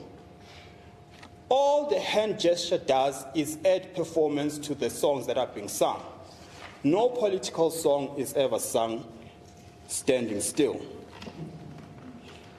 Lastly, your Lordship, on the question of your brother and his judgment, is the question of the clear intention you spoke about. And your Lordship, I cannot say this enough times. It's clear intention, not intention. Have regard to his judgment at paragraph 109. The test he applies is intention and not clear intention. To the extent he fails to understand that the threshold is higher than just intention but clear intention, in other words, with no scope of doubt, then of course then he's going to reach the wrong conclusion.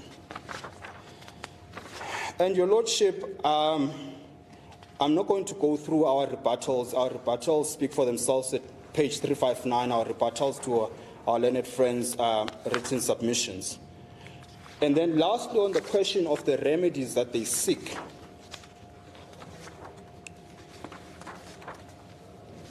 If I can find them. Well, the first is obviously this question of contempt. Firstly, we've made the point that there's no evidence to suggest there's any contempt of the order at any point. Secondly, the question of the 500,000. I mean, of course, the SCA judgment binds your Lordship. Without a trial dealing specifically with the question of damages, you can't entertain the question. There's been no evidence, albeit in trial, to suggest or justify the 500,000 rands.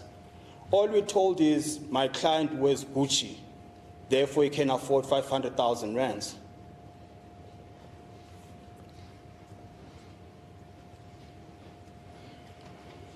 Nothing on how do you get to the quantum of 500,000 rands. Manual judgment is quite clear on that score. And then the second remedy they seek is,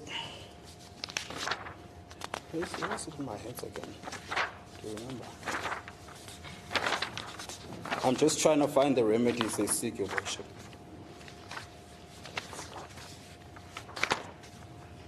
There you go. And then they're looking for perjury. Well, they're asking that you refer the matter for criminal investigation for perjury, because for the first time, we're told by my learned friend that the EFF received 3 million rands. He wears Gucci, therefore he must afford to pay 500,000 rands. Well, firstly, that's evidence from the bar that is uncontested because we've never had an opportunity to contest it. It can't be simply because you wear a certain brand that necessarily means you can afford a certain amount of money. In any event, there's never been any evidence other than the evidence of my learned friend on that score.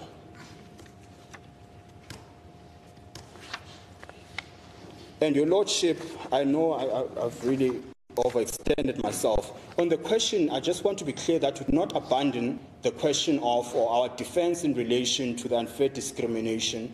We don't think it's genuinely sought. It's just put there as an alternative and a second bite to the cherry. The heads of argument speak for themselves. Firstly, there's no been raised or prohibited ground that has been shown there. We also make the point that that provision on a proper interpretation deals with the questions of labor laws, access to parks, and so on. It is not meant to deal with this because it deals with the concepts of propaganda and this idea that on the basis of a prohibited ground you're not allowed access to certain things.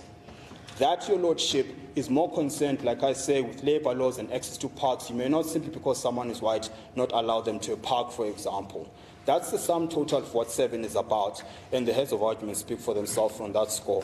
So just so there's no confusion about whether you're abandoning it or not. And we're saying for those reasons, Your Lordship, the complainant must prevail. Lastly, Your Lordship, you asked us to comment on the costs issue. We suggest, Your Lordship, that this ought not to have run for as long as it did. From the start, we did say a large part of the evidence by the complainant was unmerited, particularly the evidence of the 2 lay witnesses. What was intended with those 2 lay witnesses, despite your advice that we don't need evidence outside of the pleadings, what was being done there, Your Lordship, is to try and link the two, the song and the harm. All they've simply told us is that I suffered a robbery as a farmer, and I suffer from psychological effects as a result of that. That's Mr. Prince's version.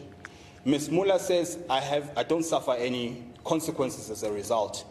Well, then we must ask the question, what was their relevance? What value did they add to these proceedings with respect? Similarly, the evidence of Mr. Rhodes dragged on for nothing shorter than 2 days. On matters that have nothing to do with the case, political matters where Mr. Malema was targeted politically, evidence about genocides were being led to a point Your Lordship came and intervened to the effect of, let's focus on what the subject matter is. We certainly shouldn't have run for as long as we did. And certainly my respectful view is this, particularly in respect of Mr. Human. It is wholly unacceptable and untenable that in a trial we spend time listening to hearsay evidence of someone without any corroborative evidence, Mr. Human specifically. No affidavit is brought to support his version. We're sitting here listening to his ipse dixit. And with respect, that is precisely why I was never cross-examined, because this court can't seriously take his evidence.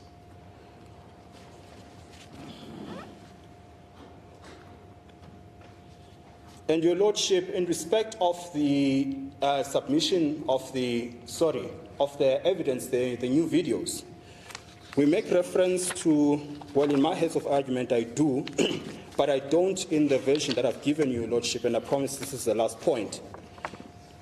What my learned friends have cited in their application to submit this evidence is one part of that judgment. And I'm asking Your Lordship, because it's not in the heads, to make note of it. This is a paragraph 40 of Woodway's CC versus Value. They rely on that decision in their application to have this evidence admitted. Just give me the judgment again. It's Woodway's. Oh, Woodway. Yeah, Woodway's CC versus Value. It appears in their application. They are replying affidavit to the application for admission of the evidence. And it's paragraph 40 specifically that I rely on, which they did not make reference to and which is dispositive of the application. And it's their own judgment, but they failed to cite paragraph 40, which says, it is correct that where the parties are asked in a court of law to plead their cases, they would normally not be permitted to venture outside the ambit of the disputes outlined by those pleadings. And you've been at pains, Your Lordship, to make that point, that, Mr. Oppenheimer, is it in your pleadings? Multiple times you've asked that question. That was obviously an invitation to amend their pleadings such that the facts that relate to this matter are discussed by myself and the client, and we make submissions in that respect. And the reason why there must be an amendment, Your Lordship, the court continues, a party cannot rely on cause of action or defences which are not put up in issue, were consequently not fully investigated. In other words, you can't simply because, well, it's a relaxed court, you just bring up evidence which has such an important bearing, by the way, because it's not some innocuous evidence. It goes to the heart of the matter. The court says, where the court says you must bring an amendment because you kept asking the question, have you amended your pleading such that you include these videos? The answer was no. And the court says that cannot be permissible because it deprives the other side of the opportunity to fully investigate the matter. Of course, we could not fully investigate the matter because the first witness that testified on it was someone I was given literally 10 minutes to talk to, and then he came and gave testimony. Similarly with Mr. Malema, he was attending SON at the time. He comes here, he's confronted with these videos, he's asked to answer to them, and they go to the core of the case. Clearly, there was not ample opportunity to fully investigate. We ask Your Lordship to have consideration to that paragraph, and it builds on this idea that at pains you've been making the point that they must bring an amendment or at least supplement their papers such that we can properly respond to the allegations that are being made. Your Lordship, unless you've got questions for me, I wish to not detain you any further. No, thank you very much. In reply, Mr. Malema? My Lord, I endeavour to be as brief as possible. My learned friend has an unbelievable ability to invent legal tests on the spot. Your Lordship was told you must have no reasonable doubt in your mind when you're applying the test. There's no reasonable doubt test from any of the courts when they're interpreting what Section 10 says. He invents this. He says that the complainants brought a case that was premised on this idea that there must be a strong causal link between the song and real-world attacks. He invents this. That's never the threshold test that the complainant ever had to meet. The point of all the evidence that was led, as I started out by saying, was to meet the actual test, which is what's the context in which the speech occurs. There's further inventions with regards to what the intent test is. My learned friend said on many occasions, we must find out what was in Mr. Malema's mind, what was his intent. I stated earlier, that's not what the test is. The test is, what is the meaning of the text? It has nothing to do with what the intention of the speaker is. We're not in a criminal standard here. We're not trying to peer into the mind of someone who kills someone else and we work out, did you do it intentionally or not? We're in a situation where we're doing an objective reading of the text. My learned friend makes reference to Professor Gunner and says, she's given us the definitive meaning of this text. And it's uncontroverted. But he neglects to mention that the Constitutional Court in Kolani says it is only this court that gets to determine what the meaning of the song is, and that any evidence laid on it by an expert is irrelevant. So of course there's no need to counter it with our own expert of what the meaning of the song is. That evidence has no status whatsoever. It is only this court that can determine what the meaning of the song is. With regards to these sort of claims about hearsay evidence, first thing we must ask, what is the purpose of the evidence that was led by the complainant's witnesses? Well, it matches exactly the structure of the evidence of the witnesses in Kolani. It's to give evidence of what does the society look like, to give this broad sociological evidence or criminological evidence. That's what Mr. Roots does. So this notion that when he talks about specific instances of someone being tortured, that person needs to come and testify to endorse that, that's not the purpose of the evidence. The purpose is to give this broad sense. What you have in the Kolani case, for example, Ms. Mokwena talks about a number of people who'd suffered homophobic violence. Those people weren't called to come to court to corroborate it because she's giving evidence of a general trend. It's also useful to get the story from the horse's mouth. So MN, who testifies in camera in that matter to protect her identity, talks about what she personally endured. She doesn't say people in my community read Mr. Kwalani's article, and because of that, I was harmed. She says, I just want to tell you what it's like to be a black woman who's a lesbian in townships. And let me give you an indication of what the social climate is. And that's exactly what the evidence of Mr. Prinsloo and Ms. and De Leon's evidence is to say, this is what a farm attack involves. That's giving all the context that's required by the case law.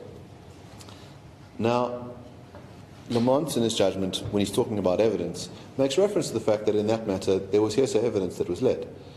But we're not dealing with a criminal case or a civil case where it's hearsay evidence to prove a certain thing, because we're not saying, on this occasion, Mr. Malema sang this song, and this person was killed, and we need to tie up all the pieces in that manner. That's not the obligation that's on the complainant. The obligation is to say, this is the song that was sung. It constitutes an incitement to cause harm, because it calls on people to perform a harm. It tries to persuade them, to agitate them to perform this harm. And that harm would, of course, be of a physical nature if you're calling for those people to be killed. And then there's direct evidence of Mr. Prinsloo saying, well, let me tell you what it's like when I hear that song.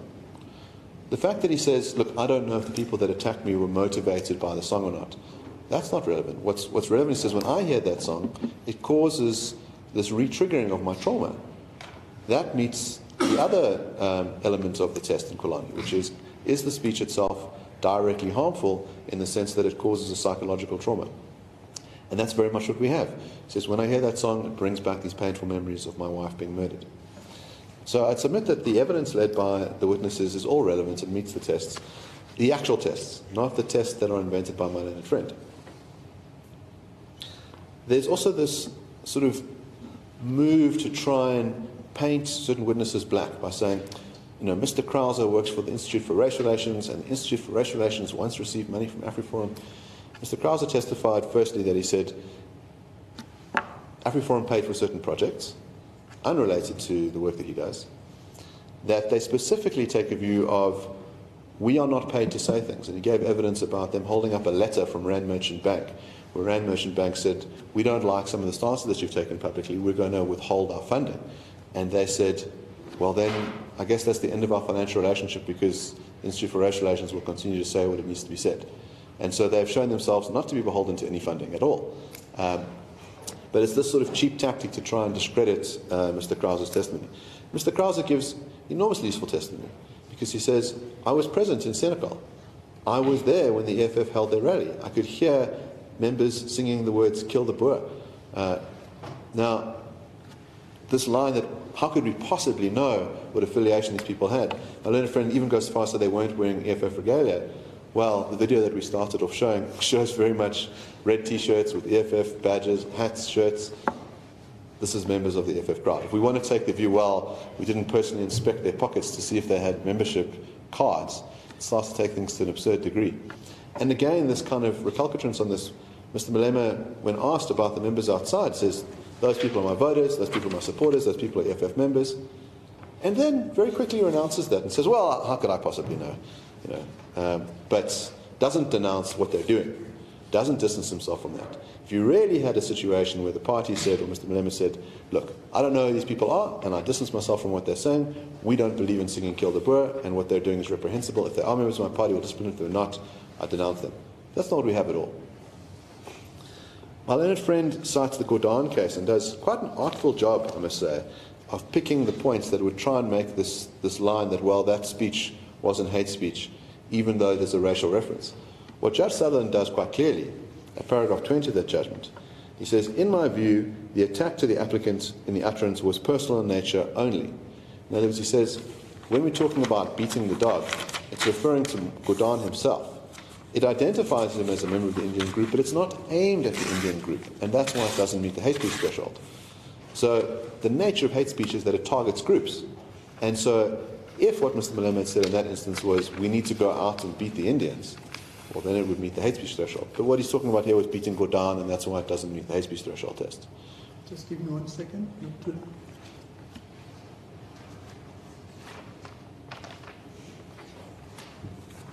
Thank you. You may proceed. There's also this strange line to say, I mean, we couldn't possibly understand what the word Boer means. Or Boer can only possibly mean farmers, and farmers aren't a protected category. What we have are two legs here. The one is farmer and the one is Boer. Those are the two groups that have been targeted. Mr. Malema's testimony is farmers means white people.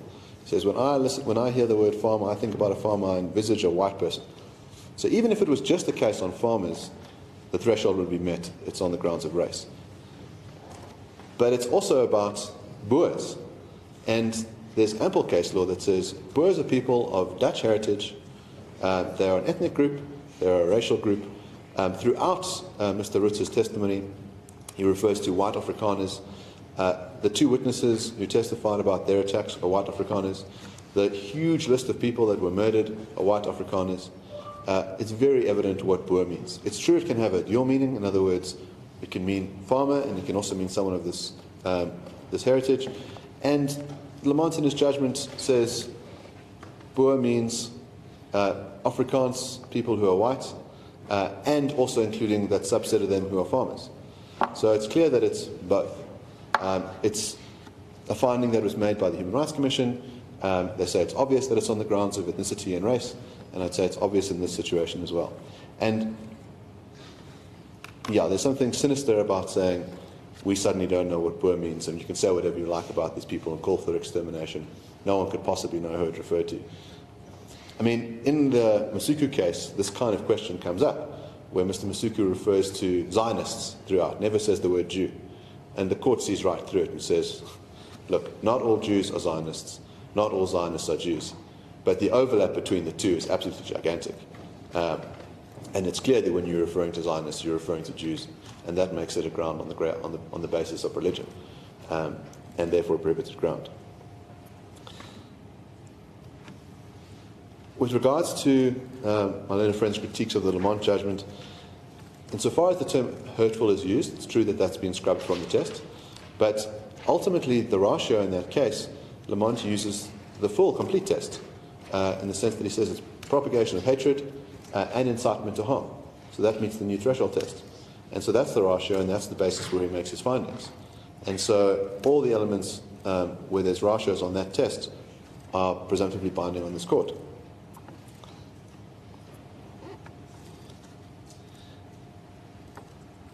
And the res judicata argument, it's astonishing. It's to have a situation where, let's say, Valapi Kumalo, who's held liable for hate speech, where he says, he says, white people, we should do to white people what Hitler did to the Jews, and there's a finding against him, and it's found to be hate speech, he's made to apologize, and then let's say 2 weeks later, he does it again. And a fresh complaint comes up and says, on this later occasion, you went and did exactly the thing that you were punished for before. He says, well, res judicata, you can't possibly punish me. I've already been punished for doing this. No, but it's a fresh instance. In other words, if AfriForum laid a complaint against Mr. Malema and said, in 2010, you sang this song, well then, yes, it's res judicata, obviously. In other words, that particular instance has been dealt with by the court. Isn't the question of res judicata really an issue of public policy? Now, I wrote in a judgment recently, and thanks to the people sitting in front, they were able to find it immediately. It's in Novella versus Shomwani and others. It's an unpublished judgment, and I said something to the following, at paragraph 14. It is tried that the doctrine of res judicata is founded on the public policy that requires finality on issues in dispute in litigation. It is a defense for a litigant faced with continued litigation of the same matter concerning the same issues and involving the same parties. The inquiry into whether the defense of res judicata is sustainable is not whether the judgment is right or wrong, but whether there is a previous judgment which concerned the same parties and whether the issues raised in the current litigation were resolved in that judgment. That's the judgment I penned recently. Yes, my lord, I'd submit that's a very accurate representation of what res judicata involves. My learned friend talks about the dispute being resolved and by this agreement. What was the dispute? It was the singing of the song on these particular occasions in 2010. That's resolved by an agreement. One can imagine if you kept going after someone for the same set of facts on the same occasion, well, of course you'd be protected by res judicata.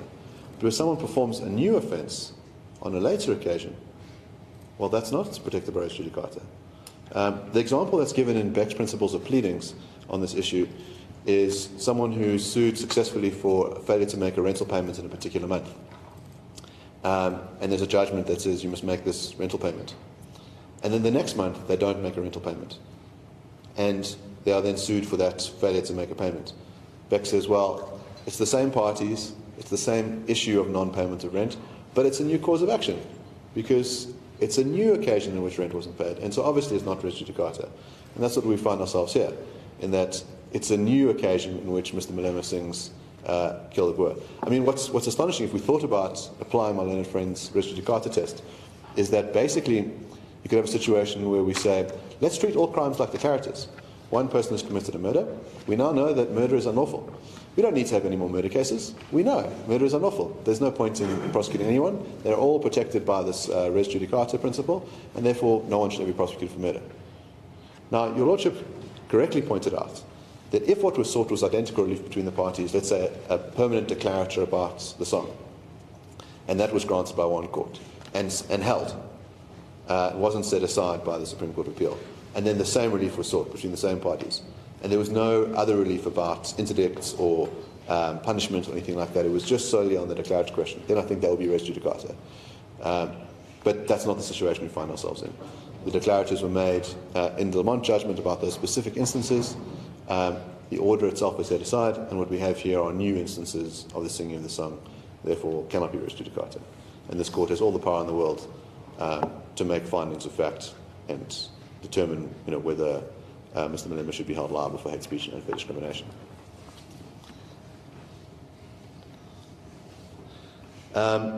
With regards to the Fire Brigade song, as I say, my learned friend was at pains to say, well, there was this insinuation that there were farms that went to light a couple of days later, and that must prove a causal connection. No causal connection needs to be shown.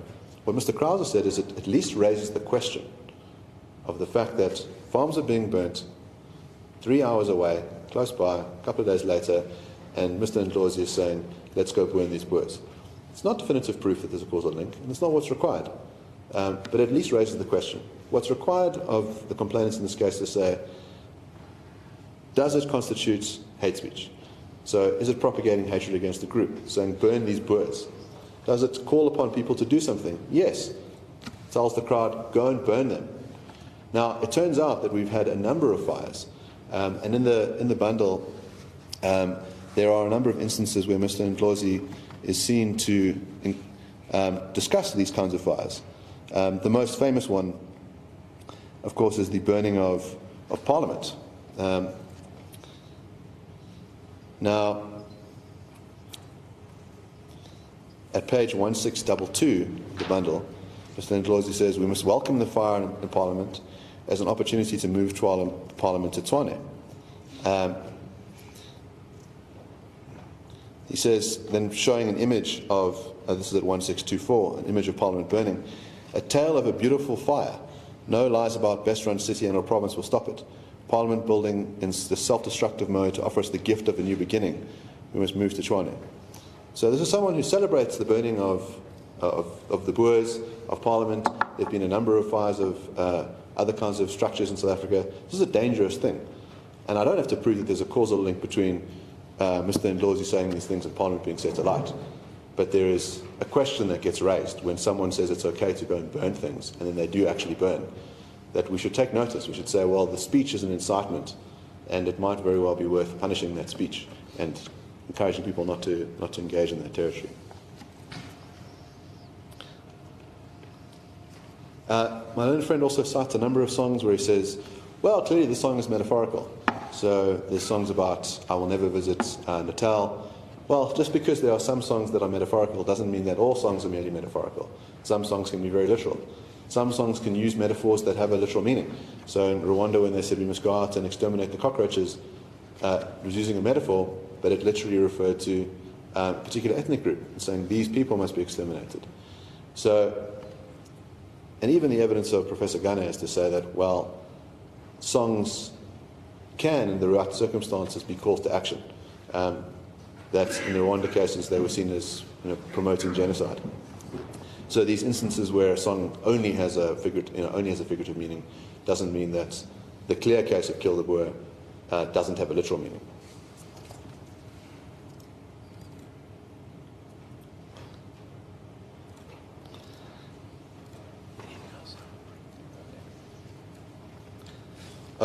One thing, my learned friend refers to an article by Rosenfeld, which implies that we should have different rules for different races. In other words, those that are marginalized should be treated differently. That article is from 2006. It's a foreign article. It's not binding on this court at all. And I would submit completely at odds with Judge Sutherland's finding in Kamala, which talks about enshrining the value of non-racialism and equality before the law. That those that are subaltern are not treated differently from those that are ascendant.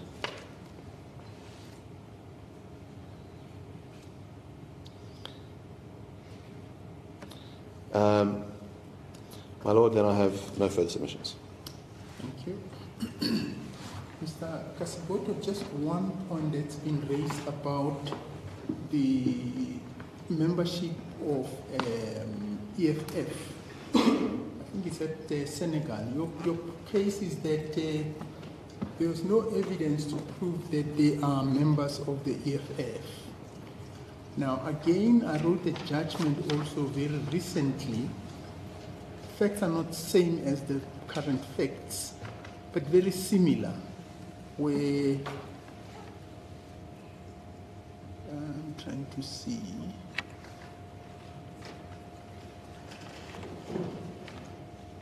I'll get the name of the case in a moment. But the essential facts were that this particular individual walks into a shopping mall wearing a red T-shirt, presenting himself as an EFF member and demanding that the shop owner should dismiss everybody else and employ only the EFF members. And the argument of the EFF was that, well, look, he can't be our member just simply because he's wearing an EFF T-shirt, and also that he's claiming to be wearing an EFF T-shirt. And in my judgment, I looked at the whole issue of vicarious liability, and also the issue of, which was addressed in one of the election cases, which dealt with the issue of the fact that political parties are registered parties, and that the relationship between the political parties and their members are very much akin to an employment relationship, which, as you would know, that vicarious liability concept is grounded mainly in the employment relationship. They really mainly emerges from cases involving employer-employee. But in that case, it is indicated that's the relationship. I'm trying to get to where I made my finding.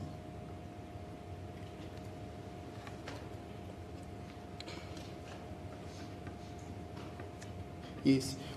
In summary, a political party similar to an employer can be held liable for the wrongs committed by its members and supporters on innocent third parties. The underlying consideration for this is that the political party recruits members and supporters to promote and advance its political goals and put them out to interact with communities at large. Now, I think I emphasize this, that they interact with communities at large on the understanding that the communities see them as members of that particular political party. In doing this, it puts community members and other entities at the risk of harm or wrongdoing by such members. The recruitment of membership is put in motion by the political party, and thus there is no reason why, in fairness, the political party should not be held vicariously liable for wrongs committed by the member of the third party. In this case, we're not talking about wrongs being committed, but we're talking about people participating at a political gathering who are seen to be wearing the regalia of the EFF as I understand it. Of course, a political party should be held liable for the conduct of its members when it is fair in the circumstances to do so. The underlying principle is to ensure that the public is not put at the risk by lack of discipline on members who fail to uphold the ideals and the values of the Republic's Constitution. Here we're not talking about them committing any wrongdoing, but as I understand their case is, for all intents and purposes, standing there looking at the people who were present, they represented the members, or they had the regalia of the EFF. Well, I'm grateful for the engagement, Your Lordship. And it sounds eerily like the Cream case in Midrand. Was it perhaps that matter? As I understand it, it never came before you, but the facts are similar. And Mr. Malema, in fact, testified on this. Something similar to that happened, where someone who presented themselves as an EFF member, which they were, in fact wearing the EFF regalia, conducted himself in a manner similar to that, something along the lines of, by X date, you must have fired X number of foreigners and employed South Africans. Now, that case shows the exact danger of the line of reasoning that's been proposed. Because Mr. Malema, because now the accusation was, that's the EFF's position.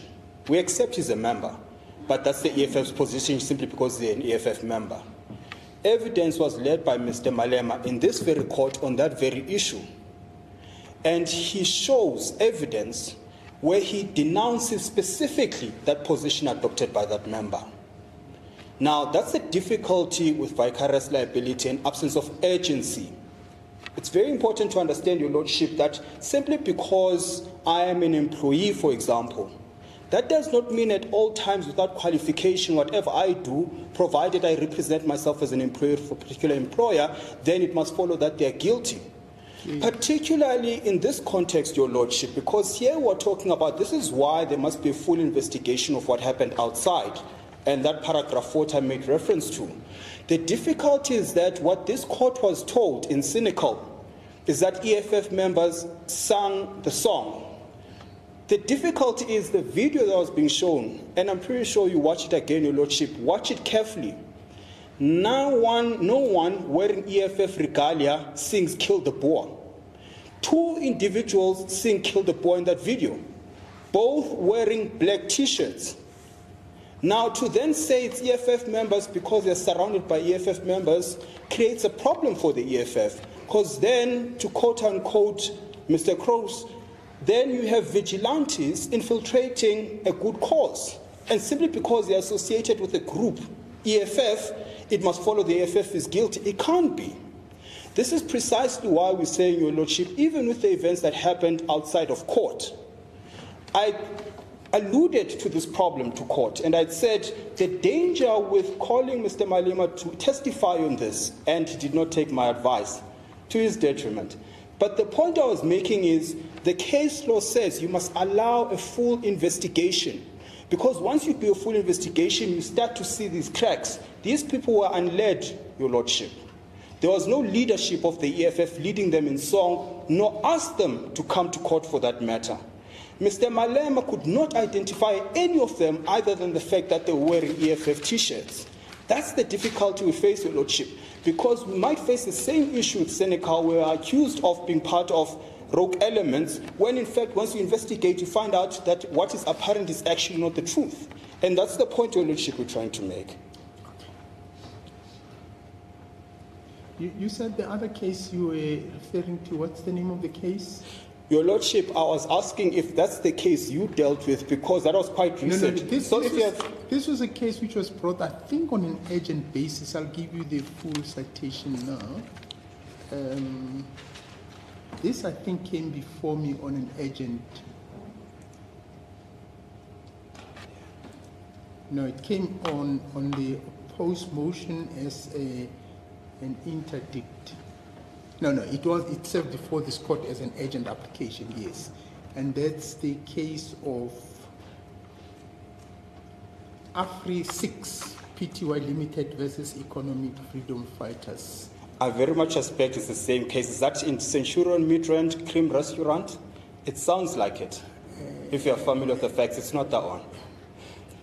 Well, be that as it may, Your Lordship, the point we simply make is that even on the basis of vicarious liability, once employees act out of their own volition without mandate, without urgency from the principal, you can't be held liable. My learned friend has failed to show the connection between the people that are outside and the EFF's mandate, or that they were led for that matter. For all we know, it's the same scenario that happened in Senegal. We're not denying nor are we presenting evidence, we're simply saying it requires full investigation. Well, you see, in this case, the argument was also around the question of mandate. Yes. And EFF's argument was, we actually have a structure, I think they call it employment desk. And Labor they say desk. the only way that you would have a mandate to go into a shopping mall and demand to employ certain people is if you are mandated by the employment desk. But then I looked at one of the cases which also deals with this issue. I think it's a case involving the ANC, where the court said that the political parties are parties registered under the some legislation, I think it's referred to in their country called now, and therefore they enter into some form of a contract with their members. But look, it seems your argument now is that in this particular case, in your case, the facts are not similar to, well, the facts are different, but also the facts are distinguishable in that there, people were not, the people who were identified as singing didn't have the EFF regalia. But there were people from the EFF present at the gathering. When you say EFF people, Your Lordship, we're simply saying people wearing red. We're not suggesting the leadership of the EFF, particularly when that song was being sung. But the crucial point to make, Your Lordship, is there is no evidence that they are members of the EFF. So it could well be that they sang the song. Even on vicarious liability, you can't link it to the EFF until you establish that they're actually members of the EFF. And that's the point we're trying to make, Your Lordship. So you can't even apply vicarious liability and the principles of urgency without establishing first that they've even got an official relationship with the EFF. So your case would be you need to produce proof that these are members of the EFF. 1. 2, the case law says if you're going to introduce new material, then you must allow full investigation so that you can properly plead to the case. What we are saying is the 2 witnesses of the EFF who commented on the videos, 1, I only had 10 minutes to consult with the first one. 2, Mr. Malema was inundated at the sauna, couldn't consult with him. He was asked the questions on the spot. And I'm saying until we're given due process in terms of proper consultation on the issue, then a determination cannot be made where you say the EFF is vicariously liable, having not even established whether the persons in question belong to the EFF or not. The EFF dishes out T-shirts on the daily at the rallies, Your Lordship, so it doesn't follow simply because you've got a T-shirt on that means you're the member of the EFF. And that's the point we're making, that there needs to be an investigation. Mr. Malema could not identify any of the parties on the video. They were unled. A proper investigation has to happen, a proper supplementing of the pleadings has to happen, and then we can plead properly to the case. Just give me 1 second.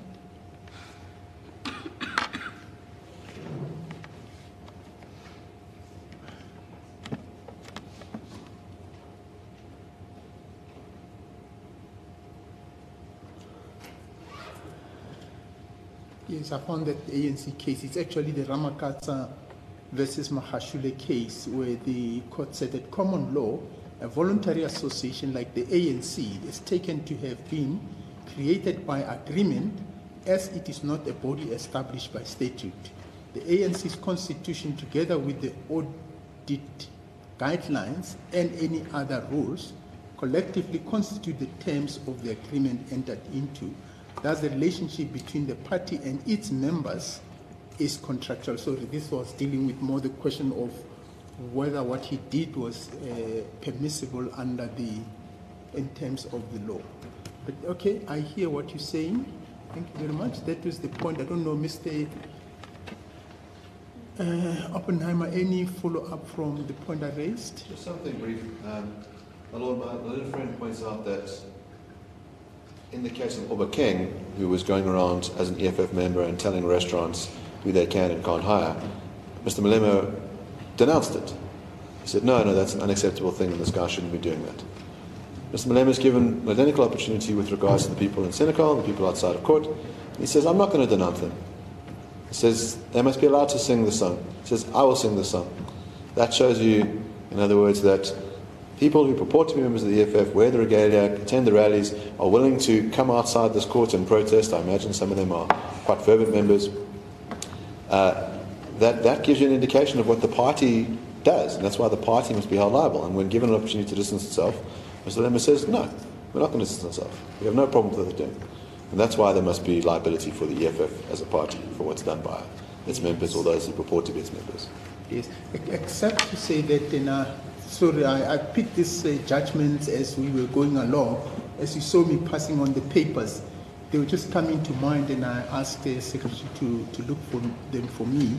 But in this judgment, I actually underline one of the judgments, the National Party versus Jami, and another, an electoral appeal court tribunal, where the court, amongst others, said, not going to read the full quotation, it says, it would be necessary to allege and prove facts which at common law would give rise to vicarious liability on the part of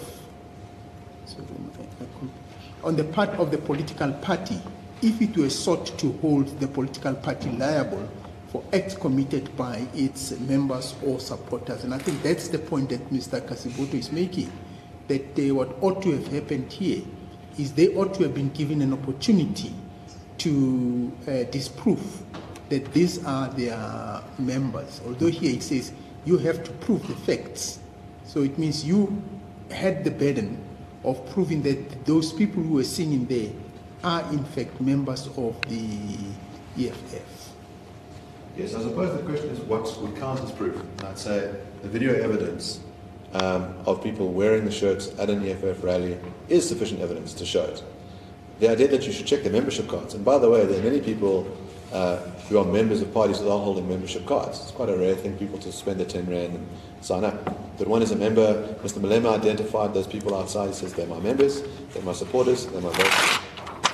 Okay. Thank you very much. Thank you. That brings us to the end of this hearing.